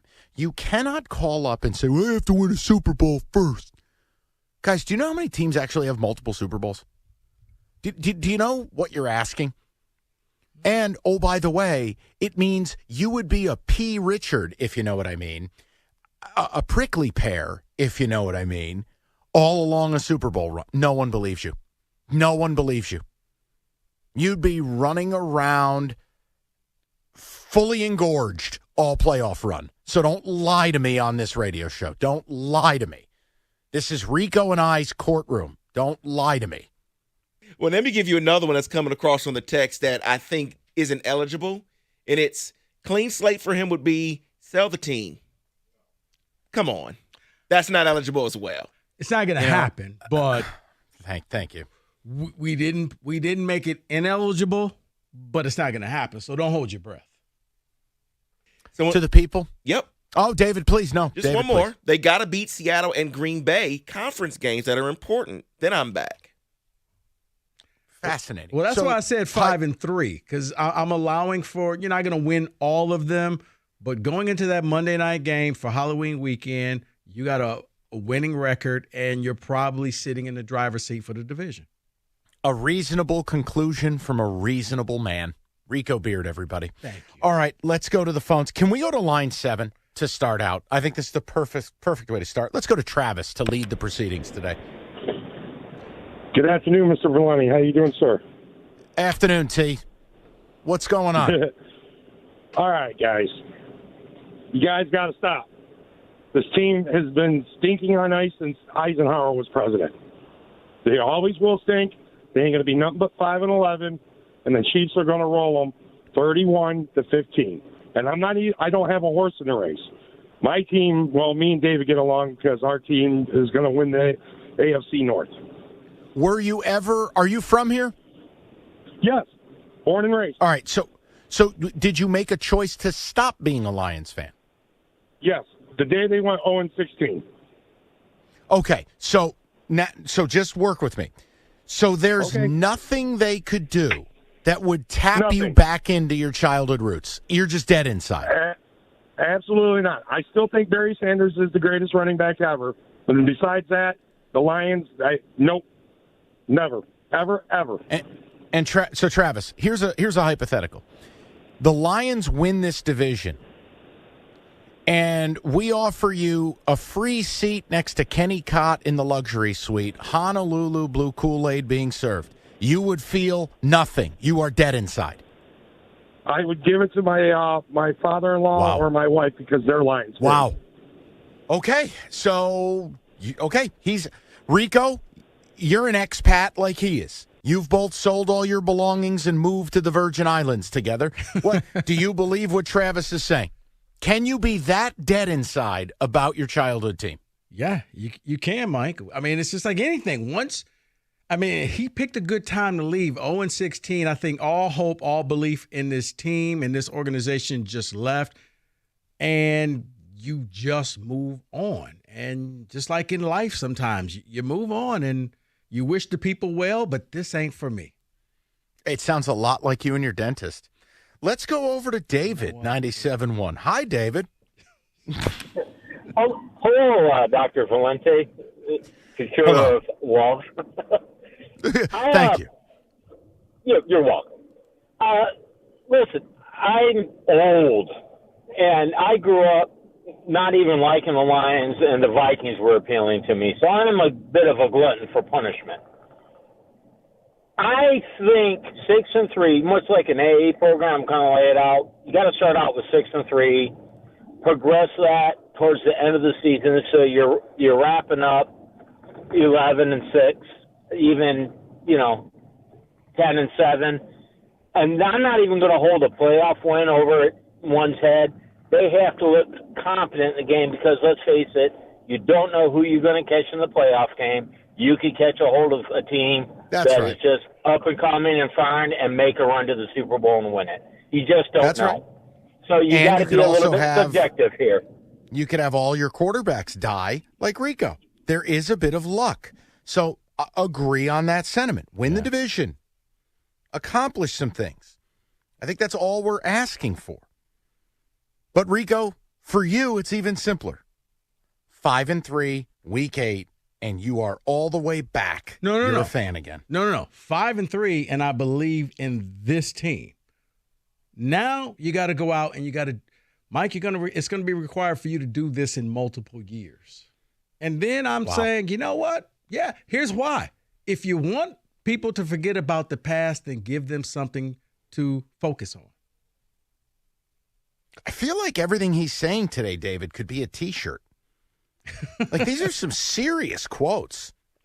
Hey, if you want to forget about I promise you, the caller that left at 0-16, if this team went 17-0, he's back. Why?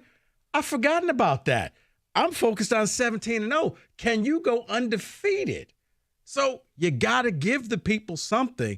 The people, as you say, who are hurt, they need more than just hope. They need proof. They need something tangible to hold on to. That's consistent winning. That's where how you finished last year is the absolute floor, because you make the playoffs every year. Okay, you didn't make it this year. You're not crying. You're not like, as you said, the Niners lost every quarterback. Okay, life happens. If that happened for the Lions, we would have had to hear all offseason how the football gods hate them, the league hates them, the refs hate them. This was a conspiracy. But no, when you win, you accept loss and you move on and you prepare for the next year. But when you lose, it's always somebody else's fault why you lost.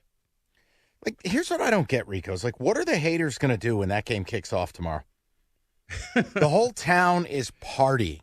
The whole town is amped. We just want to have a good time. Mike, they'll party. No, they'll party, but they'll be the guy over there with the red Solo cup in their hand, but their arms are crossed.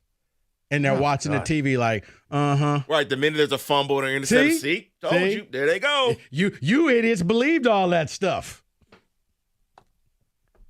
248-539-9797. Guys, we're talking feelings. Because the reality is tomorrow's going to be a party. And it's like, let's address this now. Rico and I had a couple heated discussions regarding this stuff.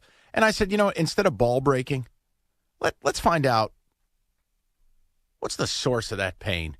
And Rico represents probably about 25% of Lion fans. I think 75%, 3 out of 4, you're hyped. You're into it.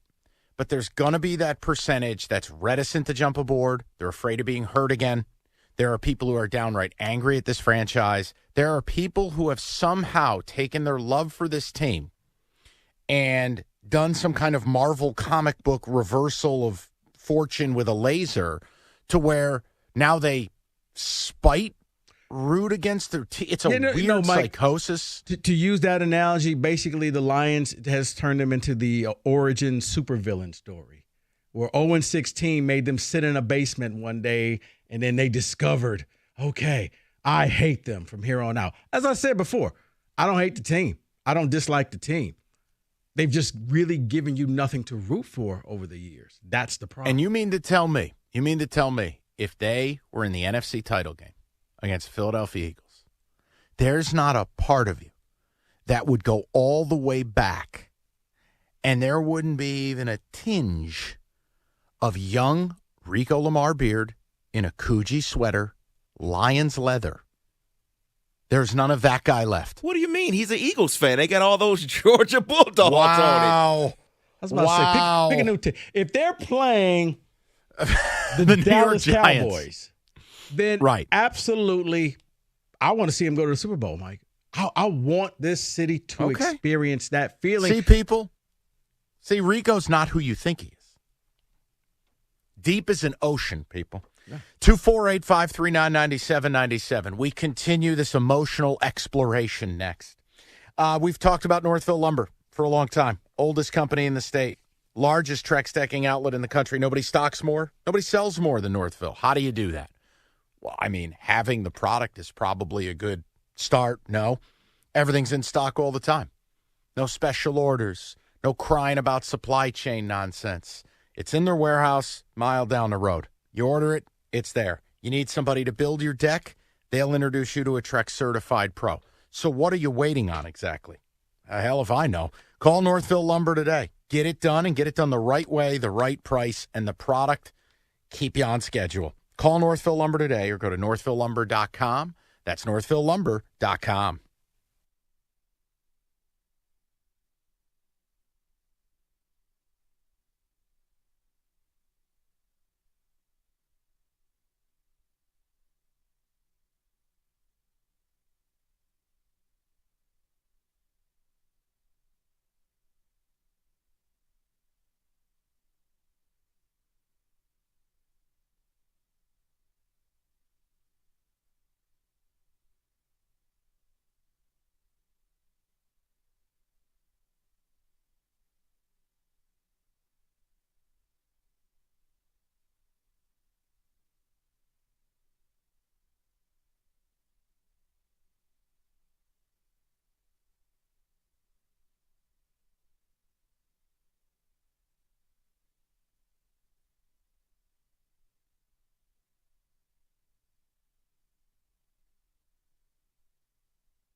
All right, you ready for bold ass predictions? Am I? Yep, we've got to get to this because we've been saying we're going to do it for a while. We haven't done it yet. I will start.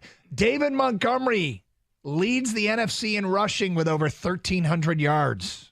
Wow. Damn. Jared Goff will start 16 games and finish in the top 10 for MVP voting. He won't start game 17 because he doesn't have to. Oh. That was a think piece. Lions trade a second-round pick for Devontae Adams at the trade deadline. What? A second? Yep. It's tough. It's tough to give up a second, but he'll be having a good year. Lions play on October 30th, I think, in Vegas, and they'll just get Devontae on the plane for the flight home because I think the next day is a trade deadline. Wow. I would love that. Yep. Jack Campbell will lead the team in tackles with more than 150. Yes! Hard to do with Doug Karsh on his leg, but he'll get it done.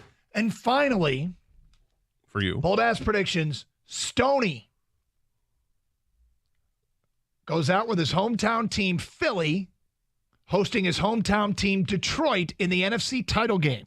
Stoney will be live from Philadelphia all week long, doing 4 hours of the morning show and then 4 hours of Philly radio for an 8-hour day. Stoney all week long, Monday through Friday, prior to the NFC title game. Wow. That's a lot, but that's what he's willing to do. Lastly, Doug, bold-ass prediction, Brian Branch. All right, it's going to be a lot of NFL and day. an Eve interception of, back for a touchdown let's this call year. it what it is. It's a week 1 Super Bowl for this town. Beautiful. The town deserves it. Let's hope they get it done. But couple NFL blitzes for you. David, conference by conference.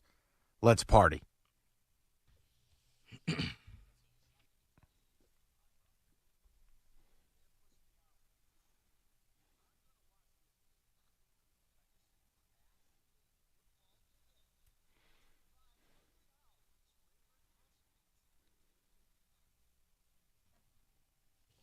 So here's what we're going to do. We're going to start with the AFC. Each of us will give the playoff picks, who's winning each division and who's making the playoffs in the AFC. Let's start with Kenny Cott. AFC, what do you want me to start with the East here? AFC East winner will be the Bills, and the Jets will also make it in the AFC East into the playoffs. Look, I continue to say it. I think the Bills will make the playoffs for a long time. I don't see them getting to a Super Bowl as constituted, and I don't think it's going to work with the Jets. Robert Saleh, the head coach, has gone public even saying the offensive line is a problem. Aaron Rodgers had one of the best O-lines with the Packers the last couple of years. What did it net? Didn't make the playoffs last year and got beat in a home playoff game while scoring 7 points. I don't buy the Jets, Rico. Well, you know what? I'm going to give you my wild card a little bit later, Mike. But for now, I do have Buffalo winning that division. As much as it pains me, I don't think it's going to be a runaway win for them. But they're still better than the Dolphins and the Jets, and yeah, they'll get it done. Yeah, I tried my best to think outside of the Bills in that division. I know all the hype with Aaron Rodgers going to New York. I just don't think, and I know the defense is really good, but I just don't think they have enough to overtake the Bills for the division. So right now, I do have the Bills, yes, winning the East. So let's move over to the AFC West. Who's going to win that division, Kenny? I think it's going to be pretty unanimously the Chiefs, right? Could I at least make a case for the San Diego Superchargers and David playing the air base? Look, nobody had more problems with injuries than the Chargers last year. Justin Herbert, another year of development. They're loaded for bear on offense. And defensively, the pieces are there, if healthy, to put this thing together. Is it insane to suggest this could be the Chargers' best team they've had in several years? It's not if they were in any other division. You're right. But no Chris Jones, and we still don't know the status of Kelsey. Yeah, but you know what? You still have the best player in the league. And I think that he could cover up a lot of warts. Heck, we saw him make it to the Super Bowl with no offensive line, Mike. They lost, but he made it there.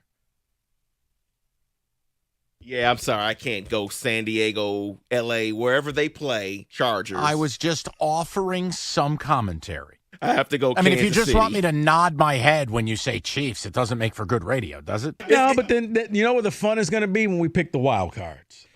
Well, okay, carry on. Okay, well, then I'll leave it alone. Then maybe I'll get to that question after that. Let's start with you, Rico. Let's go over to the AFC North. I think this is You know what to do. This is one where everybody but David's going to say the right team, and David's going to say the wrong team. That's going to be 0-1 in week 1. I'm going with the Cincinnati Bengals. Joe Burrow is going to go out there, maybe a candidate for the MVP this year. Give me Cincinnati. Yeah, I'm taking Cleveland Browns. Yeah, no, Jesus Christ. Cleveland Browns. I think the Browns are going to be one of the teams to go worst to first. Deshaun Watson will be better.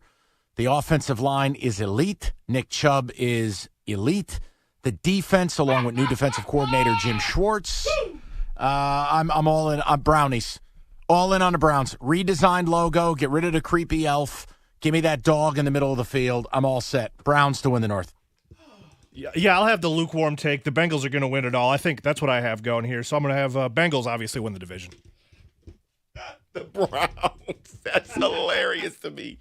Rico, you're going to be surprised with my selection here. Cleveland? It is not the black and yellow. It is definitely not the Browns. It's the Bengals. I do have them winning the AFC North. It's going to be a tough division, but I think they are the best team in that division. Let's move over to the AFC South, and I think I already know, so I'm going to give him his shot here. Go ahead, Michael. Tell us who's going to win the AFC South. America's team, baby. The Jacksonville Jaguars, the official team of NASCAR. About to say, Jacksonville. When's the free meth giveaway? Right. Meth and infield passes to Talladega. It's the Jags, man. Trevor Lawrence is going to ascend to being a no doubt about a top 5 QB this year. Calvin Ridley off his Pete Rose suspension. Come on now. I'll just say this. I also have the Jags, but I attended the final preseason game in Jacksonville over vacation, and you're right. The stadium's trash. The people are meth heads. This is fact. Oh. I don't have any salacious comments like that. I'm just going to agree with the two of you on the Jags here. Yeah, let's make it an even clean sweep. I'm going to go with the Jags. Let's get to the wild card teams. 3 wild card teams. Kenny, you want to go first? You want all 3 of them right in a row? Let's give them all 3. I got the Ravens, I got the Jets, and David, don't laugh at me, I got the Browns. All this love. Kenny, in the words of Coach Prime, do you believe? All right, I'll give my wild card teams here. I have the Chargers, I have the Ravens, and I have the Steelers. So you got the Chargers, Ravens, and Steelers. Yep. Okay. Mike? Chargers, Bengals, Ravens. 3 teams in one division. Funny, I think one thing we all have is Baltimore. I got Baltimore. I got the Chargers. I got the Jets as well, Kenny. Oh, come on. I'm the only one that has the Steelers. You're going to make me look like that, right? Pretty much. And David, we're going to hold on to this. So when your team's 5-12, I'm going to make fun of you. Rico's king of the receipts. I love this bit. We're not going to be 5-12 because we have Mike Tomlin. We can't have a losing record. Okay. It's always a first. Always a first. So, you want to do the MVPs? Sure. All right. Real quick. MVP. Justin Herbert. Okay. I think there's a case the kid could throw for 5,000 yards this year. And if I got the guts to tell you they're going to challenge the Chiefs for that division, it's going to be on the arm of Justin Herbert. I think Herbert might be that dude, and this is the year they announce themselves. I look, guys, no offense. If I just get on the air and go, I think it's Patrick Mahomes. I mean, sky blue, water wet, boobs fun. Hey, I buddy. mean, come on. Buddy. Hey, as you would like to say, calm down. Okay? No, I was We're just talking to having fun. David, who I know is just snickering back there with that holier than thou attitude of his, like he carries into sermon on Sunday. Not this time. Well, I'm not. I guess I'm not Carry going on. to pick Pat Mahomes anymore. I'm going to pick Joe Burrow. No, I actually do have Joe Burrow having a great year this year, leading his team to a Super Bowl MVP season. Mine is Joe Burrow. I also have Joe Burrow. I think they're going to be the best team in the NFL this year. So Joe Burrow. That's funny because I got Joe Burrow as well, and we did not talk about any of this together. So I do think that Joe Burrow competes with Patrick Mahomes, and I think he's going to outdo him. And I think there's a little bit of Mahomes fatigue. Now, if Kelsey goes down for the year and Mahomes still does his Mahomes thing, then you got to hand that man another title. But I think it's still going to end up being Joe Burrow. So those are our AFC divisional and wild card playoff teams for the year. 97-1. People, let me tell you about something that is way better than being laughed at by your coworkers because you just didn't pick all the favorites. It's Old Nation beer. Every beer Old Nation makes, higher quality. It shows up in how they taste. It shows up in the awards they win. And every beer from Old Nation, highest caliber, including the newest edition, the World Tart Golden Ale. Try them out. Ask for them by name, Old Nation, wherever you buy your beer. The M43, the highest selling craft 4-pack in America. Just get involved. Even the other day, happened to be perusing the grocery aisle, and there was one lonely little pack of Shandy left. Get it before it's gone. Hell, it's 95 degrees. It's summer. Make it happen. It's oldnationbrewing.com. That's oldnationbrewing.com. 21 and up. Please drink responsibly.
As I look at them here, look, I may like them to win this division because I think you're getting Value. Hold on, Oh, you let got me to do turn it. them on, the little bottom Come button. on, here you go, Tito. What do you got for me? You got to press the button. Piece of what the hell? Come on. What the hell? That's not what I wanted. Here, give me that. I'll save you from yourself. Silence everyone. I will handle this. I'll save you from yourself. Silence everyone. I will handle this. Value.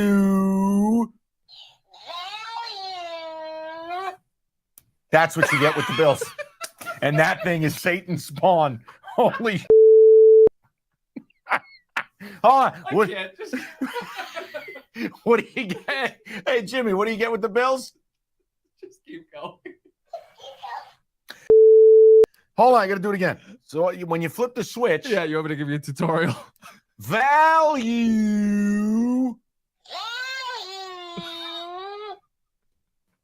We're good.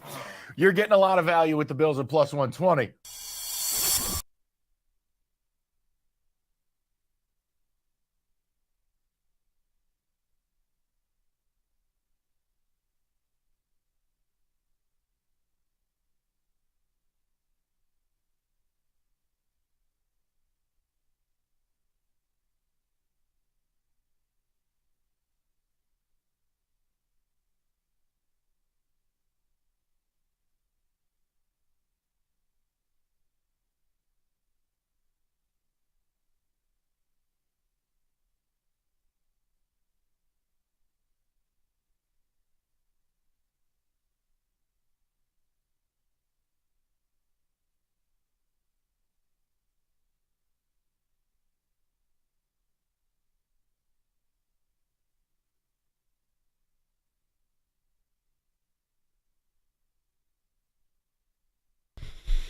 All right, we're going to get to your calls momentarily. It's all about the Lions. I mean, who are we kidding here? And tomorrow is going to be a bit of a party. I'm excited. And I want to bring everybody along with us. And as a part of that, we have to move back before we go forward. I will explain, but it's really for the portion of this fan base who either can't join, refuses to join, you know, your daddy issues are bothering you with this team. What do they got to do to earn you back? It's not a trolling topic. It's not make fun of Rico Day. It's a serious question of how on the eve of the most anticipated Lions season of our life almost, how about our adult life for a 42-year-old man like myself who's been in this town or in the state for 25 years and in this town for, 20? This is the one. I don't know how you can't be excited about it. I don't know how you could be spiteful, cynical, etc. So it's about, again, I don't want to see Rico with a single tear streaming down his cheek like the other day at work. It's just exploring the pain. That's where you always take it too far. I was there for you then, and I'll be there for you now, Rico. We love you. Mm-hmm. We are here for you. Now, if I may, David, the ticket text, and then we'll go on the board. Ticket Text says, this will be my 59th year as a Lions fan. Although I got angry many times, I never gave up on them. I don't need these people to return ever. I'm on board since Wayne Fonz. Wow. I understand. I understand you don't have the need. I wasn't speaking to you. My expectations for the season are 11 to 12 wins. That's what I need from them to return. Okay. So translation is you need a high caliber big boy season. You need a season where they're not in the graphic. They're not a wild card. They win the North and end a ridiculous 30-year drought. I respect that. I have no issue with that. Simple. Win a playoff game, someone says. Okay. One more, and then I got to go on the board here. Someone says, in the Tom Gore's voice, Michael, thank you for moving the sports talk community. Mark, that's right. We Auburn Hills. Mark, we are moving the community today. We're making magic, damn it. Move it. David, on the board, I got 2 scintillating home underdogs to run by Mr. R.L. Beard.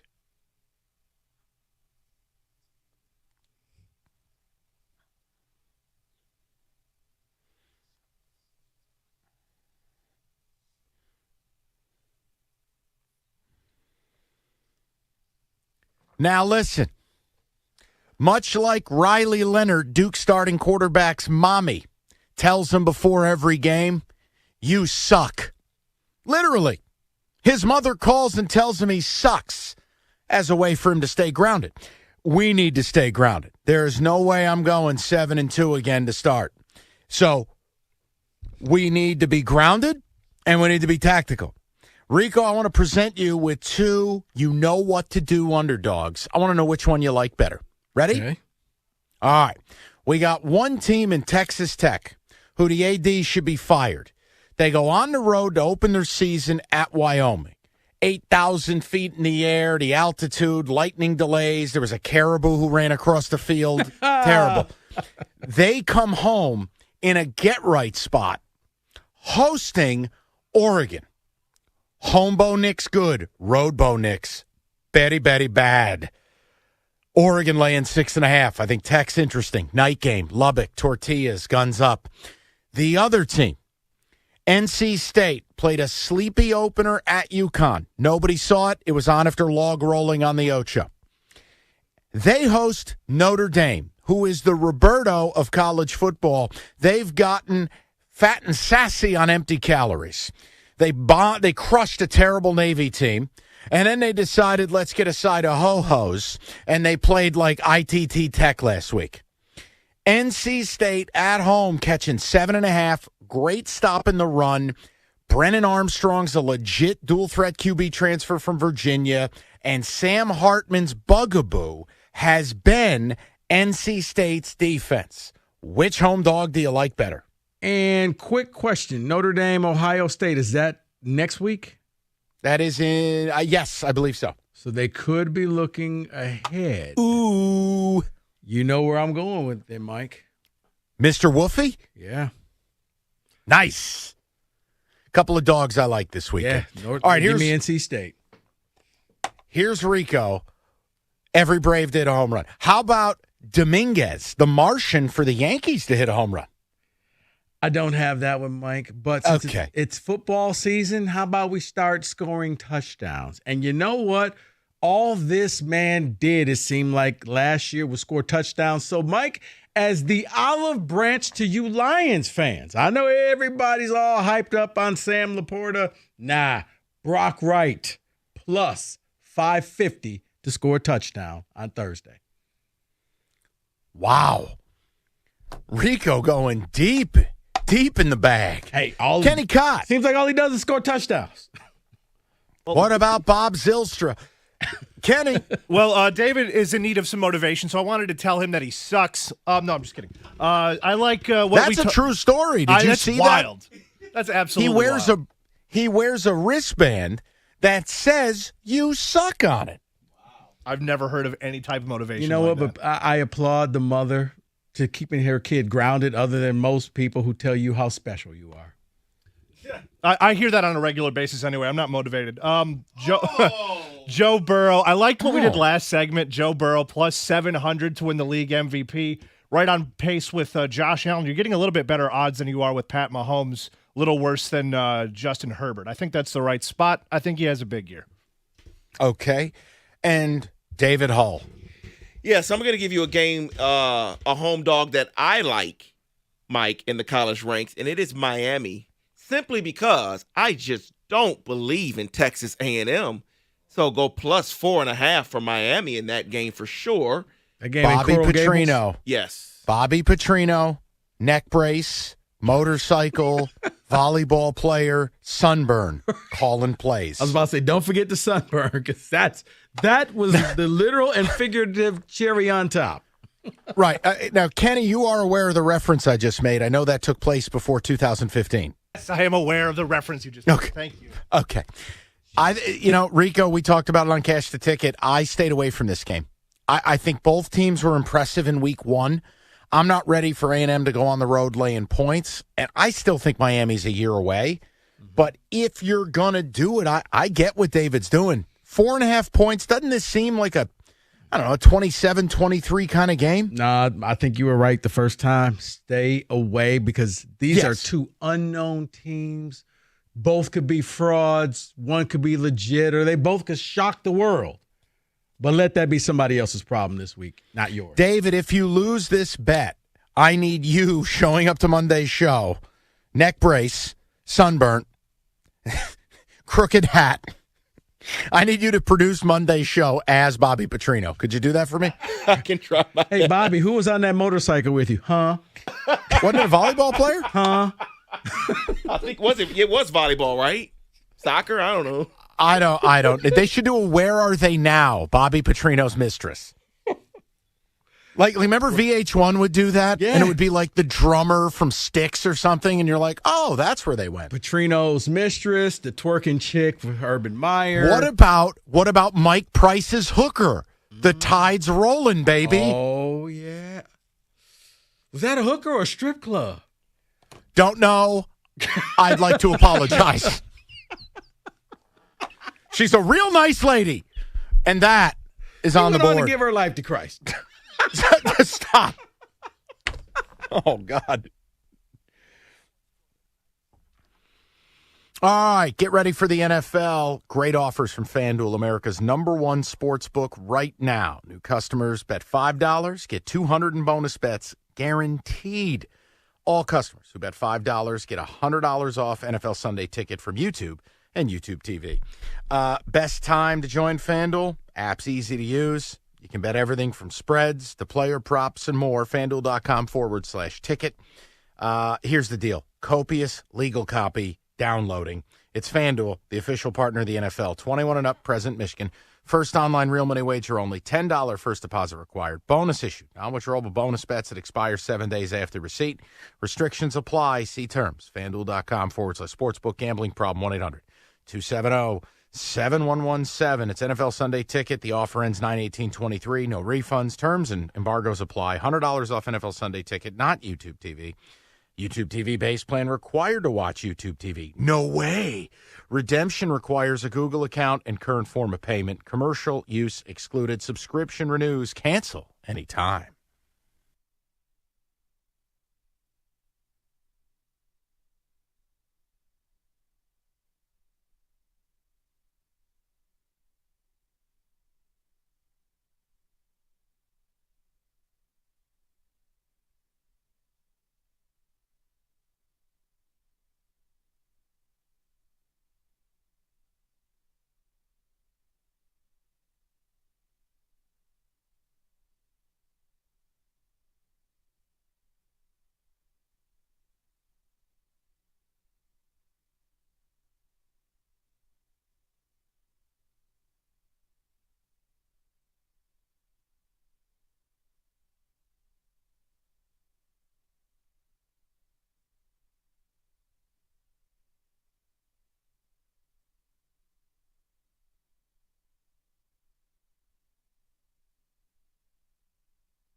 As I look at them here, look, I may like them to win this division because I think you're getting value. Hold on, Oh, you let got me to do turn it. them on, the little bottom Come button. on, here you go, Tito. What do you got for me? You got to press the button. Piece of what the hell? Come on. What the hell? That's not what I wanted. Here, give me that. I'll save you from yourself. Silence everyone. I will handle this. I'll save you from yourself. Silence everyone. I will handle this. Value. That's what you get with the Bills. And that thing is Satan's spawn. Holy Hold on. What, what do you get? Hey, Jimmy, what do you get with the Bills? Just keep going. Hold on, I got to do it again. So when you flip the switch. Yeah, you want me to give you a tutorial? Value.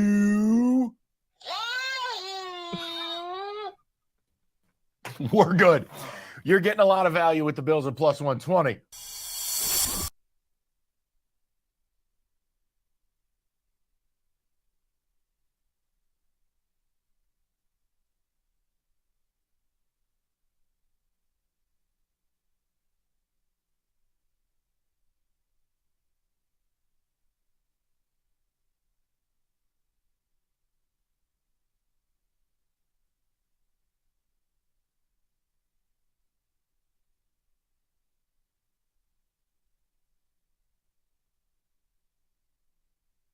And we're brought to you by the good people at Lady Jane's Haircuts for Men, open 10 to 8, 7 days a week. It's wicked awesome. Chiefs tight end Travis Kelsey status for tomorrow night's season opener against the Lions is uncertain after he hyperextended his knee yesterday. NFL Network calling it a bone bruise.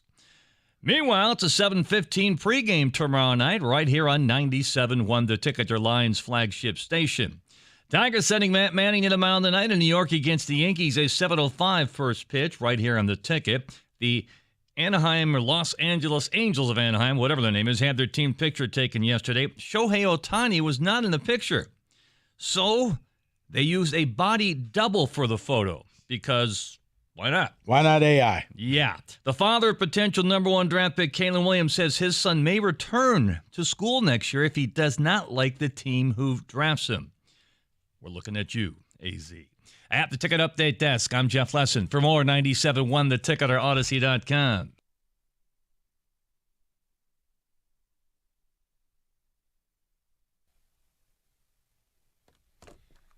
Well, we'll get to that story a little later because that is, good Lord. Wait, Tell AI? me you're a diva.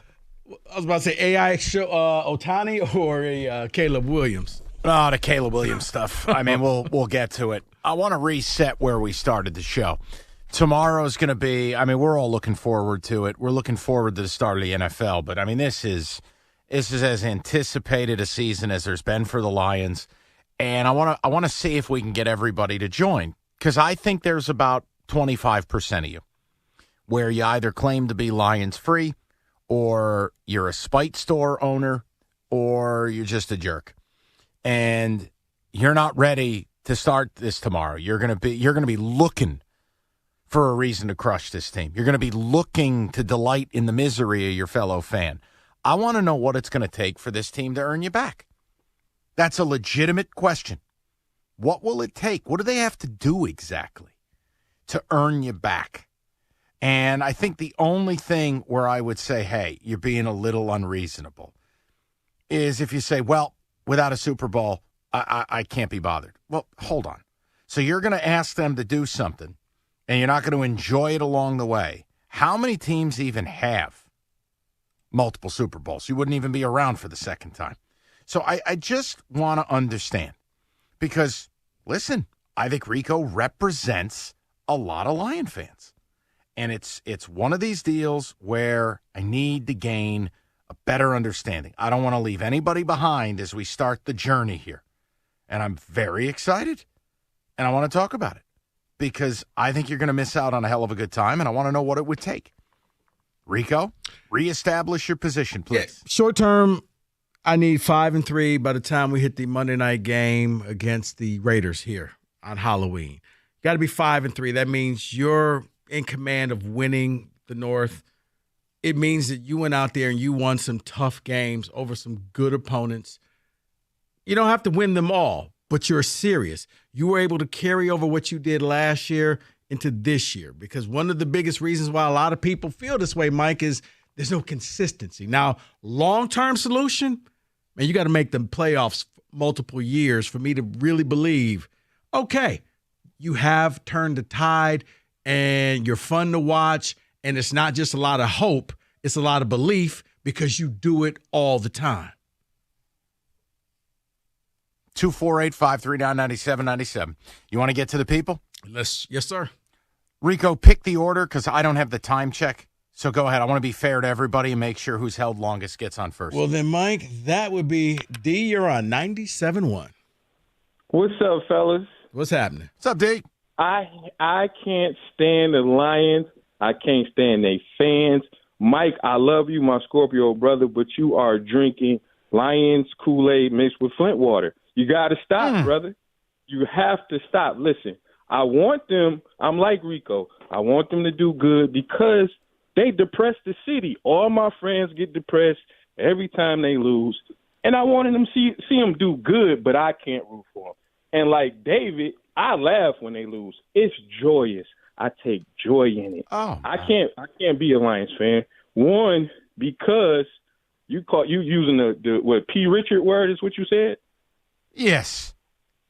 That would be somebody that jumps back on the bandwagon, and nobody respects them. So I respect Lions fans, except for Big Vern. Had to shout him out because he jumped back on y'all bandwagon. But I respect them for being in an abusive relationship and sticking with it. But it won't be me. Okay. So there's nothing they can do. You're just going to sit on the sidelines and be spiteful. They can't do anything. They win tomorrow in Kansas City. And you get no joy. This is the problem. Lions fans are so arrogant, like they won something. You know I'm right about that. Secondly, if they win tomorrow, it's going to be a parade down Woodward on Friday, and I can't see it. You know what? Mike D brings up a point. And I know. I'm saying if you win on Thursday, you can sit here and talk Super Bowl. But when you're a real big boy, when you're a real team, you beat the Chiefs, you now focus on the Seahawks.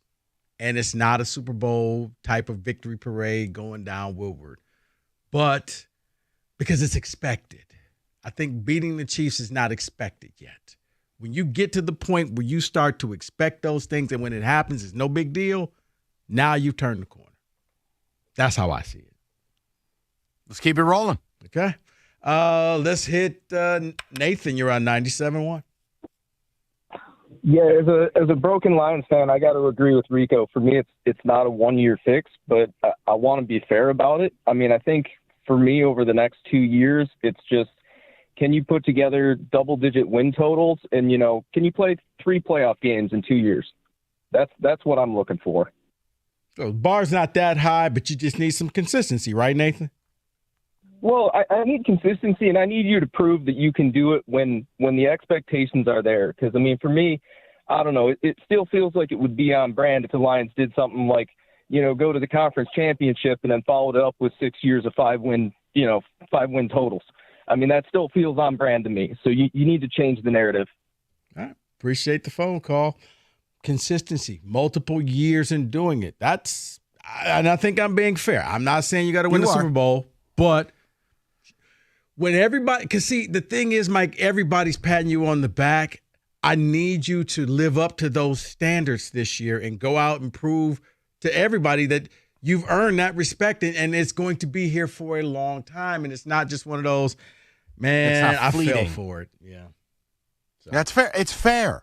I'm asking because, Rico, I swear, like we just talked to D, there are certain people who say they were a fan and now go, I'm never coming back. I don't understand, not with hockey, not with baseball, not with basketball, how with the National Football League that you wouldn't immediately snap back into action if your team started making waves. I don't understand it. I don't understand how you won't be engaged tomorrow night opening up the season in Arrowhead with a legitimate shot to win. I don't get it. That's what we're trying to figure out. I got you. 248-539-9797. Did you own Lions leather? No. I had a Lions. I had a sweet Lions starter jacket, though. Now, are we talking the one with the marsupial pouch, or are we talking like marsupial pouch? Yeah, the one that had the pouch in the middle. And I said yeah, it was that one. It was, and those are great. It was, and this was before they actually came out with the black uniform, but it had the black accent in it. Oh man, you couldn't tell me nothing. Big time. Man. See, you strike me as a satin starter jacket guy. Oh, I had those too. Oh, I had those. That Mike was the rare white Georgetown. I had that one. So yeah. Oh, with the big Hoya on the back? No, it was just it just said Georgetown across there, but nobody had it. I searched high and low, found one store that had it in this city. Everybody else had the blue. I had the all white Georgetown jacket. Oh my, that thing must have been clean for about 6 minutes. All right, let's I just never on. wore it, man. Hey, if you got a baby around me, stay over there. All right, let's go back to the phone lines. Mike, you're on 97.1. Good afternoon, gentlemen. Good afternoon. Mike, this is noble work you're doing. I appreciate I am trying to keep everybody involved, but I am a little bit worried about you now because you're fighting an uphill battle here. You are up against a force of nature that has never lost. You are up against time. This fan base has endured decades and decades of just absolute worthless football that even though you and I know and we can see they're doing the right things and they're on the right track and we agree they're winning the North and things are all good, you're up against time. You're never going to convince this 25% of people until they consistently do it, like we've been talking about. So to answer your question, how do we bring people aboard? Practice patience. We have to let it be, and we have to show those people that we're not the arrogant Lions fans, as Dee pointed out, because the more we want to shake them and say, no, you're wrong, they're good now, they're doing the right things, they're obligated, based on decades of abuse, to fight against that. So you need to just let them be. Let them see it for themselves. Let them learn to trust again. I like that. Because there's no fix. There's no magic bullet, unfortunately. Trust me when I tell you, I'm experiencing this at home, right? My father's exactly the same way. I sent him the article about the Travis Kelsey stuff. I was like, oh, this is great. And his answer was, oh boy, if we lose now, then they don't have Kelsey or Jones. Look out, things are going to be terrible. Like that's the delineation between old fan and new fan, right? I send you news that as a Lions fan should be great news. And your first response is, oh boy, this is going to be a problem. Yeah, and look, I'm not trying to convince them. Look, I've done radio for 20 years in this town. I'm trying to figure out that if we can't get aboard now, holy hell, you're just never getting aboard. Like I waited so many years for a game like tomorrow as a radio host. I put myself in the shoes. I'm a man of the streets, damn it. I put myself at the focal point and go, man, if this were my team, how amped I'd be for this. It wouldn't matter how much they've busted my chops. It's the equivalent of Michigan State football that has caused irreparable highs and lows and psychological damage that if they were opening up the seat like all these years ago, MSU opened up against Oregon at Spartan Stadium on Thursday Night Football, Mike Tirico on the call. It didn't matter. They were ass my entire life before then. I was amped. It was at night. It was primetime. America was watching. Amp Campbell returns the ball. That's the deal. That's all. I'm just trying to figure it out. I'm trying to understand it. And I think a lot of people will be that way, Mike. It's just for the 25% that you're talking about, they need the Lions to go out there and win the game. And they're like, okay, because so many times I remember when Drew Sharp was around, we would joke and say the Lions logo should be Lucy pulling the football away from Charlie Brown, because every year she would promise, I'm going to let you kick it. I'm going to let you kick it. And every year she would pull it away. And that's what it feels like to the 25% is each and every time I finally think things will be different, they're not. So yes, I think they're going to be watching the game. I think they're going to be happy and they will celebrate if the Lions win, but they are prepared for the ball to get pulled away at the last second. 248-539-9797. More of your calls, more of your pain as we begin to lock in a little over 24 hours away from the NFL being back, from you, the Detroiter, getting your moment. It is national TV, America watching. Chance to show them what you're all about. I just want to know why some of you refuse to come to the party. 248-539-9797. When it comes to the IRS or an audit, you need a law firm that specializes in resolution of all types, problems. You need Maurice and Jerry of Abraham and Rose. They're legitimate representation, whether personal income tax or business payroll tax. You need Abraham and Rose. You don't need some organization with a random person. Maurice and Jerry have dealt with the IRS. They've been in front of the Supreme Court. They've gotten the result. They will fight for you. They'll save you dollars, spare you the headache. 248-539-5040. That's 248-539-5040. And you will never have to personally deal with the IRS again.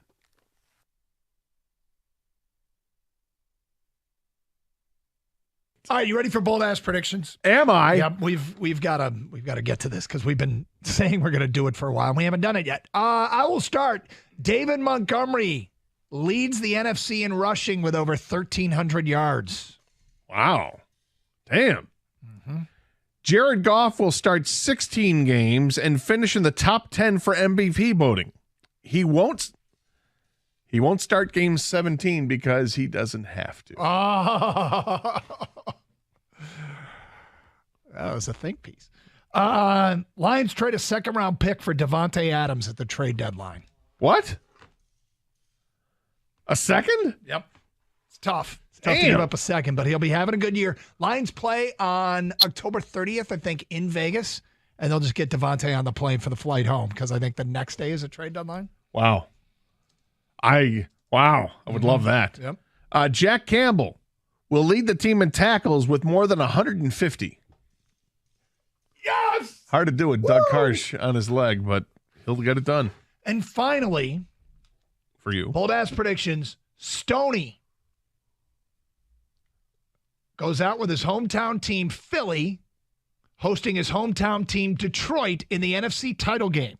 Stoney will be live from Philadelphia all week long, doing 4 hours of the morning show and then 4 hours of Philly radio for an 8-hour day. Stoney all week long, Monday through Friday, prior to the NFC title game. Wow. That's a lot, but That's what he's willing to do. Lastly, Doug, bold-ass prediction. Brian Branch will take a fumble and an interception back for a touchdown this year. Beautiful.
Planet Fitness is the home of the judgment-free zone. What does that mean? People aren't going to make fun of you when you go to the gym, not like how Mike treats me on the show. Planet Fitness, they just want to see you healthy. They want to see you having fun. And right now through September 13th, they're offering $1 down, $10 a month with no commitment. And you're saying to yourself, well, what does that mean? You can go to Planet Fitness. You can get a full body workout. So if you're saying, I don't have time, I got the kids, I got a lot of work to do. No. In just 30 minutes, you can get a full body workout on the 30-minute circuit. And all memberships include fitness training. Just go up to them and tell them what you need, and they will tailor something to help you out. Join Planet Fitness today. $1 down, $10 a month, no commitment. Go to any Planet Fitness to join or simply go online at planetfitness.com.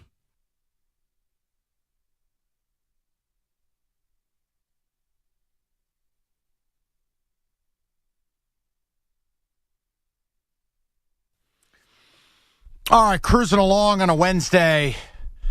Man, oh man, you can almost feel it in your plums. We're 24 hours from NFL football, and the Lions being center stage. Come on. God, I want them to be good. Please be good. Please, Jesus, let them be good. I can't take another bad year. Is this what we're reduced to this now? Take me, Lord. I'm ready to meet you. All right, David, the ticket text. My standard, and then we go back to the people. Yeah, my standard is modest. Last year, the goal was make the graphic. Now, the goal is to move off column 3 in the hunt into the other columns, which is making the playoffs. I'll even give them pass on winning the playoff game if they are competitive in that game. Okay. Yep, I'm on the Chiefs tomorrow, and I've been off the Lions bandwagon since 95. It will take a playoff win on the road. That is Jay in Canton. Oh, I guess this person wasn't listening. Win a Super Bowl, plain and simple. I've seen this movie with the Lions in a disaster flick a dozen times. He says he's Lions free. No. But see, did that person leave a name, David? No name. Here's the thing. People who say win the Super Bowl or sell the team, they just need a reason not to like the Lions. They never will. So they put up obstacles that can never be cleared. So it's like you're not giving them a chance. I'm saying I'm giving you a chance. I want to see you do good. Do this. Fine. But when you say, well, you got to sell the team. Yeah, the force aren't selling. You got to win the Super Bowl. Because here's the thing. If you win the Super Bowl, you know what that person's going to say? Do it again. Do it again, and then I'll believe. No, you're never going to believe. Here's a unique text, though, when it comes to what they need to return. Giving the Lions a clean slate will require reinstallation of the 15-story Barry Sanders mural on the Cadillac Tower in Detroit. Detroit tore it down 1 week after he retired. They did. David, they didn't waste any time. I actually have a photo of it. I was cleaning up my office and was like, wow, I forgot the Barry mural. The second he retired, black paint, we're done. We're moving on. Another unique one, in addition to a consistent winner now and moving forward, I want an apology from ownership that acknowledges the pain they caused fans. Well, that's probably not going to happen, but don't hold your breath either. So. Just wanted to give a couple different ones, not just saying playoffs. So there we go. 248-539-9797. Let's go back out to the phone lines. Yeah. Kevin, you're on 97.1. Hello. Hey, thanks, guys. Hello. Hey, appreciate it. I'm a truck driver from Midland, and I am a Lions fan, have been a Lions fan for life. And I think they're going to go 14-3 this year, and they're going to beat Patrick Mahomes tomorrow. Hutchinson's going to have 3 sacks in the first quarter and take him out. Wow. I like it. You know, I do have a question for you, if you don't mind. Go ahead. You know, I just had a road trip, about 10 hours, driving back home to New York, and the amount of trucks I pass is alarming. And I always wonder, how the hell do you guys do it? Like, the 10 hours for me is a pain in the ass. I can't imagine doing that every day. How the hell do you not lose your mind as a truck driver? It's hard. I tell you, it's hard, but it's a life that's not for everybody. And I've been doing it 30 years. I'm going to be 60 years old next May, and I've been doing this for 30 years. And I finally took a job where I was local because I used to be gone all week long.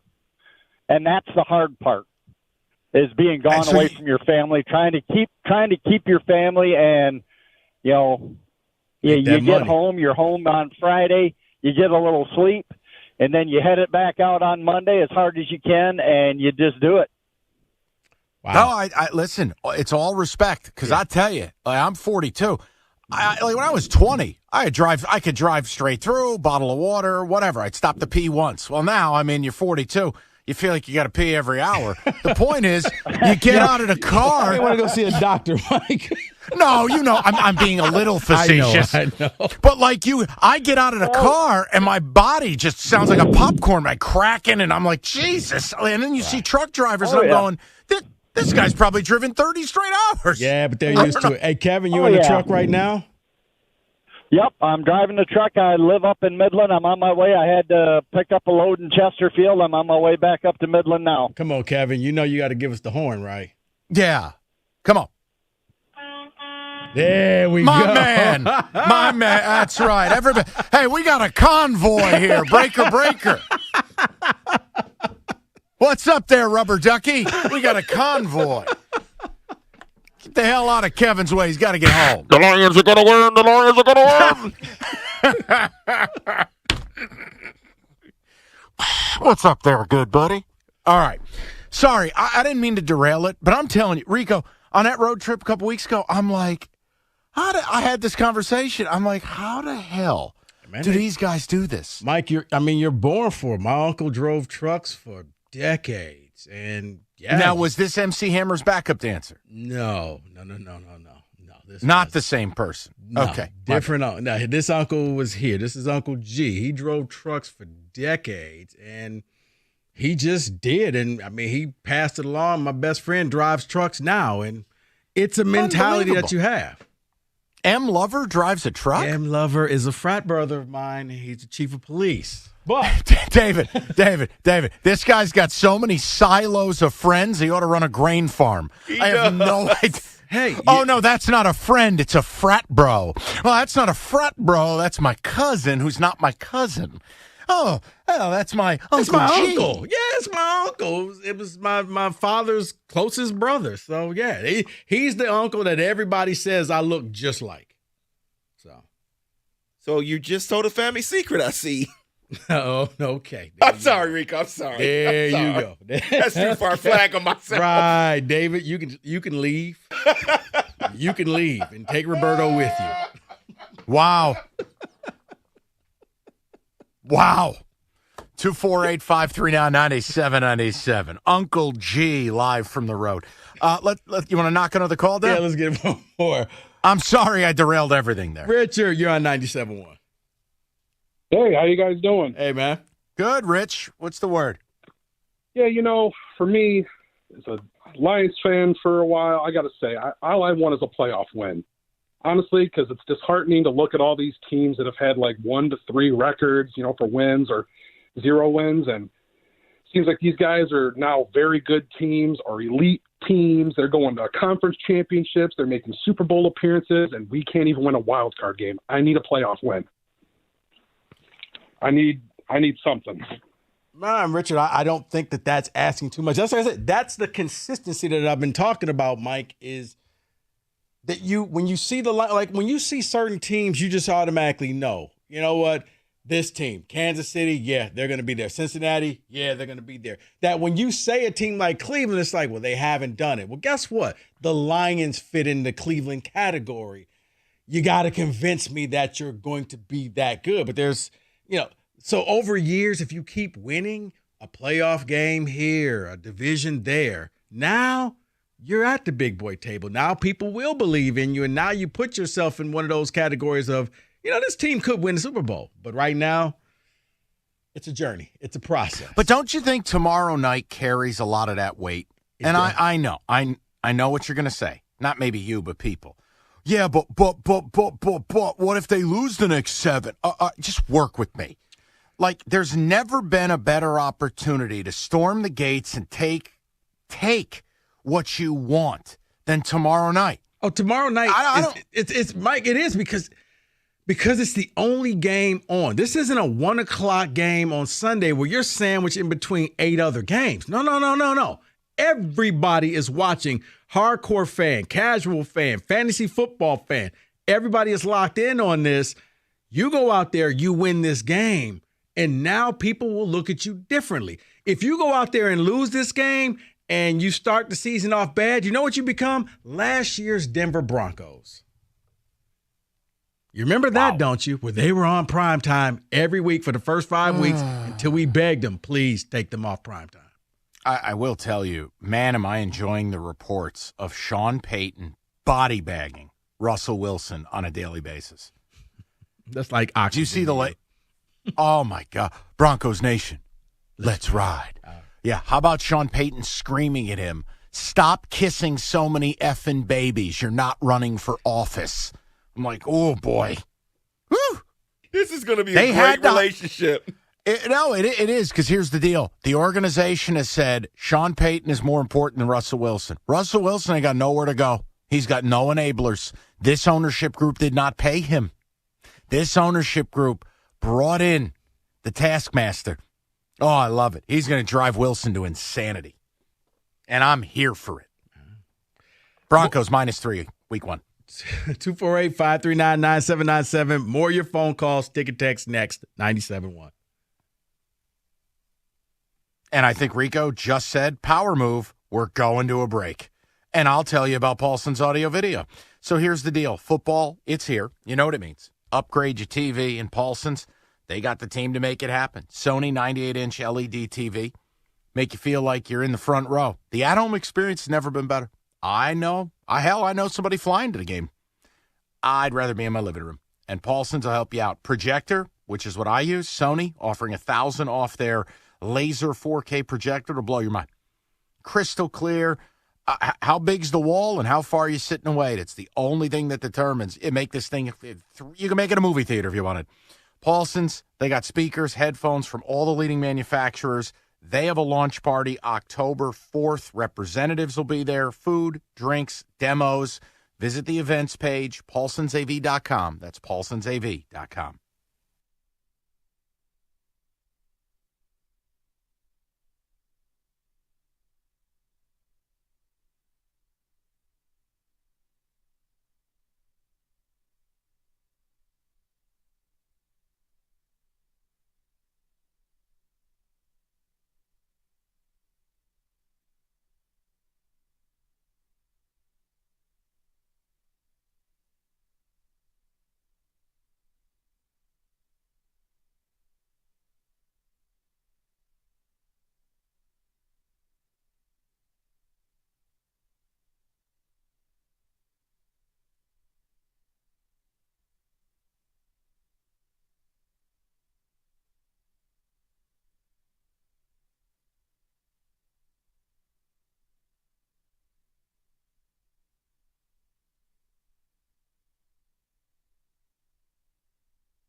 As I look at them here, look, I may like them to win this division because I think you're getting value. Hold on, you got to turn them on, the little bottom Come button. on, here you go, Tito. What do you got for me?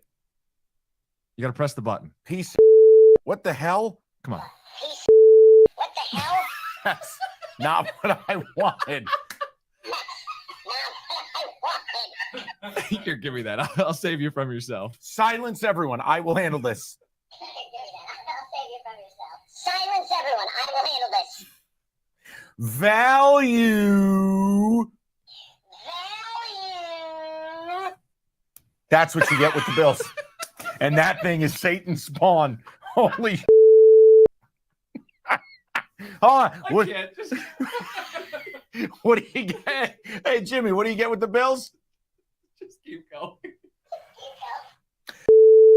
Hold on, I got to do it again. So when you flip the switch. Yeah, you want me to give you a tutorial? Value.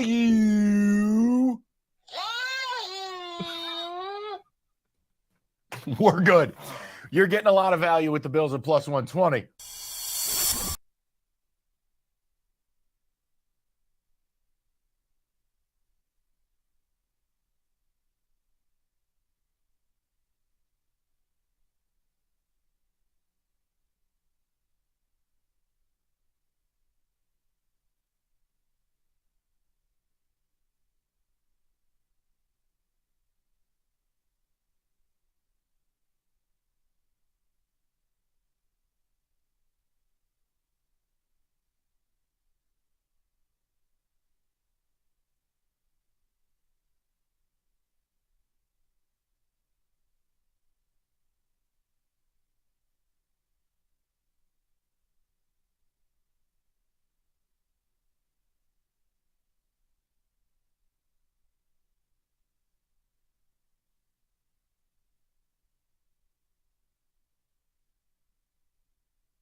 All right, you ready for bold ass predictions? Am I? Yep, we've got to get to this because we've been saying we're going to do it for a while and we haven't done it yet. I will start.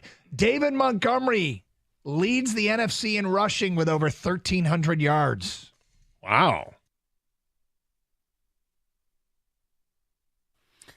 All right, David, couple of the ticket texts. We'll get to the people. We got a football today. Rico's got a wild story from the Wild West known as college football. We'll get to that in the 4 o'clock hour on a busy day as we are on the collision course for Lions opener 2023 tomorrow. I can't wait.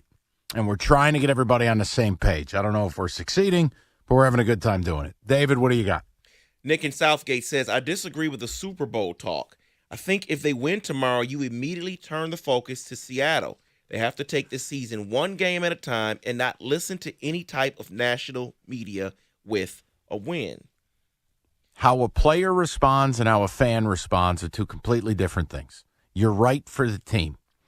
But if you think after what this town has been through, after what these fans of all sports in this town have been through, you know what? I'm with Rico on this. I think you get a 24-hour grace period to go streaking in the quad. Do whatever the hell you want. Yep. Snoop-a-loop. That's it. I mean, it's the truth. You go into Kansas City and beat them on opening night, man, do whatever you want to do. Come on. Yeah. For Friday, talk Super Bowl, you won't get hung up on. You, my friend, have a ball because you did something that, you know what, the Lions of old couldn't accomplish. The world was watching. You normally fall on your face. You didn't. Chris from Kego says, I'm 36, been a Broncos fan for 27 years. I don't support the Lions much at all, as they've given me no reason to, but deep down, I want them to succeed. the Lions win a playoff game this year, I will buy Lions merchandise. Ooh, Jesus. I'll give Uncle Lenny another chance, but we're hiding the booze, the loose change, and the silverware. Chris in Fort Gratiot. Yeah, but the one that says he'd buy the merchandise, yeah, David, it came out and I saw like the new Nike Pegasus shoes for the Lions. Oh, yeah. Man, these are sweet. They do look nice, but they have lions on. I can't buy this. Right. That's the only problem. Right. Tomorrow night has the same feel as the last game of last season against Green Bay. I feel like we're going to go in and take this one from Kansas City. Oof. Look, here's the way I compare it. I compare it a lot to the Bills and Jets on Monday Night Football. The Bills want the game. The Jets need the game. The Jets' offseason is mirrored yours. Hype, the oxygen in the room, huge expectations, and a fan base that really needs it, right? It's the same thing here. The Chiefs, Rico's nailed this. The Chiefs have already been around the block several times. They want this game. They don't need this game. They care about the rest of the season. They care. Their mind is already on getting into playoff mode by week 8. I think it is absolutely, you need this game, just like the Jets do. Because if you lose, if the Jets lose, all the Aaron Rodgers stuff was for naught. You dropped a home game, a divisional game, the hype, all of it, what did it amount to? It's the same thing with the Lions. Your back would be against the wall. You guys are phonies. All the hype, all the talk. Guys, no, it's not a must win, but I'm making a point. I just think you need the damn game more. No, I like how you put that. It is a Kansas City wants it. The Lions, they need it. Mike, well That's done. right. You know what? You now have a bumper sticker. Nice. How about that? Want to get a phone call? I got a little gold star from Professor Beard. Keep that work up, my friend, and you'll pass this course. Thank you. Let's go back to the phone lines. Darren, you're on 97.1. So not to compare them to Denver, but the fact that NFL put them on primetime game 1 against the Super Bowl champs, I mean, even the NFL is instilling faith in them to be more than they are, and that's got to, feed and factor into something. And whether they win or lose, if they come within a touchdown, you once again, another year, competed with the Super Bowl champs. And if that's not a 180 to the culture, I don't know another way to put it. I don't. All right, here's my problem. When you say get within a touchdown, man, the whole league loses by 1 score. I need more. I won't be mad, but a victory's a victory. There is no moral victory. Oh, golly gee, we played close. You know what cost you a playoff spot? Not you. I'm not coming at you here. I'm not being a smartass. It wasn't, the Carolina game. No. It was the Minnesota game. It was the Seattle game. Here it is. How about Thanksgiving Day where you had the Bills dead to rights? Your coach lost his mind on how to run a game. Mike, those how about, games. No. How about this? Opening week last year. Oh, dear. You could have beat the Eagles. That game was close.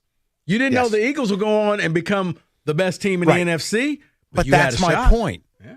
You can't do – guys, if you want to be a winner, you got to start thinking like a winner. There is no moral victory. It does not exist. It is not real. It is not a real thing. Who is in the Moral Victory Hall of Fame? Answer, no one, because it doesn't exist. Scott Norwood. You got to talk, right, you got to talk like winners. Scott Norwood's in the damn that was close Hall of Fame. There isn't one. There isn't a faux Lombardi trophy made of cheese for the teams that almost got it done. You can't do that. No, you're right. That is the Bud Grant Trophy for the. We were close. Kenny, you'll have to Google Bud Grant. Whoa! We have breaking news in the NFL, and this, Rico, you are privileged.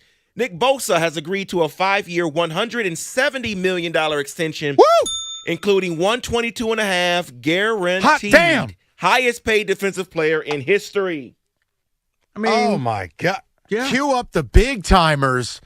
It's beautiful. My God. I mean, 122 guaranteed? Woo! He's worth it. I mean, he'll be that guy until, years from now, Aiden takes it over and he's that guy. So we'll accept it for now. We're struggling. Somebody call Manny Fresh. My God. We're struggling. Also, Travis Kelsey is officially questionable for the game So he's tomorrow. been upgraded from doubtful to questionable. It was never doubtful. This man, he is willing Kelsey into this game, and I don't appreciate his vibes. No, it's not that, Mike. That. No, it's the people that you believe in. The church of mean. Mike Valenti. You're a mean person. That's all there is to it. No, congregations in the desert in Las Vegas. Mike's out Fair. there. They That's fair. David, when Vegas says stuff, here's Mike. Oh, Chandala! Man, what are we doing? That's Mike. Wait, that's the latest point spread? That was me as Keon Coleman buried Brian Kelly. Shabba-labba-labba-labba-labba. No, stop it. No. Read something now. Read something now. I started doing the robot dance. All right, NFL season. You guys did me dirty with that right before a read. Let me tell you about FanDuel, America's #1 sports book. New customers bet $5, get $200 in bonus bets guaranteed. All customers bet $5, get $100 off NFL Sunday ticket from YouTube and YouTube TV.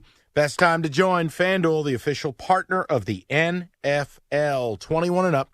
President, Michigan. First online real money wager only. $10 first deposit required. Bonus issued. Non-withdrawable bonus bets that expire 7 days after receipt. Restrictions apply. See terms. FanDuel.com/sportsbook. Gambling problem. 1-800-270-7117.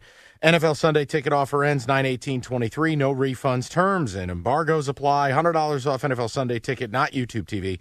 YouTube TV base plan required to watch YouTube TV. Fascinating.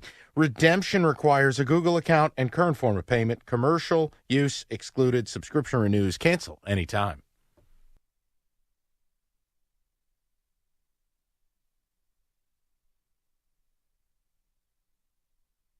MSU is going to be challenged by Washington, and you're going to get a real test of how much better your secondary is when you face Michael Penix. You get it in your house. It's not going to be easy, though.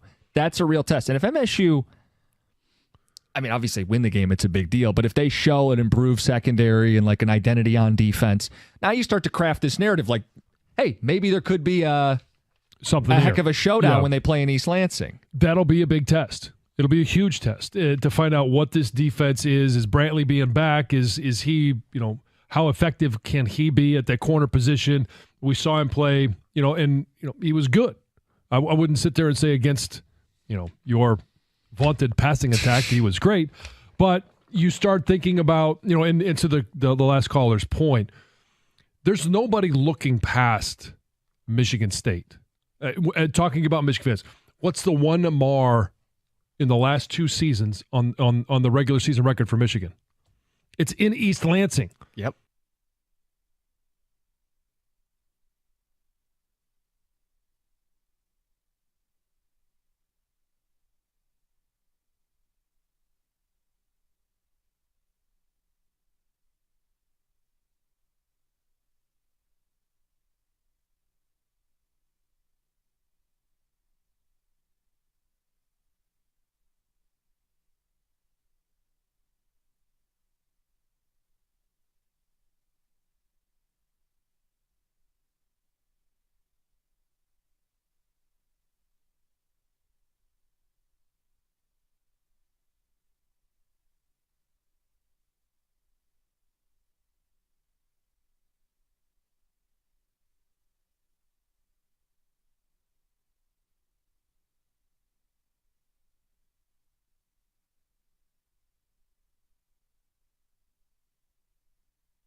As I look at them here, look, I may like them to win this division because I think you're getting value. Hold on, Are you let going me to turn do it. them on, the little bottom Come button? on, here you go, Tito. What do you got for me?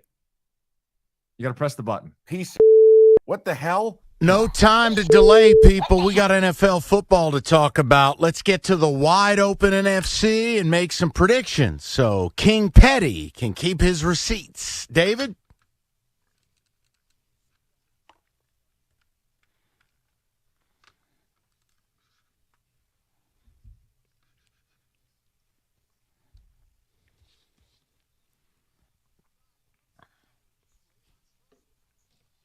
So let's start in the NFC South. Start with you, Rico. Who's going to win the NFC South? You know what, David? I am going to go with the ATL. I'm going with the Atlanta Falcons. Have you seen Bijan run? The problem is everybody and their mother's picking Atlanta. Rico's not wrong, David. The Artie party. I almost feel like we're sleeping on New Orleans a little bit. They needed the upgrade at quarterback. Derek Carr revival, maybe. Olave's a star. They got a stable of backs. I don't know. I'm going to go Saints here. I hope I'm wrong, though. I'm rooting for Atlanta. Yeah, I was between the Falcons and the Saints as well. I'm going to go with the Saints with Mike. Yeah, I wanted to pick Atlanta so bad, but I just don't believe in the quarterback situation there versus New Orleans. So I'm going New Orleans here. David, the question would be if there was a situation for a young quarterback who's not that great, you get the Bijan, Algier, Cordarrelle, three-headed monster at running back, good O-line. You got your tight end. Kyle Pitts. Yep. You got Drake London. It's this idea. And, oh, by the way, Arthur Smith knows how to draw it up. God, Ritter does not have to be that great. No, you're for right. them to be good. No. And I may be wrong in saying this, but I think I would have liked them better if they kept Ridley, though. Another weapon there for them. You think? By the way, is Michael Thomas alive?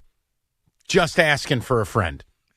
I guess we'll see soon. He's still collecting a paycheck, but yeah. I don't know. We'll see week one. I don't know what that report is yet. Let's go to the NFC East. And Michael, we'll start with you. Eagles. Don't even attempt to make a case. I can't. It's the Eagles. G-Man? Nah, buddy, I think we're going to regress. Cowboys? Ha! Oh God, this guy, huh? This guy. I feel about the Cowboys is the way I feel about Texas. I don't think they're back. I don't think they're going to be back. So I'm going to say the Eagles. Hey, man. All right, just laugh at me. Cowboys. Really? Why, though? Give us a reason. I think their belief in Tony Pollard, I think Dak Prescott is going to limit the interceptions this year. I truly do. And Micah Parsons is a man amongst boys. I think he's just going to lead that defense to win in that division. Hey, if you want to make a case against the Eagles, too, replacing both coordinators, and I think there's something, too, when a quarterback loses an OC they're close to. Shane Steichen is now out, and you look at it and you go, okay, Josh Allen suffered when Dayball left. Yeah. Why couldn't Hurts suffer without Steichen? Well, and it's so also, you could make that case. Yeah, and Mike is also the Super Bowl runner-up where they kind of fall off, but I'm still going to take the team that drafted every defensive player that I wanted the Lions to take. Give me the Philadelphia Bulldogs. Noted. Let's go over to the NFC West. Rico, come on. Go ahead. Seriously. Yeah, we just signed the Defensive Player of the Year. Bosa's back. Purdy's going to get it done. The 49ers. I'll say this to you, Rico. I had Seattle. This news, it's changed me. I have to put the 49ers there to win this division now. I mean, Seattle's cute. They're good. I just think Seattle. That you have them from week one now, you're going to win the division. Seattle. Brock Purdy blows. Seattle. The disrespect. I really want to pick Seattle here. It's not disrespect. Guys, here's how I play this game. If you pick all favorites to win the division in the NFL, you lose. It's Rico, you could still make the playoffs. I hate your quarterback room. Maybe I'm proven wrong. And you know what? I think He told Seattle's me- building it right. Purdy told me that he still likes you, Mike. Man, F Purdy. Seattle. Kenny? I'm going to pick the Niners. I don't like it. It doesn't You know make me what? feel No, good on the inside. Don't pick them. Pick somebody else. No. I don't like your attitude. That's fine. You don't Pick have the to. Rams. I will not do that. Take the Kenny takes the Cardinals. I will not do that. No. Do not misrepresent me. All right. Let's go over to the NFC North, and we'll start with Kenny here. I think you know what's got to happen here. This is not Orbital's ramming speed, but I'm damn pumped up for this team. It's got to be the Lions. Guys, I've said before, I know a lot of people are picking the Lions to win this thing. Go ahead. I There think you the go. team that nobody is talking about. And as Mike says, you can't take all the favorites. So I'll simply say, dun, dun, dun, dun, dun, go, Pack, go. Oh, God. Thought you were going to say Viking. No, the more and more I look at this, the more and more I'm liking Love in that situation. They don't have to do a lot, and this is a division where 10 games can win you the division. Man, Southwest Detroit does not claim you anymore. What an embarrassment. David? Yeah, it's Lions. Lions are going to win this division. I got them all day. Lions. I mean, come on. Like 11-6. Clinch it by Christmas Eve. Kenny can settle in for the, I don't know, meatloaf or boxed potatoes or whatever his family cooks. I have no idea what their traditions are. What are you doing here? I'm just saying, you and Costa, you define middle America. Maybe a little Wonder Bread at dinner for everybody. Aunt Susan brought the bunt cake. A little ambrosia salad. That potato salad. Right. Some dry protein that's I have well no idea overdone. what's in ambrosia salad. I just know I don't eat it. No, isn't it? No. Isn't ambrosia salad? That's that Midwestern white people dessert where it's like marshmallows and fluff and stuff, isn't it? Yep. Oh boy, it's like at the old people home where they float the fruit in the Jell-O and it like entertains the old people as it shakes around. Terrible. There's pears in the Jello. You know what? Let's get through this, man. Let's get to the wild card teams. Let's start with you, Mike.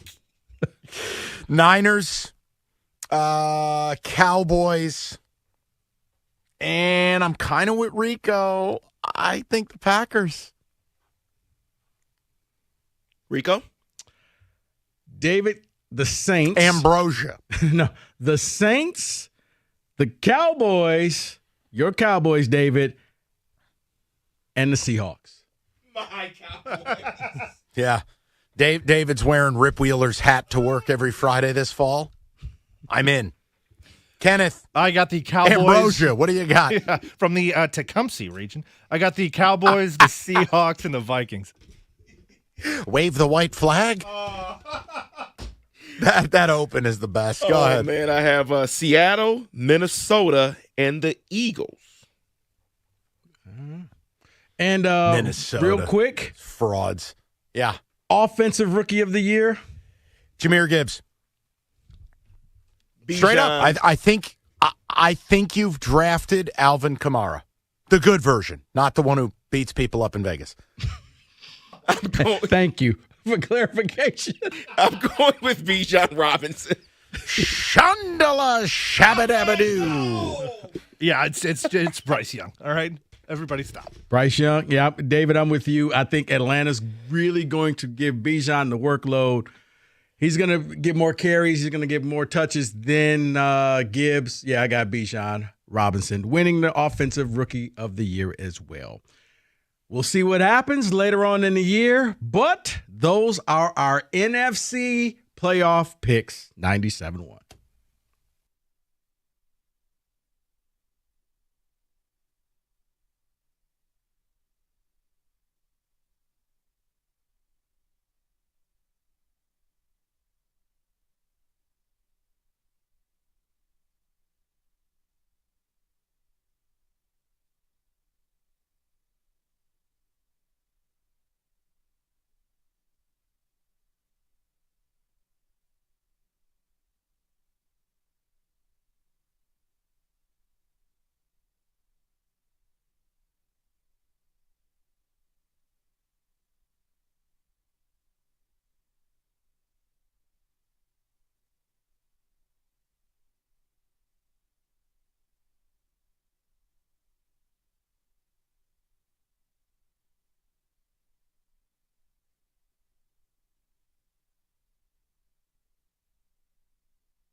All right, you ready for bold ass predictions? Am I? Yep, we've got to get to this because we've been saying we're going to do it for a while and we haven't done it yet. I will start.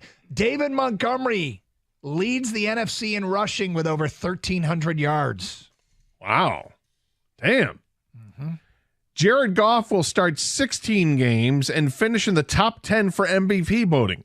He won't start game 17 because he doesn't have to. Oh.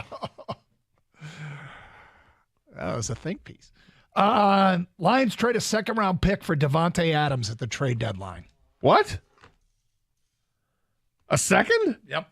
It's tough. It's tough to give up a second, but he'll be having a good year. Lions play on October 30th, I think, in Vegas, and they'll just get Devontae on the plane for the flight home because I think the next day is a trade deadline. Wow.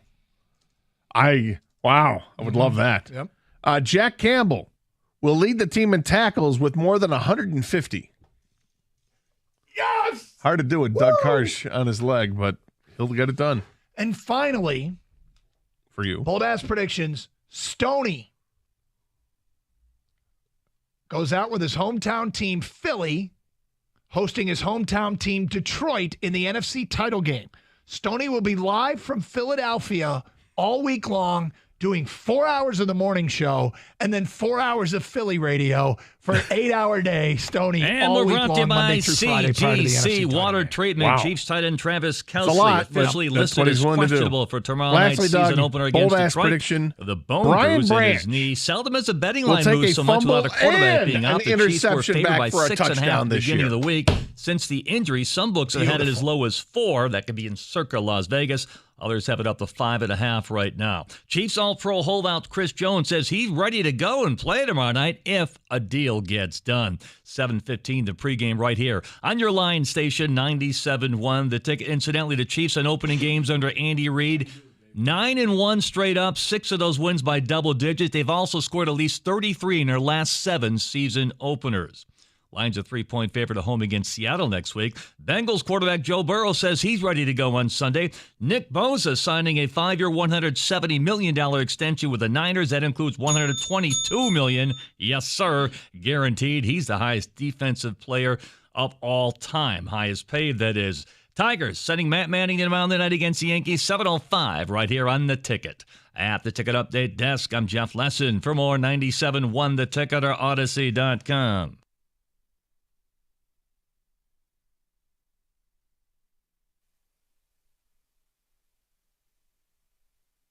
All right, let's get to business. 4 o'clock. We got a lot of ground to cover. Rico, one note here on that Nick Bosa thing. It's funny because normally we see players sign these contracts, and it's like, wow, that's a lot of money, or wow. But Nick Bosa feels like the safest investment in football. I mean, the dude just shows up and kills people. He shows up and dominates. He's unblockable. He's a 3-down defensive end. Plays the run, plays the pass. He has that cool pass rush stance where he looks like Usain Bolt. That's how you know you're dead. Yep. I actually just don't. There's nothing wrong with it. It's one of the rare deals where I go, slow golf clap. Yeah, it is, Mike. It's one of those. He's one of those few players that the only thing you got to worry about is injury. But even when he comes back from injury, he won't lose a step. He's still good at 85%. He's still better than 100% of the people out there. Same way when like Burrow will break the record signing that deal, you're going to be like, oh, okay, yeah, not bad. Okay. I think Burrow is going to. It's funny. You hear some whispers. Burrow could sign a deal before Sunday. Could. You're talking 60 a year. He's going to reset the market. Right. He'll call up Nick and be like, hey, I'll take you out to dinner. I heard you had a little good news. I'll take you out to dinner and celebrate. It's funny. You know what's funny with Nick Bosa, though, is I remember, and this predates you. I don't expect you to remember this, but I remember I would get in battles with Michigan fans. They were trying to tell me Rashawn Gary's a better player than Nick Bosa. And I go, you guys are bat bleep nuts. Okay, Sparty. And I'm telling you, now, again, I clearly won that one, right. But I know what's going to come. Oh, I can already feel it in my plums. It's the same battle we're going to be having about J.J. McCarthy. He ain't Caleb Williams, and he's not Drake May, and I don't think he's Riley Leonard. Oh, but don't let Joel Klatt stop you from telling you he's Joe Montana with a golden ding-dong. And we're going to do the same thing all over again. You think so? Yeah. Oh, 100%. No, you Mike, you may be right, because, Horse has left the barn, Rico. Yeah, because if I had the choice right here, right now, you could take JJ or you could take Michael Penix. That's an easy one. Yeah, JJ.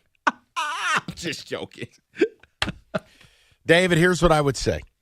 The way I grade quarterbacks, and believe me, it is not infallible. I'm just telling you how I look at things. The more help you have around you, the less respect I have for you. Now, doesn't mean you're not a good player. Let me be unequivocal when I say this. J.J. McCarthy's a good football player. He good is. Quarterback. He is. But I could take a homeless man off the street, and he could play quarterback for U of M.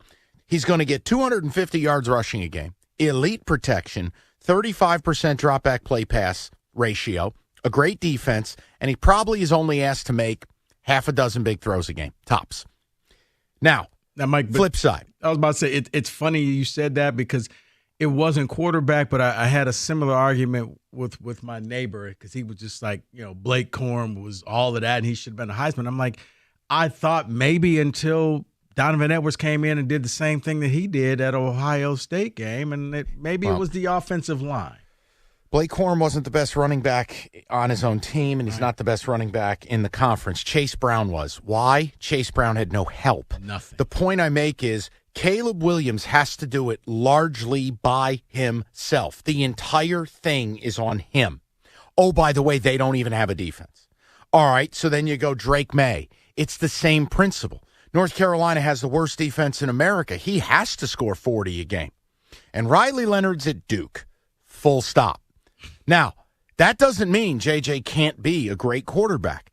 What it means is I don't have to genuflect when you haven't had to show it. And then when you got into the big game, when you got there in the playoff, what did you do? 2 pick sixes, a fumble. Nonsense. So it's just one of these things. I'm prepping for it already. Like Mike Penix was at Indiana, and you saw some of his greatness before his injury. Then he goes to UW, who was a fledgling program. And immediately he elevated UW, along with Kalen DeBoer, let's be fair, great scheme, great wideouts. But he has elevated them to be, I think, in the Pac-12 title consideration and playoff consideration. Oh, you're right. I'm with you. So it's just, I'm telling you, this is going to be Nick Bosa 2.0 now. It's going to be Rashawn Gary 2.0. I didn't realize that you were having, I didn't realize you were having those type of arguments, but I'm glad I wasn't here for those. David, do you remember those? Do you remember? I remember those for sure. Oh, Rashawn my Gary God. was the next great thing coming out, man. Oh, Bosa got hurt. I'm like, guys, it's okay to just, take the L on that one. And again, hey, if JJ goes out and throws 4,000 yards this year or something, well, A, I don't think that's great for your team. But B, I'll be the first one to tip my cap. But it's like, I've never seen a quarterback throw 13 passes a game and get more love. I'm with but you. Here we are. Yeah, and the thing is, Gary, he's a good player. He is a good player. Yes, just like JJ's a good player. He has just like JJ's a good player. He's really done something. He kind of reinvented himself in the NFL, and it worked. I do. I think JJ could go to the NFL, find a team, and kind of on that Jordan Love. Like, you know what? Don't turn the ball over. Hand her off. Do what you got to do. We can win games with you. He's got a huge arm. Mobility will be compromised a little bit in the NFL because everyone's fast. I think you've seen that with Kyler Murray. You've seen that with, if you're not Lamar athletic, if you're not that level of athlete, life comes at you quick. I was about to say, you're not built to take the hit like Jalen Hurts, then yeah, you're going to be in some trouble. Right, he's built like a train. Yeah. I mean, the dude is squatting 600 pounds. But no, it was just funny because the Nick Bosa thing kind of made me laugh in commercial. I'm like, man, I wish I kept my Rico receipts from that argument with U of M fans. Let's have the ticket text, and then we got to get to a little bit of college football. And Rico's got an interesting story. And once again, I'm not going to overreact to it, but there's a reason I don't think the player he's bringing up is the best QB in America. I'll explain. David, ticket text first. Someone send this in right away. I take Shedeur Sanders over JJ. No, I'm not doing that. That's not fair to JJ. Can't do that. How about this? I'll defend JJ right now. Shadur Sanders has played one football game I care about. That is not fair. All JJ's done is be a big-time game manager on a big-time winning team, does the right stuff, minus the stupid T-shirt thing this weekend. That's not fair to JJ. Someone says Caleb Williams has what he needs. He has the offensive machine of Lincoln Riley. Disagree, he has nothing. I didn't say nothing. You just heard what you wanted to hear. See, I'm not playing this game. When you don't have everything around you, I respect you more. Here's an idea. Let me see J.J. McCarthy operate where he doesn't have the best O-line in America, the best ground game in America, and a ground and pound team that allows him to do play action passes where people are wide open. Oh, and by the way, has to score 40 a week. How about if every game for JJ was the game against TCU? How would that look? Look a lot different. You're right. Right. No. But, Mike, that's just it. JJ, I want to say when we did the stats, I think he's only had one game where he's thrown over, was it 300 yards, David? I think it was 2, but yeah, No. it was over 300. Yeah, Oh. yeah. I mean, again, Where it matters. it's not about and it's it was not about tearing the kid down either. Right. It's just about when the hype train leaves the barn, I don't have to hop on board. Show me. Here's the other problem. How many big games have you played? I care about who you play, situationally speaking. Now, how many big games have you played, man? It's not his fault. It's what's on the schedule, and it's what's there. Well, guess what? When players who don't wear the winged helmet play soft schedules, you denigrate them. No, How am I operating any different? Nah, and what really hurt him was the free square, TCU. It was set up for you in Georgia or you in Ohio State in the rematch, and you didn't get it done. And you got to own that one. You can point the finger at everybody else. You're the quarterback. If you want all the fame, if you want all the cameras looking at you wearing a ridiculous T-shirt, you got to own that game. That was on you, as David would say. On you. On you. You're hot, David. What do you got? This is from Rodney. He says he loves the show. Regarding the Lions, I want them to win so bad tomorrow night, just so the atmosphere in Detroit for the Seattle game is what I want to see. I think it would be crazy with all the hype going into that game. I have always said this, that in the rare moments where Ford Field has had big games, I go back to Monday night against the Bears, 12 years ago. For all the places I've been, whether it's collegiate, professional, the electricity, the noise in that building, it is as good as any place I have ever been. I don't speak for Rico on that. I think if this team is good, you will possess one of the elite home field advantages in all of sports. People will come here and they will evaporate. It will be Seattle indoors. It will be false starts. It will be chaos. It will be timeouts. Well, I mean, look how bad they made Jacksonville look last year. And that was a playoff team. And they came to Ford Field, and they looked like they couldn't get out their own way. Trevor Lawrence left bald. Right back to the meth of Jackson Field. No, come on. I didn't say his teeth fell out. 248-539-9797. We'll get more to people in the mix. And Rico's got a hell of a good topic for you next. 97.1. Okay, well, what Mike's just said about Trevor Lawrence, that's judgment. Planet Fitness, they're judgment-free. They're the home of the judgment-free zone, which means that anybody can feel comfortable working out and achieving your fitness goals. It's a squeaky clean environment, tons of equipment, treadmills, free weights, full body workout in just 30 minutes on the 30-minute circuit. And all memberships include fitness training. You get all of this for just $1 a month. $1 down, $10 a month. $1 down, $10 a month. No commitment. That's right. Now through September 13th, $1 down, $10 a month with no commitment. What are you waiting for? Head on over to any of your local Planet Fitnesses to sign up, or you just go online at planetfitness.com. Remember, now through September 13th, $1 down, $10 a month, no commitment. Planet Fitness, home of the judgment-free zone.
Pac-12 went undefeated this weekend. With this product and the TV draws that are the defending Heisman Trophy winner, who looked great, with perhaps the most interesting coach and program in the country in Boulder, Colorado, a dynamic player in Washington and Michael Penix, Oregon State, my pick to win the conference, Dante Moore, the Detroit product, who is one of the more impressive freshman performers over the weekend, Utah, who on national TV totally dissected an SEC foe. He's got this product, and he couldn't strike a TV deal. It is so irresponsible.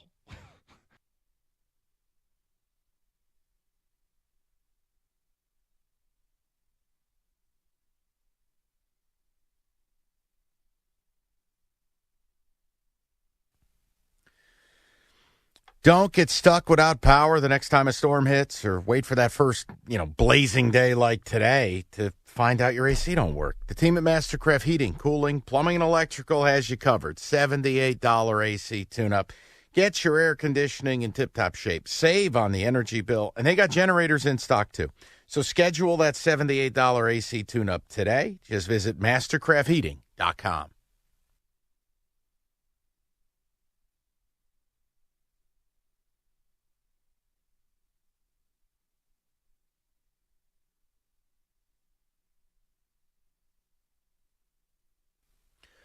All right, Mr. Rico Beard, you've got some interesting news. We'll get back to the Lions at 5. You missed anything, Odyssey.com. Rewind. Rico, floor is yours. Mike, we just finished talking about Caleb Williams, quarterback for USC, reigning Heisman Trophy winner, and foregone conclusion, he's going to be the number one quarterback taken in this upcoming NFL draft. Well, hold that thought for a second, because his father came out and talked. Quote, the funny thing about the NFL process is he'd almost be better off not being drafted than being drafted first. That's what Carl Williams said. The system is completely backwards.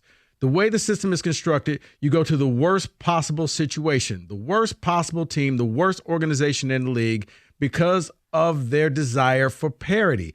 They get the first pick. So it's the gift and the curse.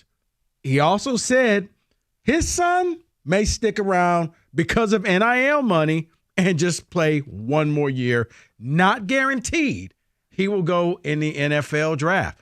And to add to that, Mike, I know you love these NIL stories. Based off of what just happened last weekend, Shedeur Sanders gained $1 million in NIL evaluation. He made money off of the victory over TCU. Also, Travis Hunter went from making $360,000 to $1.8. So, yeah. NIL is going to force a lot of good players to really make the tough decision. Do I want to go play for a bad team, or do I want to sit and collect money? And I can make just as much money as your average rookie, or more money than your average rookie. Yeah, but that's staying. Hold on. They're not average rookies. Caleb would go number 1 or number 2. So right off the top, that argument is void. Second of all, what a loser. It's funny. Joe Burrow got drafted by the worst organization in football, and he's turned the town into his, and he turned it all around. Trevor Lawrence got drafted by a garbage bin franchise. He's turned it all around. Justin Herbert. Chargers are a bad organization. Weird. Made it work. I get so tired of this because you know what this is? This is the most Gen Z or millennial nonsense ever. Oh, the system's backwards. Wah. They want to pay you $50 million. Cry elsewhere, Carl. Oh, the system's backwards. My kid should be able to ... do whatever the F he wants. Well, you know what? Welcome to the real world, sir. Right. No, but NIL money, stop. No, unless Steven Spielberg writes a check to USC to pay Caleb $20 million to stay, it's an idiotic argument.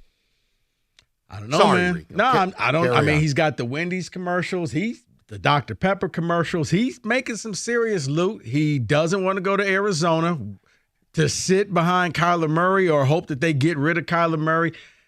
NIL is just the latest symptom of this. I mean, heck, the Mannings did this when they came out. I don't want to play for this team. I don't want to go to this team. I'm going to dictate where I want to go. So just so you understand now. Yeah. You're talking about going number 1 overall, and your deal will be an estimated $45 million with approximately $29 million guaranteed. And you think I want to hear from Caleb Williams or his dad about, well, we'll go back to USC. Let me tell you something. You're playing a blood sport. All right? Ask Ryan Shazier how fast it can turn. Fair. I'll tell you what, ask Willis McGahee. Ask these guys, you're insane. Here, Rico, I know you're a big Jake Butt guy. Look what happened to him in his last game. The point I'm making is the idea that today's athlete thinks they are entitled to a system that solely caters to them. This is a business. So how do you want to do it exactly? You want to start doing a stupid lottery like the NBA does? Oh, I know what we should do. Caleb wants to play for the Chiefs, so he should just be able to do that. That's not the world we live in. Rico, you know what it is? I'm projecting my anger and angst towards college athletes right now, and it's manifesting in Caleb and Carl Williams when it's not all about them. I'm just so frustrated. The minute something doesn't go exactly the way you want it to go, now we run to the media and we cry about it. No, but here's what also happens, Mike, and you hear this term all the time. You're going to bet on yourself because if you're Caleb, you're right. $45 million contract, $29 million is guaranteed. And if you come out next year and you're still the number 1 pick, you'll make that money plus whatever you made at USC. Good. Let's say you made an extra $15 million at USC next year, and you're still the number 1 pick. He's going to bet on himself. First of all, any college athlete making $15 million in a singular season is absolute nonsense. Nonsense. Michigan football in sum total brings in $100 million. There's no one player worth $15 million. That's asinine. No, I mean, there's not, but there's 2 national commercials with him in it. So that's why I can Rico, easily see. I'm not denying that. Yeah. I'm not denying that. I'm just saying, as a fan of college football, I have no problem with these players making money. I have no problem with Blake Corum, who's a senior. He's put in the work. He's a badass, and he wants to make $1 million, singular. Hey, man, do you. Buy your family a home, buy yourself a nice car, do whatever you want to do. You start talking about a guy making $15 million, making more money than Christian effing McCaffrey. No. Rico, I have a right to say I don't like it. I'm not denying its existence. I'm not mad at you. I'm just telling you, I think there's a lot of people like me who look at it and they go, I'm not doing this. Not doing it. This is ridiculous. Oh, Shadur Sanders engineered an upset this week. So he gets a raise? I mean, what is this guy? Did he hit his quota selling air conditioners? Is he working for an HVAC company? Well, you know what? Come on. Second prize is steak knives. Right. Third, you're fired. Always be closing. Rico, it's tacky. It is tacky, but it's as a matter of fact, now that I think about it, Caleb is actually in 3 national commercials because I forgot he's in the Heisman House commercials as well. Media market beard. So, yeah, you're going to see people like him. It's not right. I understand your frustration, but he's like, you know what? I'm my own business. I got to do what's best for me. And here's an idea. Yeah. Be a winner because time has shown you the real ones, they go to a town and they change it. They change the culture. They change the franchise. They make it theirs. So you know what, Caleb? Maybe you just aren't him, as the kids like to say. Okay. See, it makes me think less of him. No. But in all fairness, there may be an exception on the table. The Cardinals are a horrible organization. I mean, from ownership down. They are just dysfunctional. Where the other ones were bad teams. Hold on. Just the Bengals weren't dysfunctional? Say what? The Bengals were as dysfunctional as it got. Okay, you know what? Fair. And I mean, Jacksonville? Hello, Urban Meyer proctologist. Mistakes were made. I'm just saying, and Rico, you're absolutely right that there's a huge bust rate with the number one pick overall for quarterbacks. I'd argue there's a huge bust rate for the position in sum total. I'm just saying, the last thing I want to hear is, well, if it's not exactly what I want, you know what? Go to hell. How about that? And I'll just take Drake May, who's better than you anyways. How's that sound? Yeah, but hold on. Because he's not the first. I mean, wow, I think it's too early for him and his dad to do this. He ain't the first guy to do this. No, and I ripped Eli Manning too. John I ripped Elway. his ass too. Well, first of all, John Elway happened when Rico was getting his PhD. I'll let him comment on that. I was 4. Eli, I ripped his ass. Oh, mommy and daddy had to save you. If his last name was Smith, he would have gotten buried. I don't want to play for San Diego. Oh, please. Shut up. I get tired of it. It's just enough. All right, you're going to get paid $40 million. Shut your mouth, go to work, show us how good you are. I don't want to hear it. Well, like I said, he's got options, and we're going to see how this goes. But according to his father, he may not go into the draft. I guess it depends on who's going to have that number one pick, because he feels like he's going to be the number one pick. He wants to pick his destination, or I take my $15 million and go back to the beach in Southern California, which is a tough life.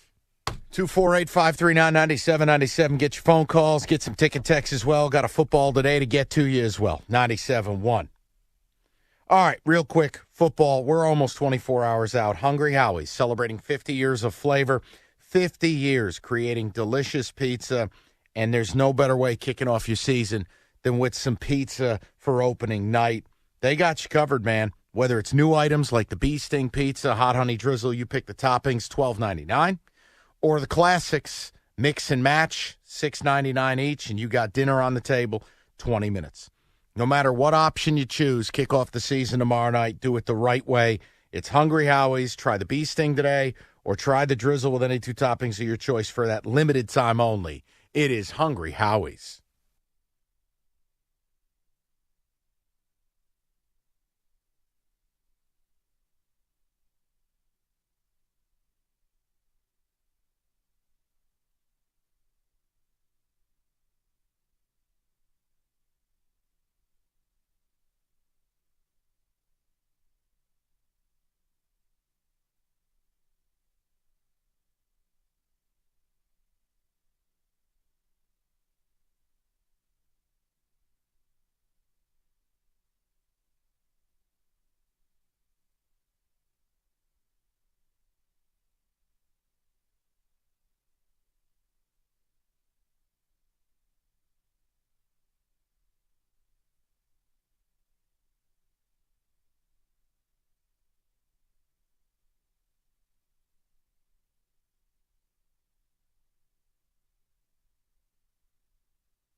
All right, you ready for bold ass predictions? Am I? Yep, we've got to get to this because we've been saying we're going to do it for a while and we haven't done it yet. I will start.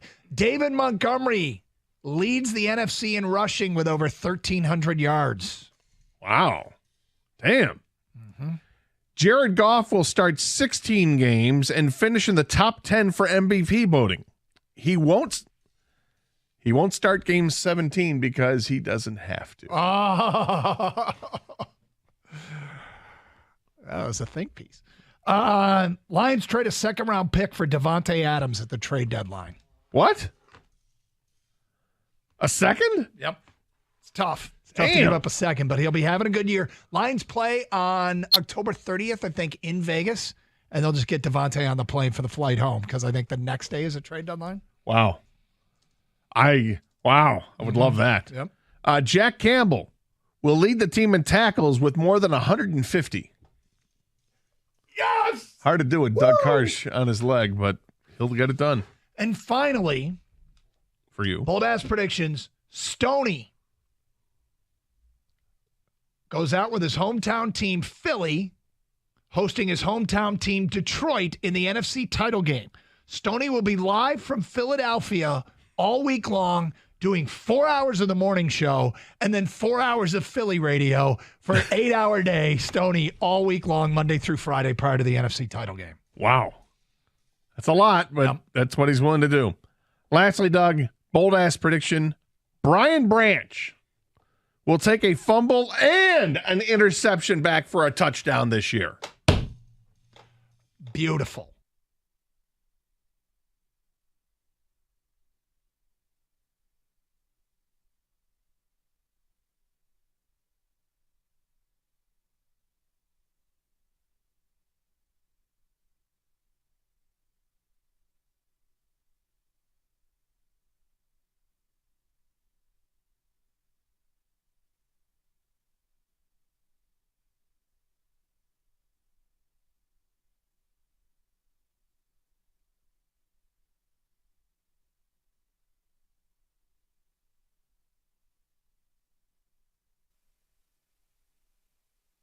Let's get to the people, knock down some calls, ticket texts, and then we will go a little football today as we reset everything about the Lions at 5. Let's go to Al, 97.1. What's up, Al? Mike, how are you guys? How are you gentlemen doing today? What's going on, Al? Good, Al. What's going on in your world? What's the word? I want to tell you guys, I respect all your opinions very much. The thing about Caleb, you brought up a very good point. If I had a loved one that was, going to play football, you're right, you can't select where you want to go, but I wouldn't want them playing for the Cardinals, the Lions when they were under William Clay Ford, or the Bengals, or some of these other organizations. You saw it with Eli Manning, you saw it with John Elway, and they were perceived as crybabies. But you know what's funny? He could go, make money for another year, and actually get a degree from USC. What do you know? Get an education with a scholarship. How about that? Well, the problem is they're all no-show classes, so that doesn't mean anything. None of these athletes are getting real ones. I know. Here's my point to you. If he can secure anything close to the guaranteed amount of the NFL contract, I don't have a problem. But that means he would have to make $25 million. Al, what I'm saying is, if, let's say Rico's right, he's got $5 million, $7 million, hell, keep the change. Let's say he's got $10 million on the table. I could not tell my loved one to pass up $42 million with almost $30 guaranteed. To go back out on that field and one play, it could all be over. It's bad business. It's short-sighted. And I don't have to like it. No. Just like some people may love it. I love player empowerment. I'm fine with it. I'm fine when players give a franchise several years and they don't win and they've done it all. And, I have no problem if Damian Lillard wants out. He tried. Mm-hmm. KD wanted out of OKC. He gave him 8 years. Mm-hmm. This stuff, maybe I'm old school. They're college kids. I've had enough of this. I mean, you are a little bit old school, Mike. But, if it's everybody does it now. I'm going to bet on myself. I'll take the $10 million now plus the $50 million I'll get next year, and I'll get one more year to be happy, and hopefully I get to go to a different organization.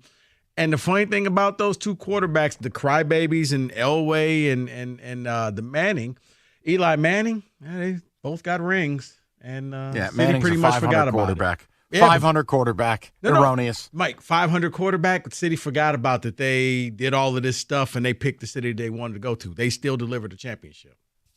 You know what? Erroneous. Let's go to James. I'm not discussing Eli Manning. James, how are you?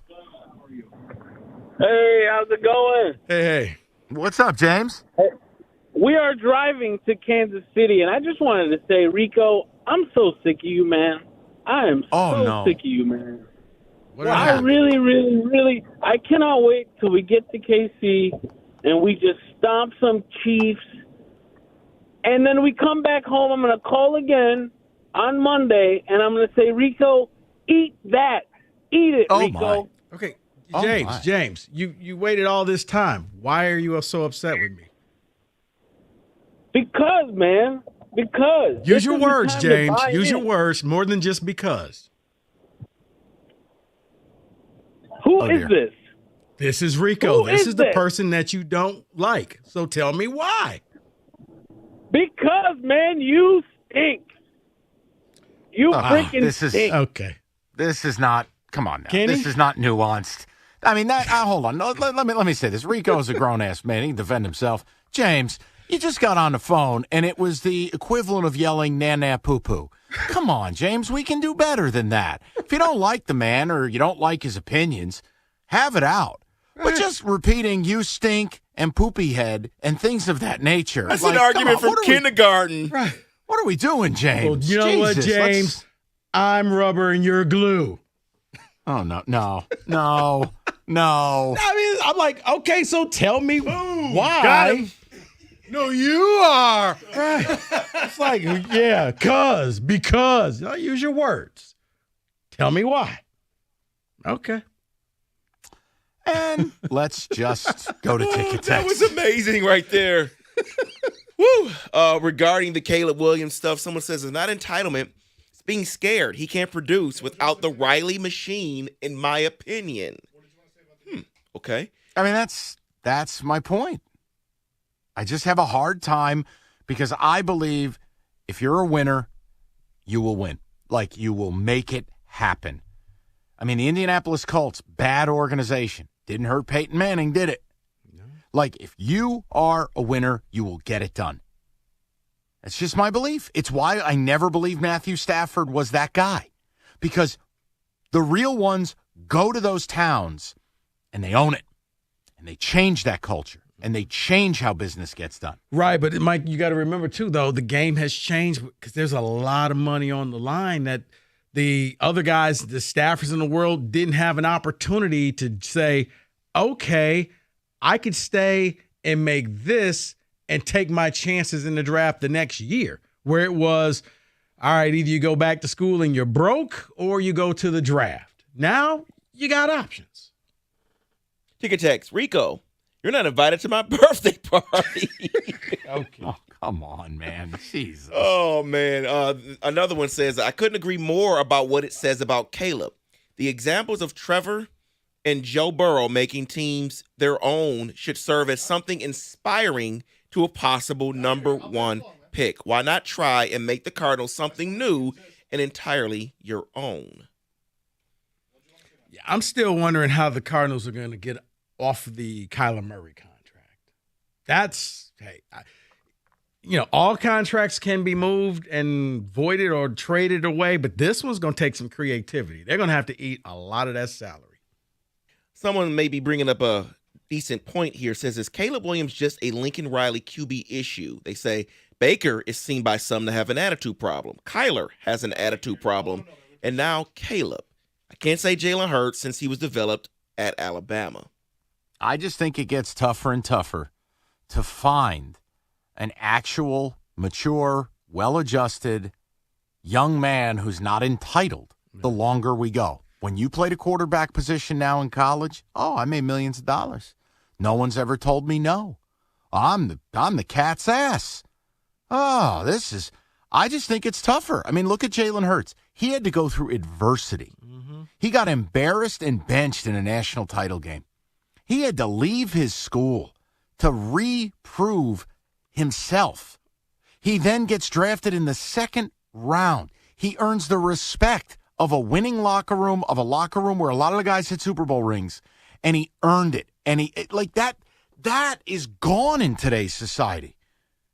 Yeah. Most of these kids are just entitled morons. Mm-hmm. Can't stand it. Yeah, but Mike, they're entitled morons who... And I'm saying all college graduates lately. It's impossible. Right, but when you can't find young people who want to work. No, and think about this. And on top of that, I'm going to throw millions of dollars your way. You probably aren't going to make a great decision. You're going to make the decision for right now, not long term. And he figures, well, this will all work out. I'll get this money. and I'll make all that money next year. And hopefully, maybe Miami moves on from Tua and I can get drafted by the Dolphins.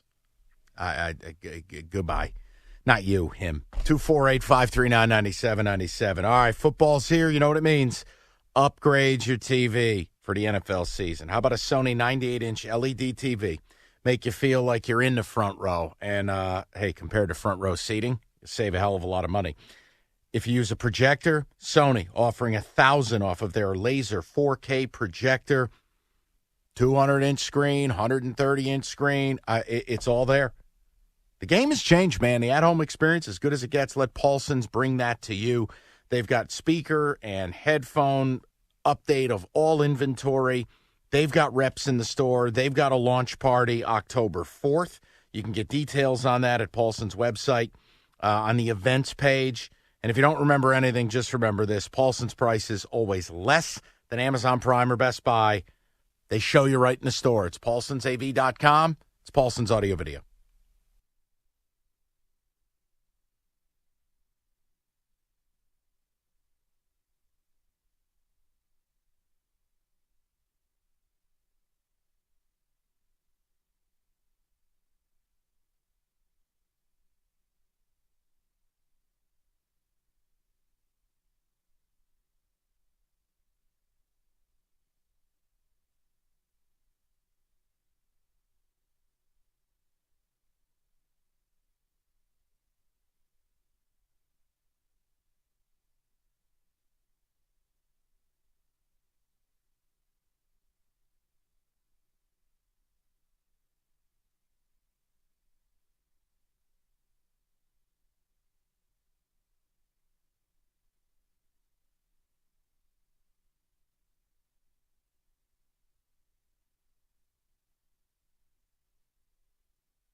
All right, you ready for bold ass predictions? Am I? Yep, we've got to get to this because we've been saying we're going to do it for a while and we haven't done it yet. I will start.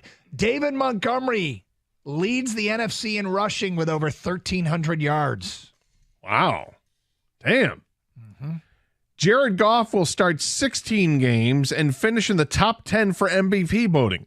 He won't start game 17 because he doesn't have to. Oh. That was a think piece. Lions trade a second-round pick for Devontae Adams at the trade deadline. What? A second? Yep. It's tough. It's tough to give up a second, but he'll be having a good year. Lions play on October 30th, I think, in Vegas, and they'll just get Devontae on the plane for the flight home because I think the next day is a trade deadline. Wow.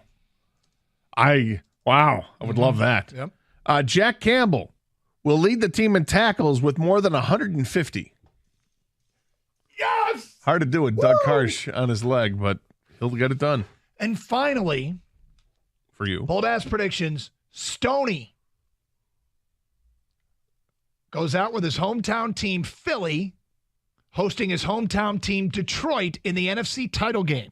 Stoney will be live from Philadelphia all week long, doing 4 hours of the morning show and then 4 hours of Philly radio for an 8-hour day. Stoney all week long, Monday through Friday, prior to the NFC title game. Wow.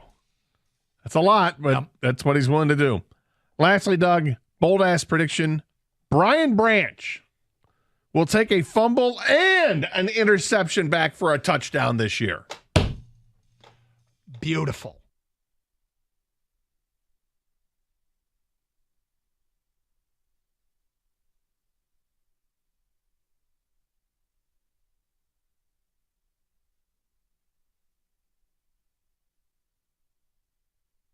So here's what we're going to do. We're going to start with the AFC.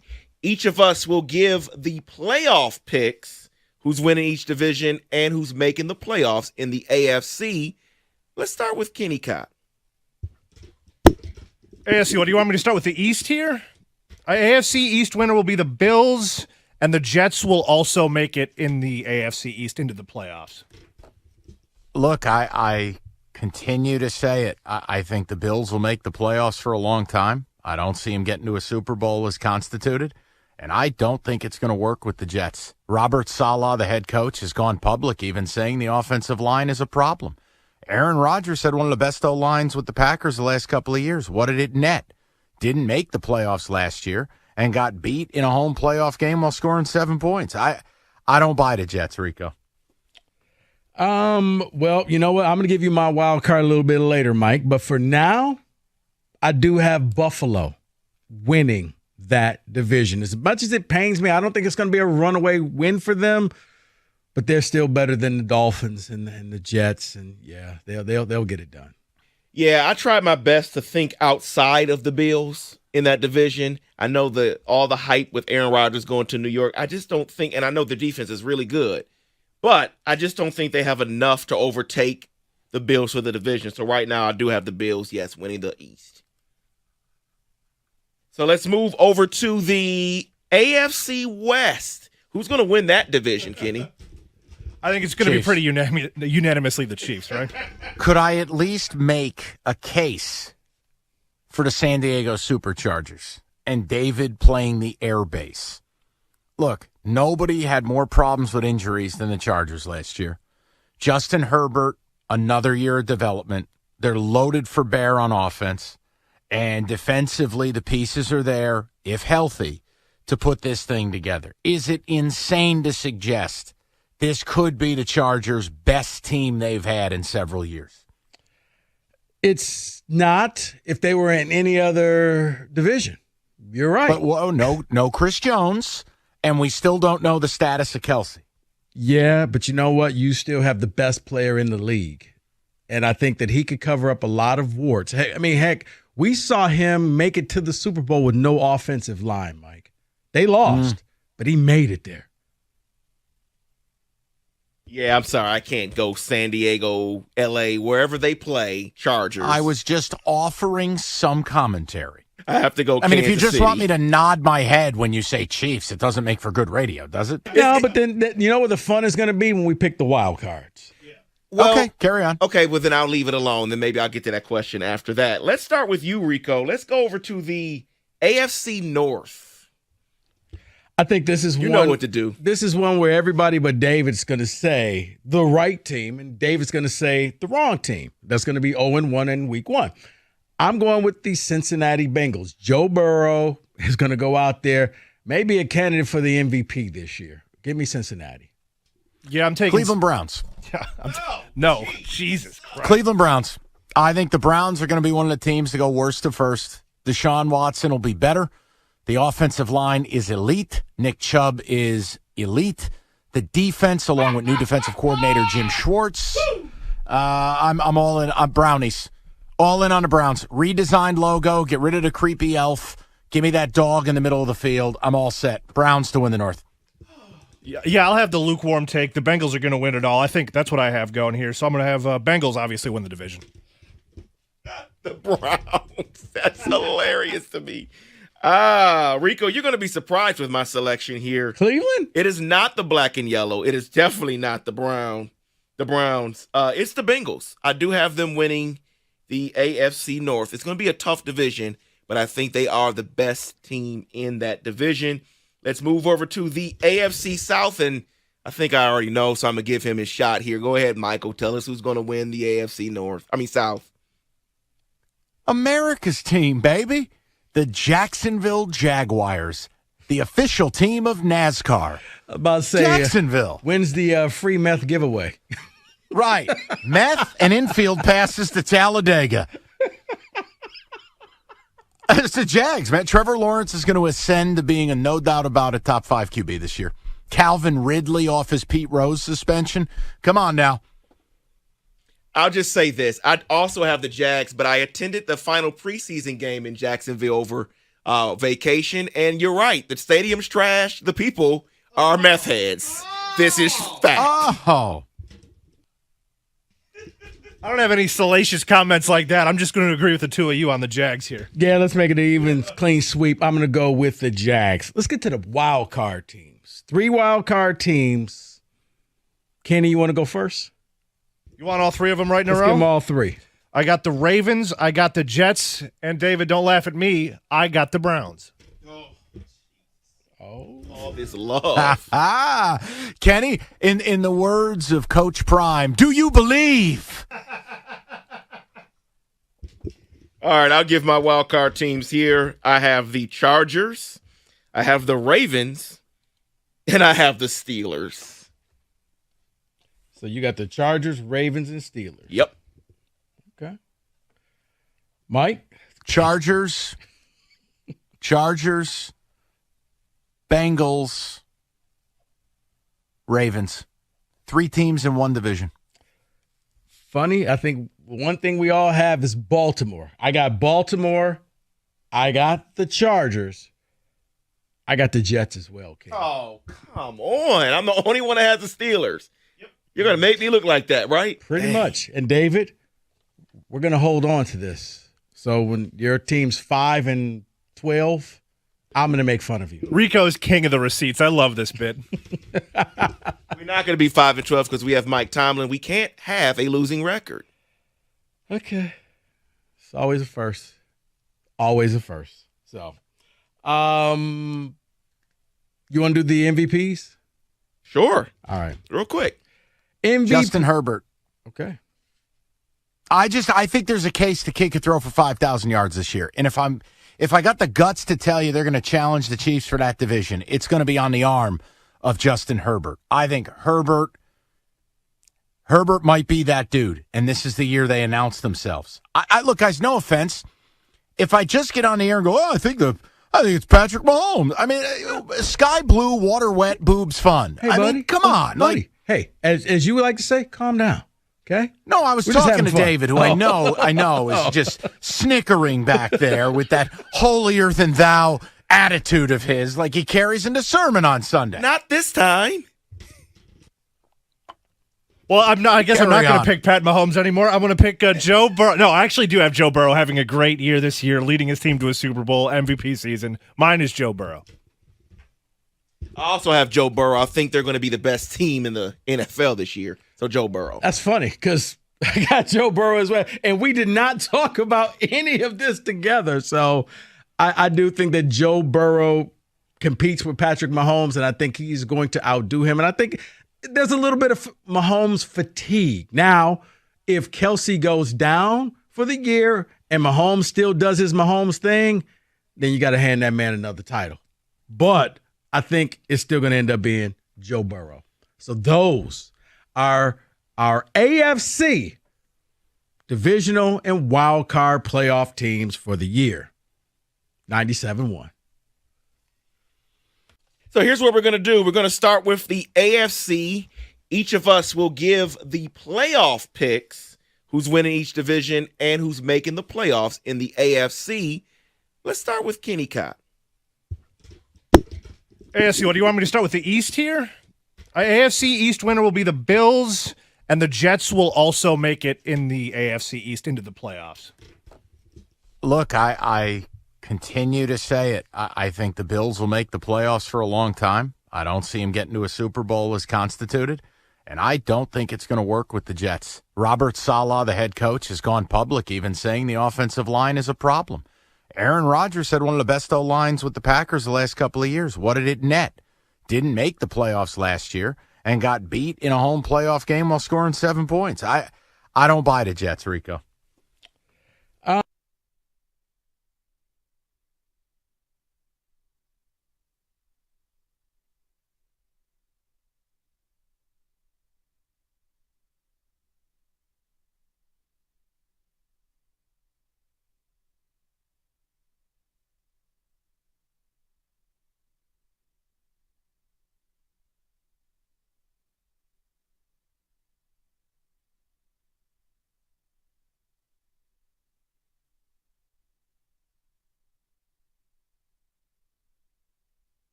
As I look at them here, look, I may like them to win this division because I think you're getting value. Hold on. Let You got me to do turn it. them on, the little bottom Come button. on. Here you go, Tito. What do you got for me?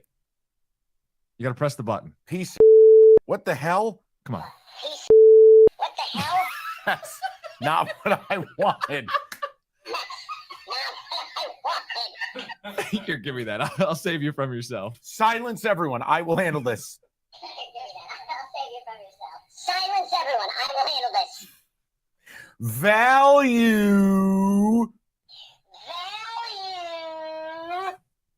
That's what you get with the Bills. And that thing is Satan's spawn. Holy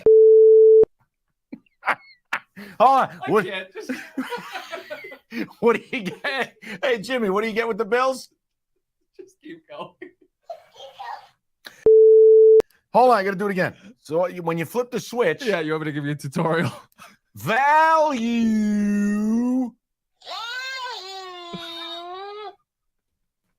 We're good. You're getting a lot of value with the Bills at plus 120. And we're brought to you by the good people at Northville Lumber. Chiefs, Lions, curtain goes up in the 2023 regular season tomorrow night right here on 97 when the ticket. Pregame is at 7:15. The broadcast, the first kickoff, begins at 8:15. The question about tight end Travis Kelsey, officially listed as questionable for tomorrow night's season opener with that bone bruise in his knee. But then there's Chiefs All-Pro holdout Chris Jones, who said today he's ready to play tomorrow night if a deal gets done. Chiefs, by the way, in opening games under Andy Reid, 9-1 straight up, and 6 of those wins by double digits. Bengals QB Joe Burrow says he's ready to go on Sunday. Rams receiver Cooper Kupp is not, ruled out for Sunday, and may end up on injured reserve. Nick Bosa signing a 5-year, $170 million extension with the Niners. That includes $122 million guaranteed, making him the highest-paid defensive player of all time. According to the AGA, that's American Gambling Association, for those of you keeping score at home, 73 million Americans plan to make a bet on the NFL this season compared to 43 million last year. Tigers sending Matt Manning to the mound tonight in New York against the Yanks, 7:05, right here on The Ticket. At the Ticket Update Desk, I'm Jeff Lesson. For more, 97.1 The Ticket or Odyssey.com.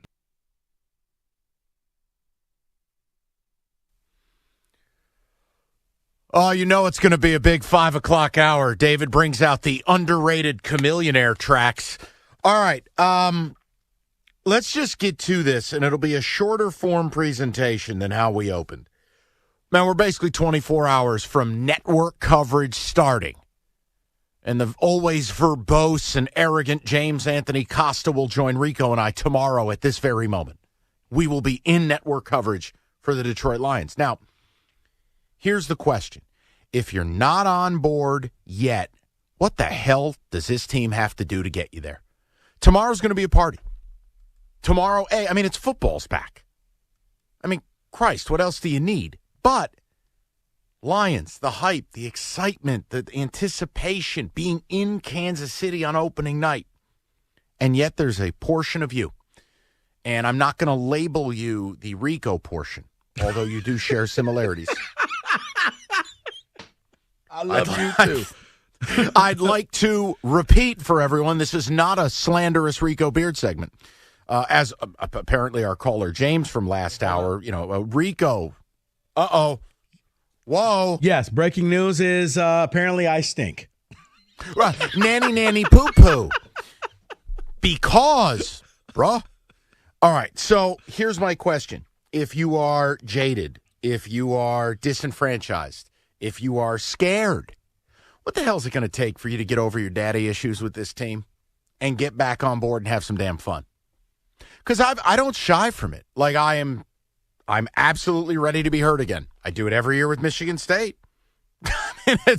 I'm a Yankee fan, right? We haven't been to the World Series since 2009. I'm ready to be hurt. Every year I go in going, the expectation is we're winning a World Series. We haven't even gotten to a World Series in 15 years. But I'm ready to be hurt. Really? Now with 100%. Huh. 100%. I go in every year. No, it just seems like you've made it to a World Series. It's been 15 years. Huh. 15? Yeah, Brian Cashman's still here. The gift that keeps on giving. He's like herpes for baseball. Now, listen. I want to know what it'll take to get you on board so we together as a community can really lather in that Detroit versus everybody butter. 248-539-9797. Rico Beard, you buried in your backyard your Lions starter jacket with the marsupial pouch 23 years ago after Barry sent a letter to the Wichita Picayune and quit. What will it take to at least get you back? What do they got to do? To get me interested, you're 5-3 heading into that Monday night game with Oakland. I mean, Las Vegas, the Raiders. Here, you're 5-3. That means that you went through, you knocked off some pretty good teams along the way, whether it was Kansas City, Seattle, Atlanta, Green Bay, Panthers, Bucks, or the Ravens. You won 5 of those. Okay. All the offseason hype, maybe it was warranted because I've heard all the hype before. And I try not to label it, well, because I've heard it, I'm not going to believe it. I'm not going to punish you for what you did last year or 10 years ago. But it's hard to believe whenever people expect more out of you, they get less from you. Now, long-term solution, Mike, I'm going to need at least back-to-back years of making the playoffs. It's not even winning the division, but you make the playoffs. You become a contender, somebody that you expect to win every week when they line up. Not hope, but you expect that it happens. That if they knock off one of the top teams in the NFL, you're not celebrating. You're like, yeah, it's business as usual. What did you expect? People, Rico has said it. Now, again, it doesn't mean Rico's buying season tickets. It doesn't mean he's not going to be a Niners fan anymore. It's just about belief. What do they got to do for you? Like, if you are truly one of the affected fans, are you really rooting against this team tomorrow night?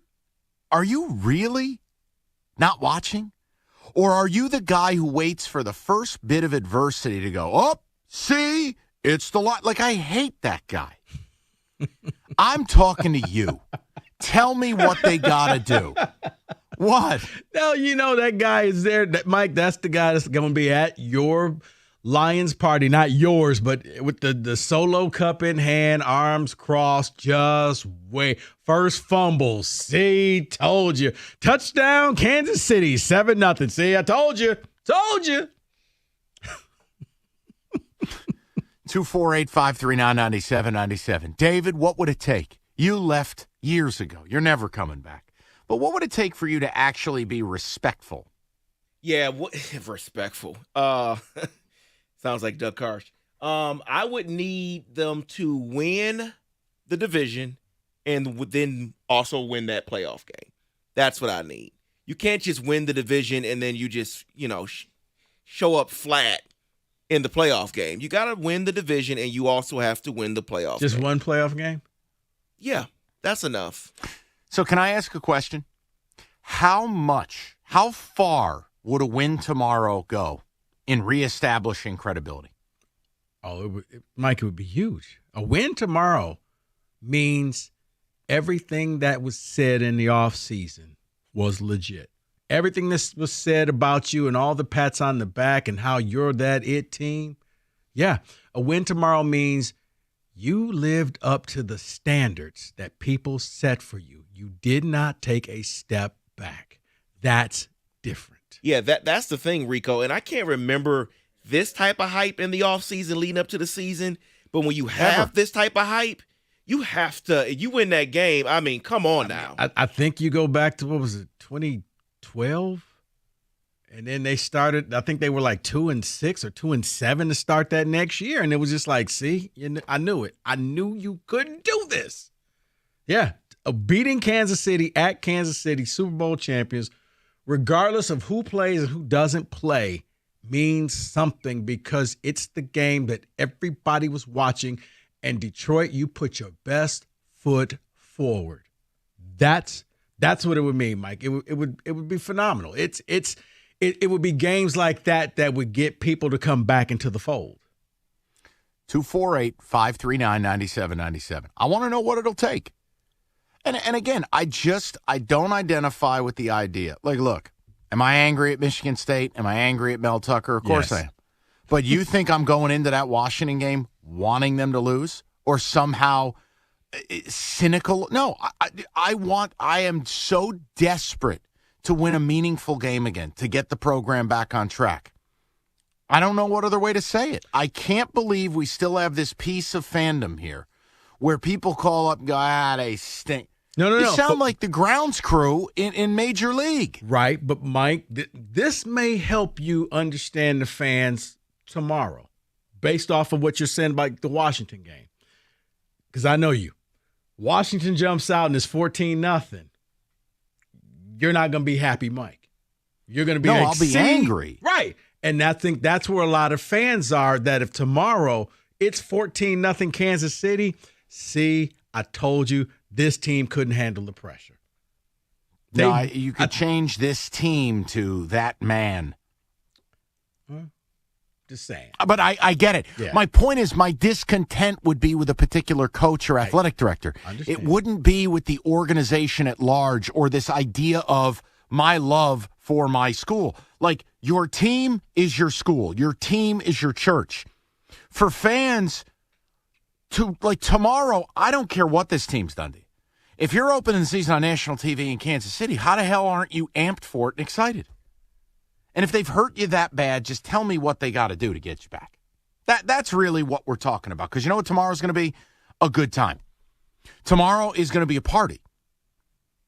And I don't want anyone calling the wambulance. Like, we just had a guy call up and hang up. Oh, they're going to be a 500 team. Why? Why? Every NFL town, short of Arizona this year, has hope. How the hell do you pick up the phone and call your favorite radio show or your favorite show to hate, and your takeaway is, they're going to stink? What? Because that's just weird to me. The reason being, Mike, they're going to fall on the history card. And while they are correct, that's why I said, if you're the Lions, you need to give people something to believe in, something to actually see. So it's no longer hope. It's tangible. We went to the playoffs this year. We went to the playoffs the following year after that. We won this playoff game. We went to the NFC Championship game.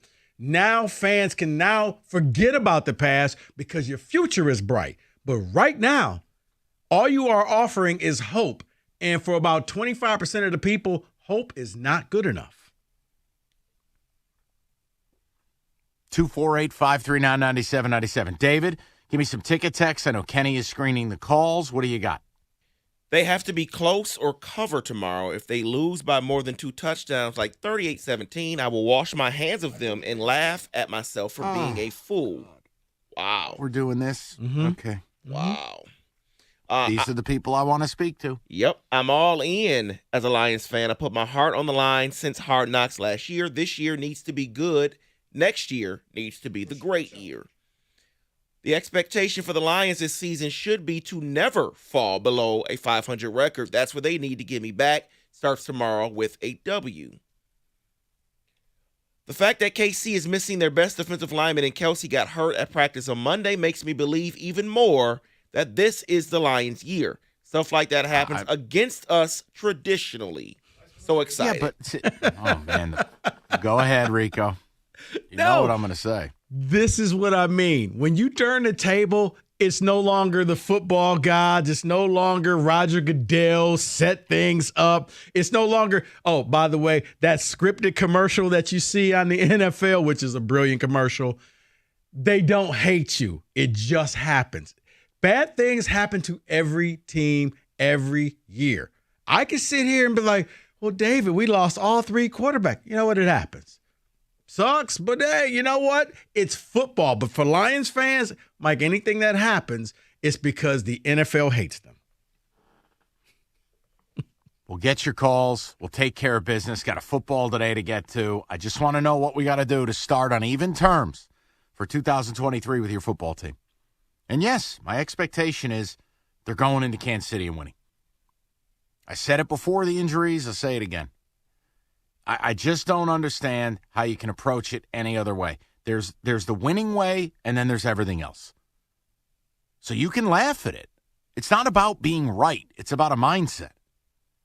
You know, for me, it's like, you think your players aren't expecting to win? Why would you be any different?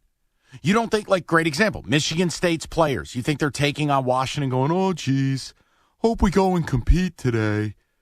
No. You expect to win. Why the hell as a fan would I not? Fair. Sorry. Nah, fair. 248-539-9797. It's 97.1.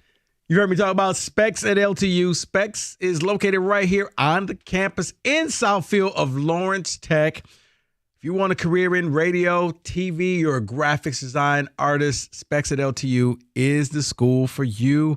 It's very simple. You need to be curious. You need to visit the website, ltu.edu/specs, to learn more about the broadcast media arts, digital media arts, and graphics communications program through Specs at LTU, taught by professionals who work in the field like yours truly. Well, what does that mean? That means we're not going to waste your time. You're going to learn from day one what it takes to make it in your respective fields. Specs at LTU can be the place for you, but you got to go to the website. Be curious. Visit ltu.edu/specs, and when you're there, make magic by enrolling in Specs at LTU certificate programs today. Remember, head over to the website, ltu.edu/specs. Do it today.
All right, you ready for bold ass predictions? Am I? Yep, we've got to get to this because we've been saying we're going to do it for a while and we haven't done it yet. I will start. David Montgomery leads the NFC in rushing with over 1,300 yards. Wow. Damn. Jared Goff will start 16 games and finish in the top 10 for MVP voting. He won't start game 17 because he doesn't have to. Oh. That was a think piece. Lions trade a second-round pick for Devontae Adams at the trade deadline. What? A second? Yep. It's tough. It's tough to give up a second, but he'll be having a good year. Lions play on October 30th, I think, in Vegas, and they'll just get Devontae on the plane for the flight home because I think the next day is a trade deadline. Wow. I would love that. Yep. Jack Campbell will lead the team in tackles with more than 150. Yes! Hard to do with Doug Karsh on his leg, but he'll get it done. And finally, for you, bold ass predictions, Stoney goes out with his hometown team, Philly, hosting his hometown team, Detroit, in the NFC title game. Stoney will be live from Philadelphia all week long, doing 4 hours of the morning show and then 4 hours of Philly radio for an 8-hour day. Stoney all week long, Monday through Friday, prior to the NFC title game. Wow. That's a lot, but that's what he's willing to do. Lastly, Doug, bold ass prediction. Brian Branch. You know, you spend a third of your life will asleep. Take a fumble. Now that you know that, well, why aren't you sleeping on the most comfortable mattress possible? It is the brand new iComfort Eco Supportive, designed to keep you cool, comfortable, feeling restored. Or check out Serta's Perfect Sleeper for pressure-relieving comfort and support while maintaining a balanced sleep temperature. Serta, made in Michigan, have been for over 110 years. Go to Serta.com to find a retailer near you. That's Serta.com.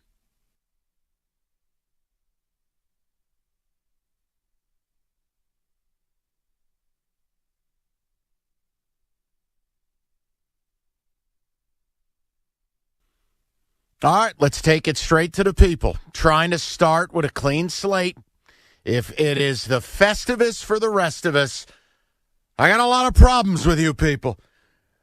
Tell me, air your grievances with the Lions so we can have a good time tomorrow, and tell me what they got to do to get you back in their good graces. Rico, you have a particular caller you'd like to begin with. The floor is yours. John, you're on 97.1 The Ticket. Yes. Hi, how are you? Good, Johnny. What's up? Well, tomorrow's game means absolutely nothing. And the reason I say that is because if the Lions win, they beat a team that's hurt and not at full strength. If Kansas City wins, everybody was expecting them to win, even with a hurt team. At the end of the season, you're going to see Kansas City in the Final Four, Final Eight. The Lions, you don't know where they're going to be. So, not for anything, tomorrow night's game really doesn't have a lot of hype.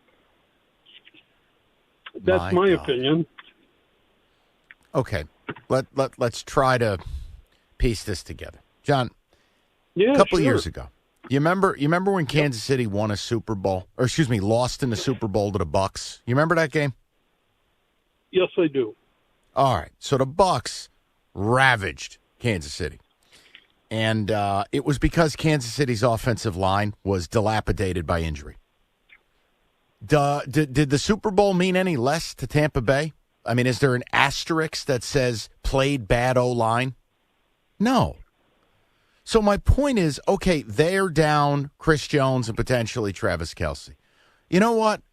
That's the league. And there's going to be games where you're going to play shorthanded this year.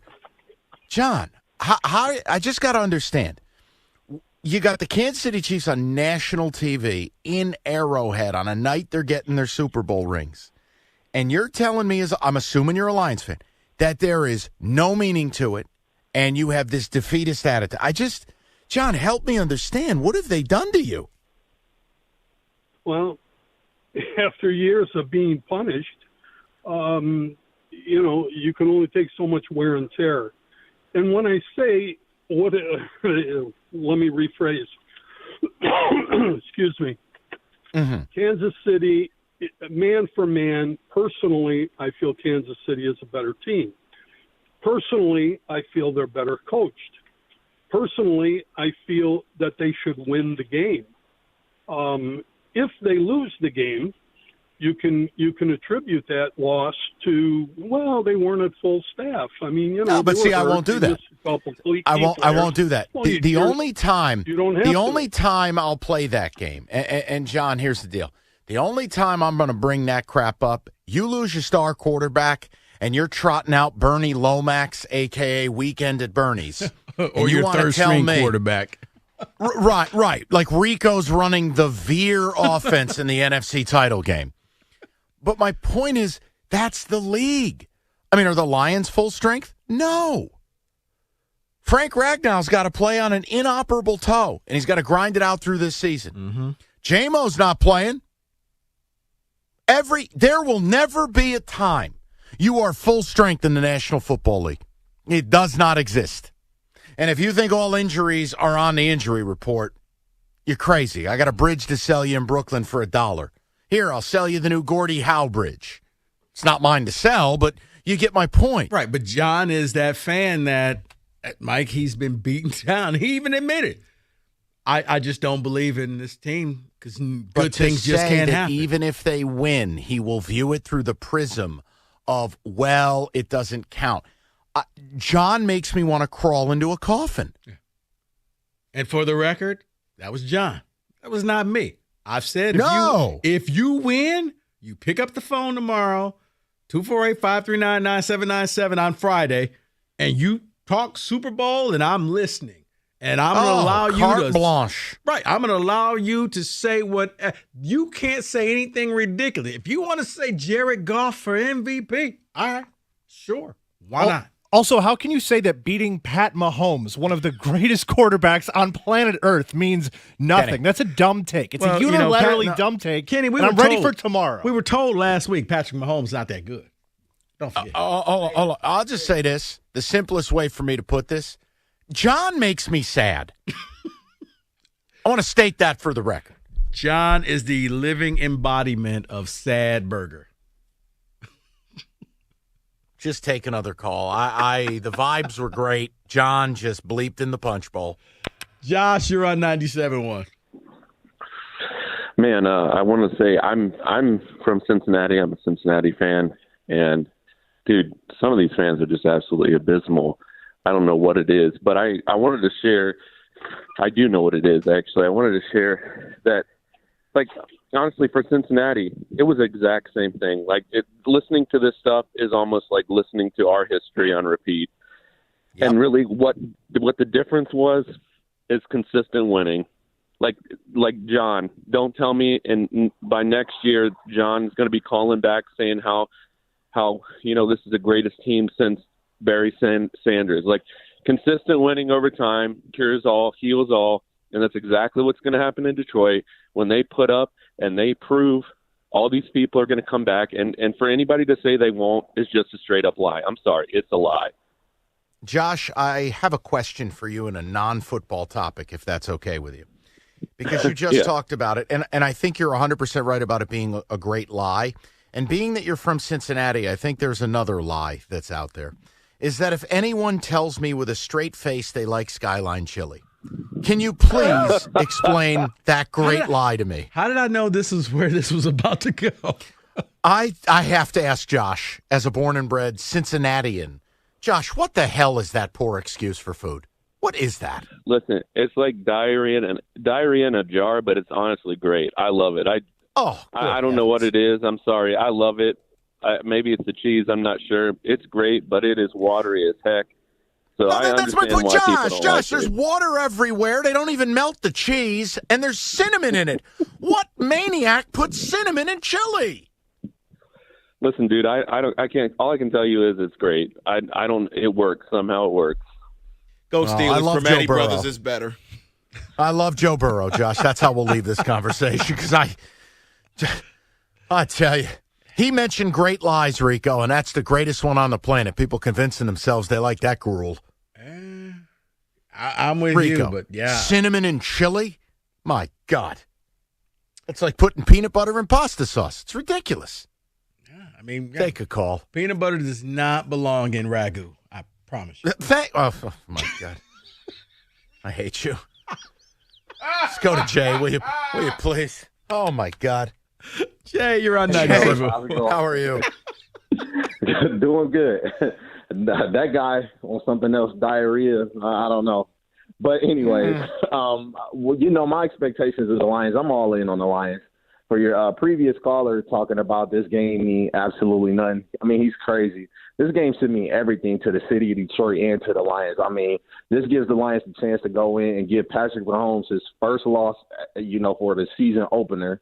You go in, you beat the Super Bowl champs in their house. This should mean everything to them. I just kind of get tired of people dumping on the Lions a lot just because it's the easiest thing to do to kick the team while they have been down for so many years. But these would be the same people that will call in and say, oh, I don't like the Lions, and then they sell out season tickets. I mean, you got to pick a side. Either you with the Lions or you're not with the Lions. And Jay, that's the thing. When they deserve to be ripped, I'm the first guy to do it. I bury them. Of course. But when they're doing it right and they're actually trying and they have a semblance of leadership, why would I take the approach? This is where guys, Jay, I'm with you. Guys like John, Rico put it, sad burger. We're opening up against Kansas City Chiefs tomorrow night on national TV. Yeah, and Mike, I've been listening to you for about 15 years now. I've been listening to you since I've been in high school, and here I am 30. So, it's crazy to see how many people don't believe in this team. I mean, I get it.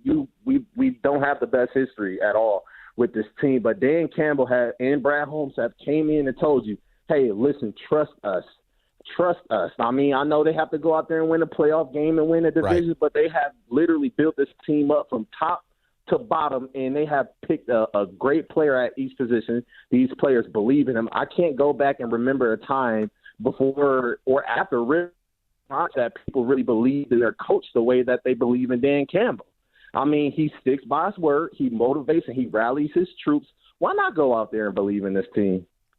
I don't understand. That's my whole point.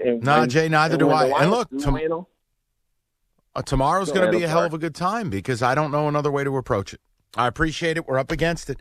Yeah, I expect to win tomorrow. I don't care how people make fun of me. I don't give a damn. I expect to go to Arrowhead and win, period. End of story. Nobody's making fun. Yeah. Oh, no. No. You know what'll happen. No, let me tell you something. Those chicken heads will come out on Friday. Don't you worry. Oh, you still excited about the team? Oh, I know what's coming. Don't you worry. I know what's coming. You know what the flip side is? They win, and you didn't believe in us, Rico. So, Oh, everyone turns into Coach Prime. Pretty much. Get ready for the NFL. Great offers from FanDuel, America's #1 sportsbook right now. New customers bet $5, get $200 in bonus bets guaranteed. All customers who bet $5 get $100 off NFL Sunday Ticket from YouTube and YouTube TV. Best time to join, it's FanDuel.com/ticket. Get that savings and get involved with the official partner of the NFL, 21 and up, present Michigan. First online real money wager only, $10 first deposit required. Bonus issue, non-withdrawable bonus bets that expire 7 days after receipt. Restrictions apply. See terms, FanDuel.com/sportsbook. Gambling problem, 1-800-270-7117. NFL Sunday Ticket offer ends 9/18/23. No refunds. Terms and embargoes apply. $100 off NFL Sunday Ticket, not YouTube TV. YouTube TV base plan required to watch YouTube TV. Redemption requires a Google account and current form of payment. Commercial use excluded. Subscription renews. Cancel anytime.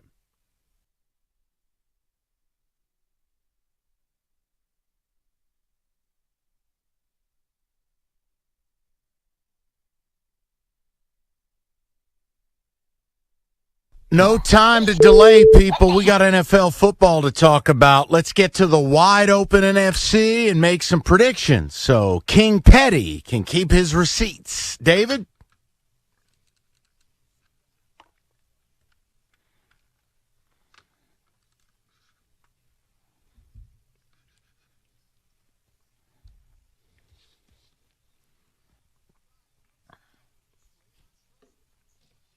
So let's start in the NFC South. Start with you, Rico. Who's going to win the NFC South? You know what, David? I am going to go with the ATL. I'm going with the Atlanta Falcons. Have you seen Bijan run?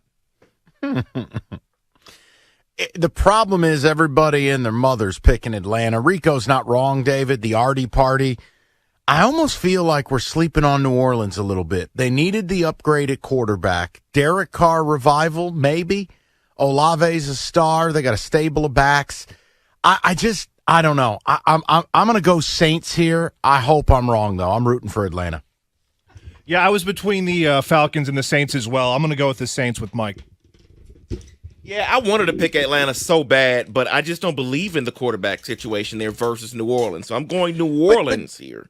David, the question would be if there was a situation for a young quarterback who's not that great, you get the Bijan, Algier, Cordarrelle, three-headed monster at running back, good O-line. You got your tight end. Kyle Pitts. Yep. You got Drake London. It's this idea. And, oh, by the way, Arthur Smith knows how to draw it up. God, Ritter does not have to be that great. No, you're for right. For them to be good. No. But, I may be wrong in saying this, but I think I would have liked them better if they kept Ridley, though. Another weapon there. Hell, you think? By the way, is Michael Thomas alive? Just asking for a friend. I guess we'll see soon. He's still collecting a paycheck, but yeah. I don't know. We'll see week 1. I don't know what that report is yet. Let's go to the NFC East. And Michael, we'll start with you. Eagles. Don't even attempt to make a case. I can't. It's the Eagles. G-Man? Nah, buddy, I think we're going to regress. Cowboys? Ha! Oh God, this guy, huh? This guy. You feel about the Cowboys is the way I feel about Texas. I don't think they're back. I don't think they're going to be back. So I'm going to say the Eagles. Hey man, all right, just laugh at me, Cowboys. Really? Why though? Give us a reason. I think their belief in Tony Pollard, I think Dak Prescott is going to limit the interceptions this year. I truly do. And Micah Parsons is a man amongst boys. I think he's just going to lead that defense to win in that division. Hey, if you want to make a case against the Eagles, too, replacing both coordinators, and I think there's something to when a quarterback loses an OC they're close to. Shane Steichen is now out, and you look at it and you go, okay, Josh Allen suffered when Dayball left. Yeah. Why couldn't Hurts suffer without Steichen? Well, and it's so also, you could make that case. Yeah, and Mike is also the Super Bowl runner-up where they kind of fall off, but I'm still going to take the team that drafted every defensive player that I wanted the Lions to take. Give me the Philadelphia Bulldogs. Noted. Let's go over to the NFC West. Rico, come on. Go ahead. Seriously. Yeah, we just signed the Defensive Player of the Year. Bosa's back. Purdy's going to get it done. The 49ers.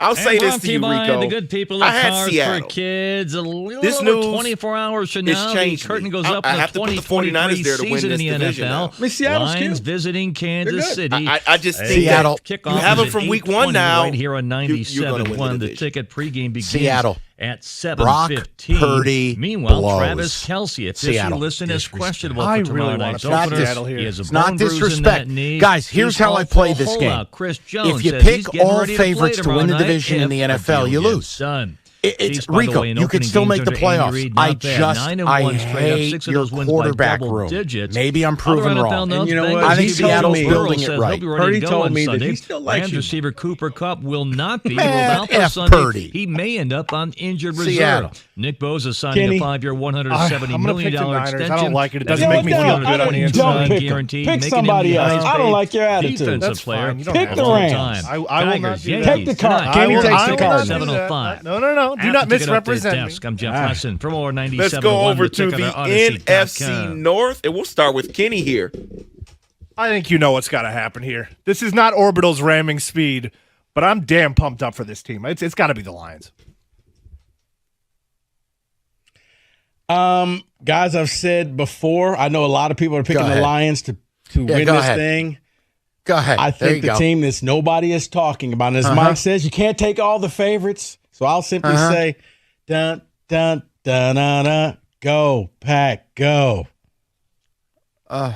I thought you were going to say Viking. No, the more and more I look at this, the more and more I'm liking Love in that situation. They don't have to do a lot, and this is a division where 10 games can win you the division. Man, Southwest Detroit does not claim you anymore. What an embarrassment. David? Yeah, it's Lions. Lions are going to win this division. I got them all day. Lions. I mean, come on. Like 11-6. Clinch it by Christmas Eve. Kenny can settle in for the, I don't know, meatloaf or boxed potatoes or whatever his family cooks. I have no idea what their traditions are. What are you doing here? I'm just saying, you and Costa, you define middle America. Maybe a little Wonder Bread at dinner for everybody. Aunt Susan brought the bunt cake. A little ambrosia salad. Potato salad. Right. Some dry protein that's I have no well idea overdone. what's in ambrosia salad. I just know I don't eat it. No, isn't it? No. Isn't ambrosia salad? That's that Midwestern white people dessert where it's like marshmallows and fluff and stuff, isn't it? Yep. Oh boy, it's like at the old people home where they float the fruit in the Jell-O and it like entertains the old people as it shakes around. Terrible. There's pears in the Jello. You know what? Let's get through this, man. Let's get to the wild card teams. Let's start with you, Mike. Niners, Cowboys, and I'm kind of with Rico. I think the Packers. Rico? David, the Saints. Ambrosia. No, the Saints, the Cowboys, your Cowboys, David, and the Seahawks. My Cowboys. Yeah. David's wearing Rip Wheeler's hat to work every Friday this fall. I'm in. Kenneth. I got the Cowboys. Ambrosia, what do you got? Yeah, from the Tecumseh region. I got the Cowboys, the Seahawks, and the Vikings. Wave the white flag? That open is the best. Go ahead. Man, I have Seattle, Minnesota, and the Eagles. And Minnesota. real quick. Frauds. Yeah. Offensive Rookie of the Year. Jahmyr Gibbs. Bijan. Straight up, I think you've drafted Alvin Kamara. The good version, not the one who beats people up in Vegas. Thank you for clarification. I'm going with Bijan Robinson. Shandala Shabadabadoo. Yeah, it's Bryce Young. All right, everybody stop. Bryce Young. Yeah, David, I'm with you. I think Atlanta's really going to give Bijan the workload. He's going to get more carries. He's going to get more touches than Gibbs. Yeah, I got Bijan Robinson winning the Offensive Rookie of the Year as well. We'll see what happens later on in the year, but those are our NFC playoff picks, 97-1. No time to delay, people. We got NFL football to talk about. Let's get to the wide open NFC and make some predictions so King Petty can keep his receipts. David?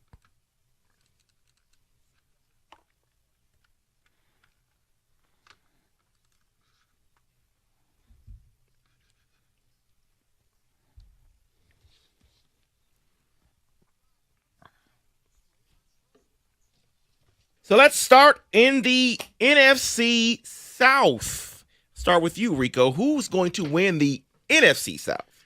You know what, David? I am going to go with the ATL. I'm going with the Atlanta Falcons. Have you seen Bijan run? The problem is everybody and their mother's picking Atlanta. Rico's not wrong, David. The Artie party. I almost feel like we're sleeping on New Orleans a little bit. They needed the upgraded quarterback. Derek Carr revival, maybe. Olave's a star. They got a stable of backs. I don't know. I'm going to go Saints here. I hope I'm wrong, though. I'm rooting for Atlanta. Yeah, I was between the Falcons and the Saints as well. I'm going to go with the Saints with Mike. Yeah, I wanted to pick Atlanta so bad, but I just don't believe in the quarterback situation there versus New Orleans. So I'm going New Orleans here. David, the question would be if there was a situation for a young quarterback who's not that great, you get the Bijan, Algier, Cordarrelle, three-headed monster at running back, good O-line. You got your tight end. Kyle Pitts. Yep. You got Drake London. It's this idea. And, oh, by the way, Arthur Smith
As I look at them here, look, I may like them to win this division because I think you're getting value. Hold on, Oh, you let got me to do turn it. them on, the little bottom Come button. on, here you go, Tito. What do you got for me?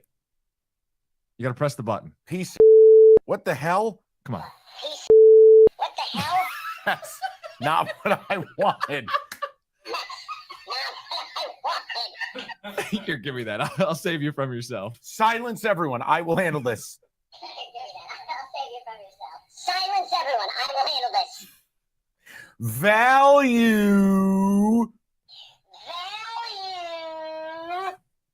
That's what you get with the Bills.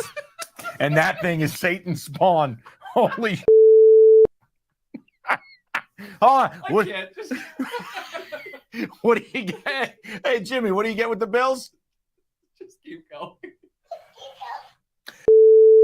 Hold on, I got to do it again. So when you flip the switch. Yeah, you want me to give you a tutorial? Value.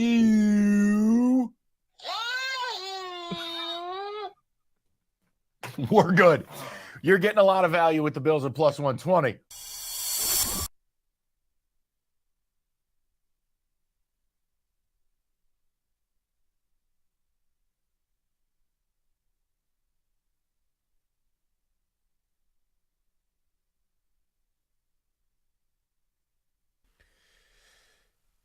All right, get off the sidelines, get in the mix. Moran Buick GMC schedules are packed this fall. If you're like David, you got 17 kids playing 18 different sports. The 2024 Enclave for Moran, just the answer. Beautiful, seating up to 7. You get the projects done around the house. Maybe you're a hunter, you're going up north. Well, you can tackle that with the 23 GMC Sierra Crew Cab, 1,500, new stock arriving daily. Online, easy system. Something's off with the vehicle, you know the deal. MoranExpress.com. You bring it in. They give you the certified service appointment. You get the loaner vehicle. Go live your life on your time. Nobody else's. They'll tell you when the vehicle's done.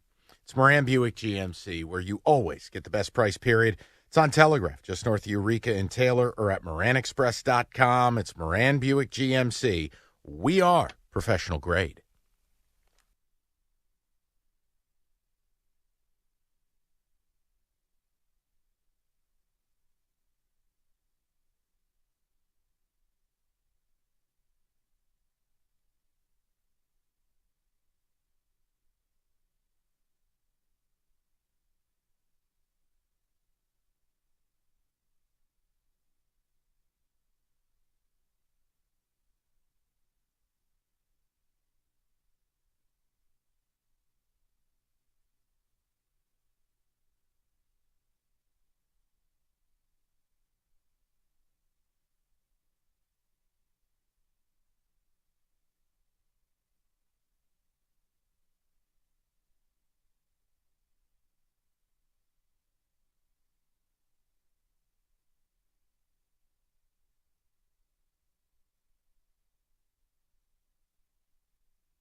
All right, you ready for bold ass predictions? Am I? Yep, we've got to get to this because we've been saying we're going to do it for a while. We haven't done it yet. I will start.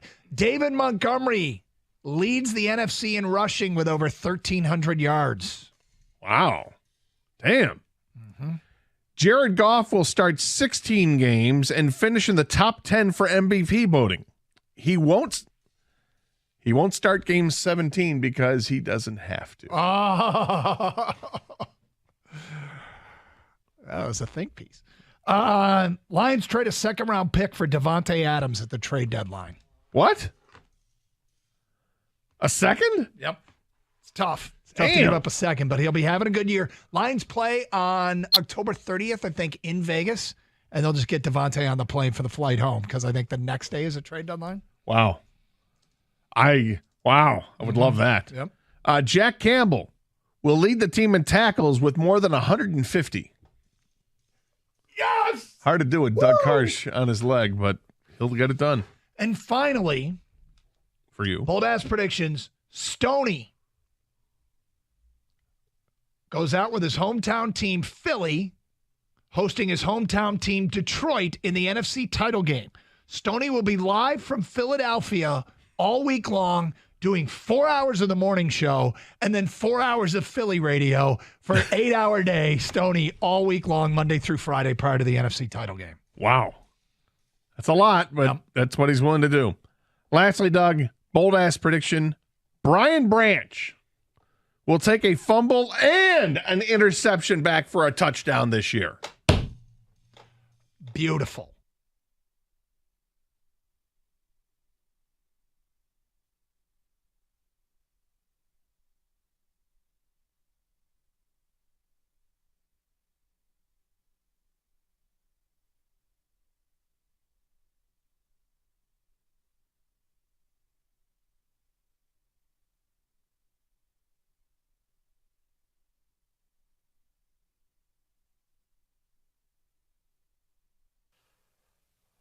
Well. David, I'm not talking to Rico currently. Did you just hear that promo? No. You know, I take a lot of grief, even though I have no hand in whatever this silly show is called. And Rico always, you're the big lettering on the marquee. Did you hear the promo? I didn't realize I had the day off tomorrow. Network coverage with Rico freaking Beard and Jim Costa. I didn't hear anything about me in that. Interesting. I don't care. I just think it's hilarious. No, tomorrow we're excited. We are doing an extended show. The announcer guy will be fired right after the show. I'm picking up the red phone. Don't worry. I don't care. Now, here's my point. Tomorrow is a special show, not just because it's a season opener. Yes, Cookies will join us. I will be here. We're taking this party to 7 o'clock. We're going to roll you right into actual network coverage. So me and Rico up to 5. Cookies, part of the three-man booth. He'll be wearing his little hat with a propeller on it, part of his penance for the CMU slander. And we'll take you right up to this kickoff. So super excited about it. We've waited all off season, and tomorrow's the day. And they are going to go to Kansas City and win. I'm not going to tolerate any other thought process. Then we're going to come in Friday. It's going to be amazing. Kenny will be shirtless, eating pizza. It's going to be a fabulous day. That's how I see it in my mind, at least. You know what? I'm almost to the point, Mike, where maybe we just give Kenny the day off on Friday. No, we can't do that. He may get it anyway. Right, he may get it anyway, so we just steer it to the... What do you mean he may get the day off? What's wrong? Oh, they win that game. They win come on. You say Lions, and he just has to say, okay, here you go. Right, Kenny... Yeah, you get it. I thought he was on the same program as other people in this building who just tactically and conveniently use exactly 10 sick days. No. And they are all on Fridays and Mondays. No. Not that anyone pays attention. No. I'm saying if the Lions win, Kenny will probably be useless. Don't say that. Come on. This is a new year, a new Kenny. I can absolutely confirm I will be useless if they win tomorrow. I will. If they win tomorrow, I'll show up. Kenny, I'll be a human being. I just ran cover for you, and you just went on the air and said, I will be a pencil eraser tomorrow. I be useless tomorrow. You know what? Mike, you tried. Anybody want to be a call screener for this program? 248. I just ran cover for the guy, and he hit me with a bus. Right. Call screener, you'll get a leg up on the, if you want to go on the air competition. Oh, yeah. I'm sure the company's hard at work at that idea we had. Please. I heard about that idea. Uplifting. Rieger, I know you like that idea because it's a good one. How you guys doing? Good. By the way, Super. I just had one message I wanted to relay to Rico. Rico, I'm so sick of you. You stink. That call was fantastic. I don't know why. Yeah, well, tell me why. Because, bro. Right. Because. No, you said, what don't you like about me? You stink. Right. He waited an hour. So, okay, you're I hope to God he wasn't the driver because, well, God help who's ever on the road. Can I ask you guys a question? Like, knowing what you know about Kelsey and Chris Jones, especially Chris Jones why aren't people making more of a big deal about what you're missing with that guy out? Like, that guy is so good, and I think that alone, the Lions win the football game, but yet people are really hesitant to say the Lions are going to win tomorrow, I feel. Are you getting the same vibe, or am I totally wrong about this? No, I expect to win, period. And I have stats for tomorrow's show on how big of a difference Chris Jones makes. Can I give you one that I just I just dug this up. This is wild. So Chris Jones, when he's on the field over the last 5 years, the Chiefs are first in the NFL in QB pressure percentage. Without Chris Jones on the field, they're 28th. And here, I'll give you one stat because I don't want to ruin the research I've got for tomorrow. What do you got? The Chiefs' third down stop rate, right? They hold opponents to about 35% with Chris Jones. Do you know what they are without him? No, I'm writing this down, though. This is good. Go on. Opponents convert 48% of third downs. He's the linchpin of their entire existence on defense. Can I give you another one? Why. No. Okay. Well, just one more. You can tell us what. Okay, fine. Jeff, it's been a long effing day. Right. Stop. You're killing me. I'll have a few stats for you tomorrow. No, it's just. No, it's tomorrow. Jeff, this is my third show of the day, and I got Rieger wanting to make it 4. Tell me what's coming up next. You want to stay stop breaking my balls. 645, Tiger baseball. I surely do your not. Yankees. We're going to talk about the Lions, and I'm not on the air tomorrow, so I just want people to essentially tell me they're going to win or lose. Like, I think we're at the point. There's nothing else to talk about other than they should win this football game. And there's many reasons why, and much fewer reasons why they would lose. There's no argument. Tomorrow's going to be a party. Join us. Rico, what do you think? That's it. I'll save my stats for tomorrow. Rico, thank you Love for you, being boys. responsible. Reed, you're the best. You're killing me. We'll talk to everybody tomorrow. Bring your party hats. 97.1. Let's talk about the Chevy dealer in the area that's been leading the way, Hamilton Chevrolet in Warren. Andrew and his sales staff want to be your Chevy dealer. They'll guarantee you the lowest payment on your next Chevy, period. All September long, Hamilton Chevrolet is participating in Step Up for Kids, a shoe donation drive to support underprivileged kids right here in our local communities. Stop in and drop off new shoes for kids ages 4 to 18. While there, you can check out Hamilton's inventory and pick out your next Chevy. New cars being delivered daily at Hamilton, so stop in and get your name on one that you want. But make sure you stop in and drop off some shoes from ages